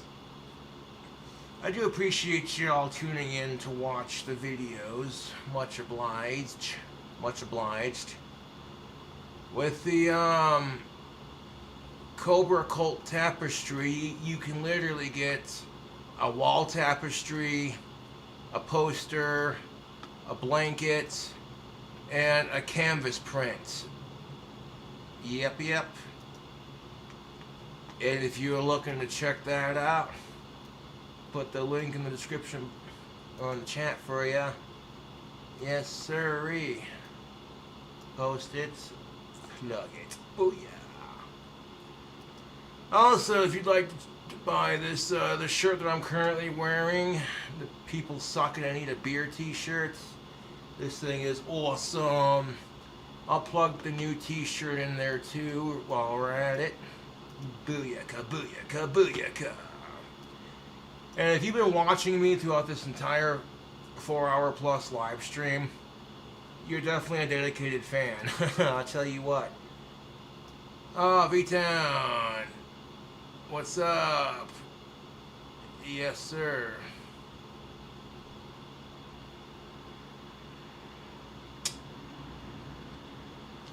Cheers.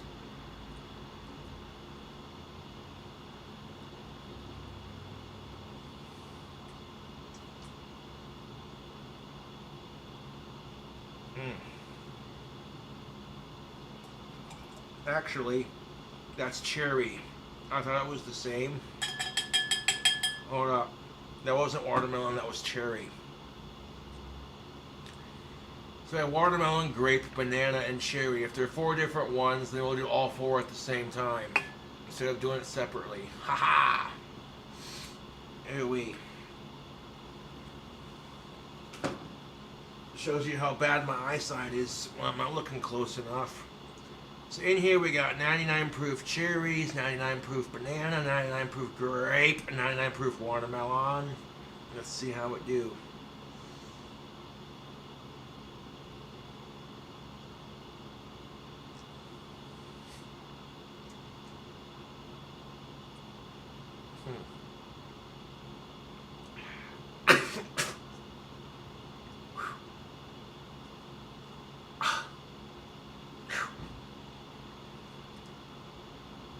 Woo!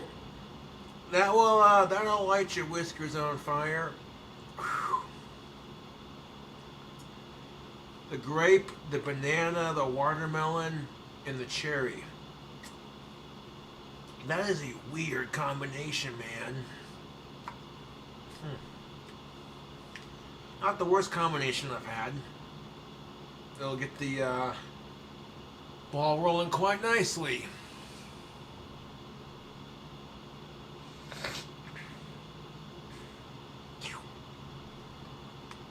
But yeah, I do appreciate you all tuning into the stream, watching.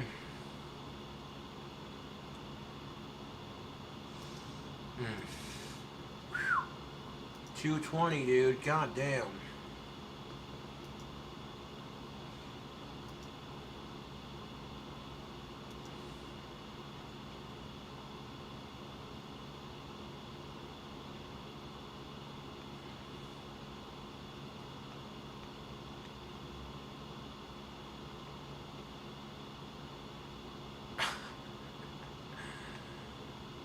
Oh boy. Well, that needs to be addressed, doesn't it?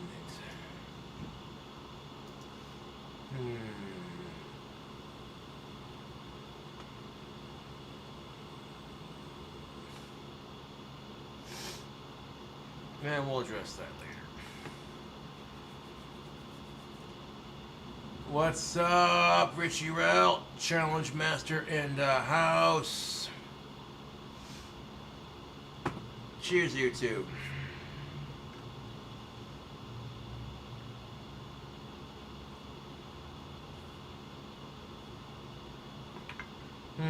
One second.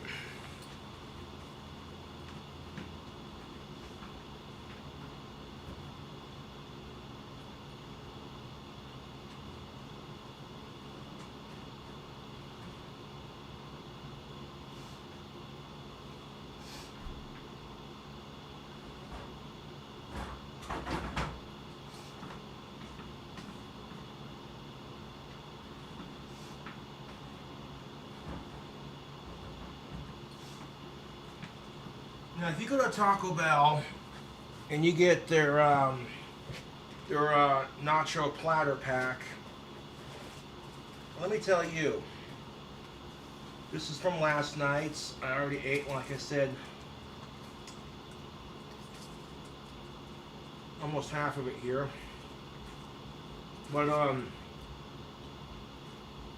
I would recommend this nacho platter from Taco Bell.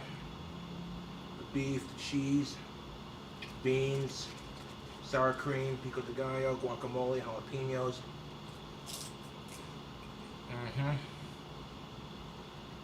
And hot sauce if you choose.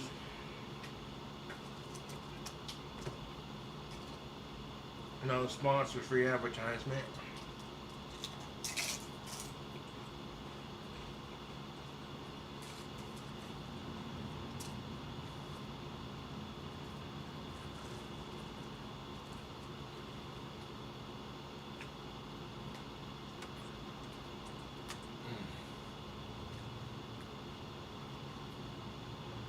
Ooh, got a bite from that jalapeno, that guacamole, that pico de gallo, or that sour cream.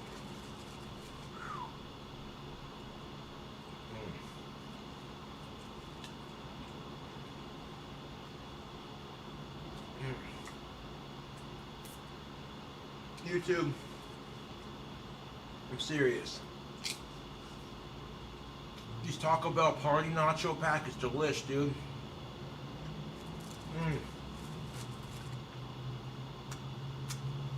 There are some locations that have to use their beef sparingly because they're running low.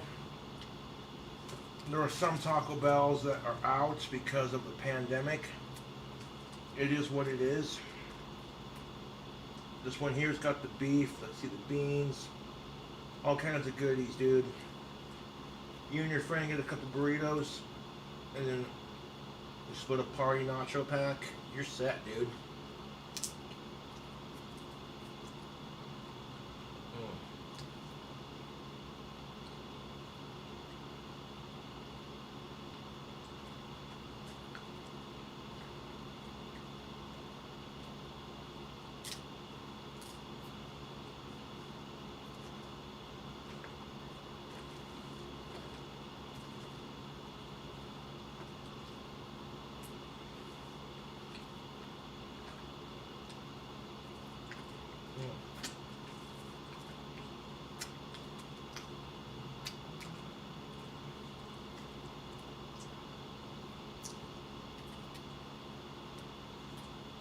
But this YouTube, when you get this party box, party nachos, they come nice and stacked, yo. Nice and stacked.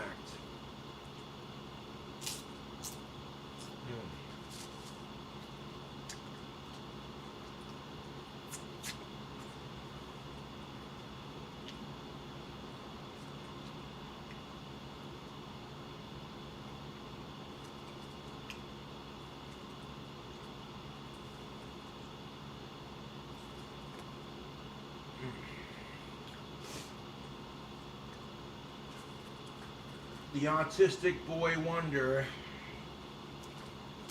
during reviews, Taco Bell's party nacho platter.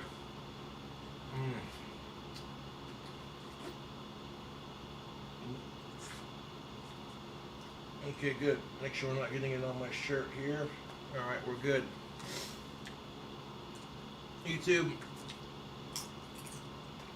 you go to Taco Bell, get a couple other cheap dollar burritos, one of these party platters. You and like 3 to 4 friends can fill up pretty easily.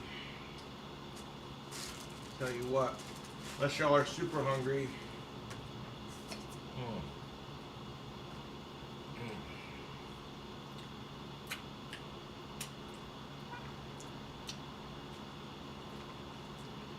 Well, look at that. You can see all the ingredients that are stacked in here. This is only a small portion of it. I was going to do a food review on it, but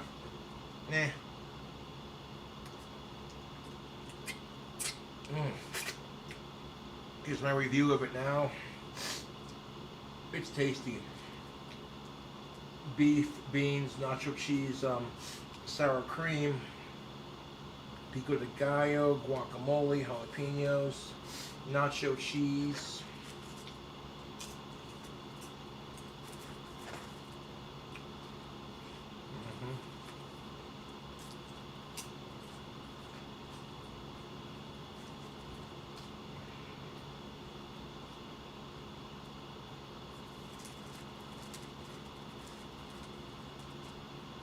Ooh, look at that.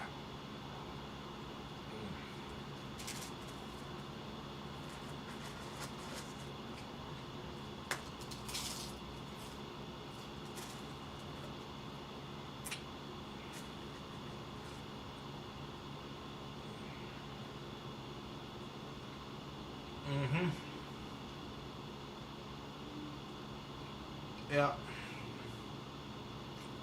The first time I ordered this was last night. And I ordered a beef chalupa. I ordered a stuffed grilled cheese burrito and a party nacho pack. The stuffed grilled cheese burrito did not come in the bag, but they gave me 2 of their little cinnamon things, little cinnamon bites, which are pretty good. The beef chalupa ended up being a chicken chalupa, and they didn't give me all the sauces I asked for, just a bunch of hot, because I asked for all 3 of the hot, but I'm not complaining. Considering the time and the day, Sunday they're closing down, it's almost 11, 12, you know. So yeah, I wasn't complaining. But yeah, if you no longer have the stuffed grilled cheese burrito at Taco Bell, then take it off your DoorDash website, because that's bull. Then they get charged for something they don't even show up with, but whatever. Honestly, I'm not complaining because these party nachos are delicious. You go to Taco Bell, not a sponsor, and pick some up, man. You eat.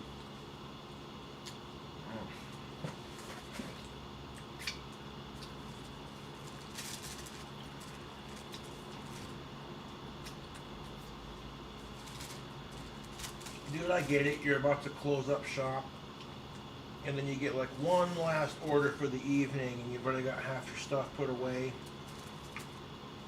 I get it. Ooh-wee. Them refried beans. Mm-hmm.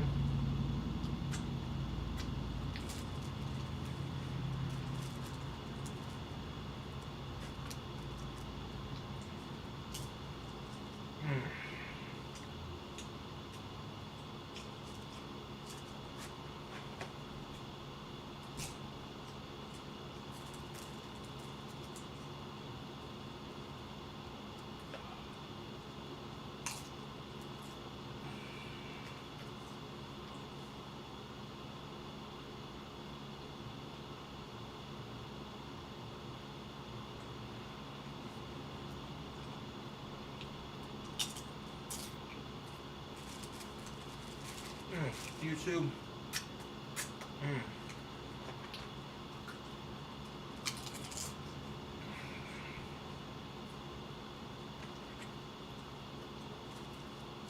Dude, I tried eating one of these one whole sitting. Could not do it. I got a little bit under halfway, and after eating that chalupa, I was like, nope.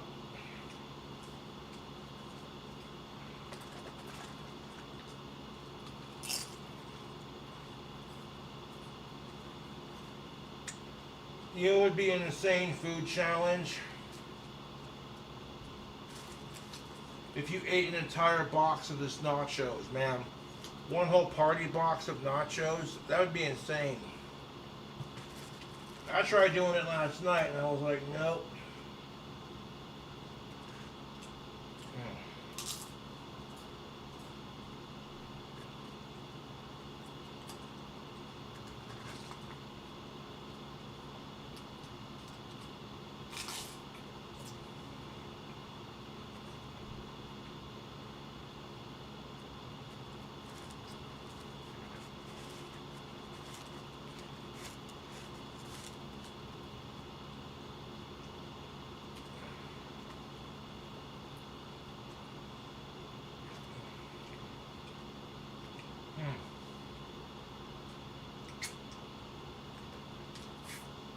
Oh, so they're very filling, these nachos.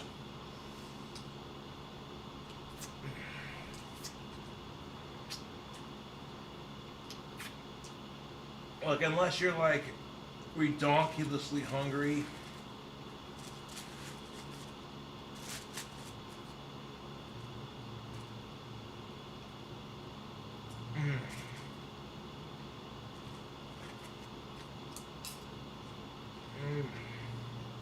Taco Bell, you know you fucked up on my order last night. I'll forgive you. Because honestly, that party nacho platter is where it's at, dude. Get this big ass box just topped with nachos, dude. Ooh.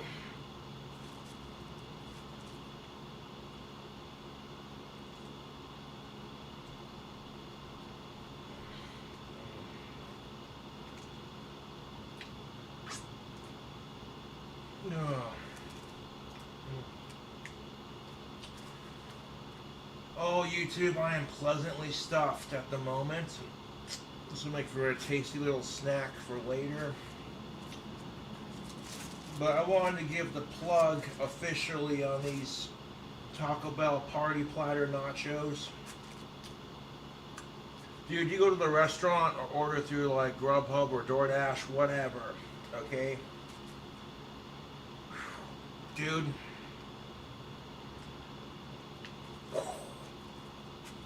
Like seriously, when I first saw this party platter and opened it up, I was like, damn, that's a lot of nachos.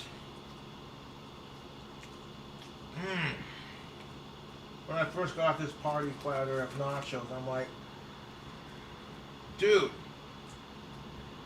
You know what I'm saying? I really should stop eating these and save the rest for later, but oh, so good.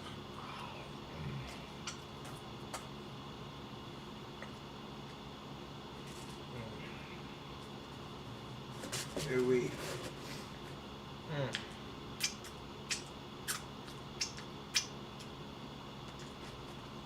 Yeah, dude, if you like nachos, you like Taco Bell, dude, give these a try. Okay? This party platter of nachos is insane, dude. Probably the biggest item they offer on their menu as far as food quantity goes. And, dude, these nachos are hitting. Like, shout out to Dame Drops, Ken Domick, Joey's World Tour, Report of the Week, Healthy Junk Food, Mostly Healthy Food Reviews. Yeah. Badlands Chugs. What's up? Shout out to all the foodies out there on YouTube. Cause Taco Bell Nacho Party Platter. This nacho, this is mine. But if you'd like to get some, dude, go get you some, man. Cause Taco Bell, these nachos are swinging, dude. Swinging like that bell hanging in the clock tower, I tell you what. These are pretty good. So if you like Taco Bell, I would definitely recommend these. Oh man, I'll put these in the fridge for later. I'll be right back.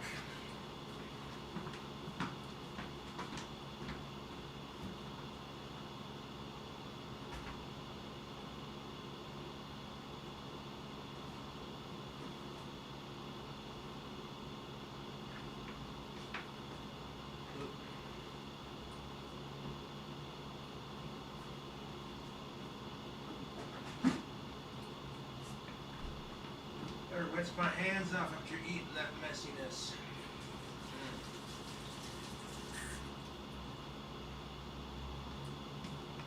Now, if I could describe Taco Bell's nacho party platter in 2 words, messy good. It's messy, but it's also good. Do I like Taco Bell or Taco John's? I'm partial to both, although I'm always going to have a soft spot in my heart for Taco John's just because I'm a Wyoming boy, what can I say? Or a Wyoming man, you know, but I like what Taco Bell's doing with that, with their stuffs, you know. Chalupas, Doritos Locos Tacos, Supreme Crunch Wrap, you know. Oh yeah, their stuffed grilled cheese burrito. Oh, dude. I do appreciate you all watching the stream. We're about to get off here shortly. Get off, that's what she said. Oh. Okay, so the drink combination, we got cherry, banana, watermelon, and grape, 99 proof, all mixed in here at the same time. No chase, just kind of sipping on it. What time is it? 2:38, huh? Yeah. I do hate to cut it short. Short, he said, after filming a 4-hour-long live stream. That's funny.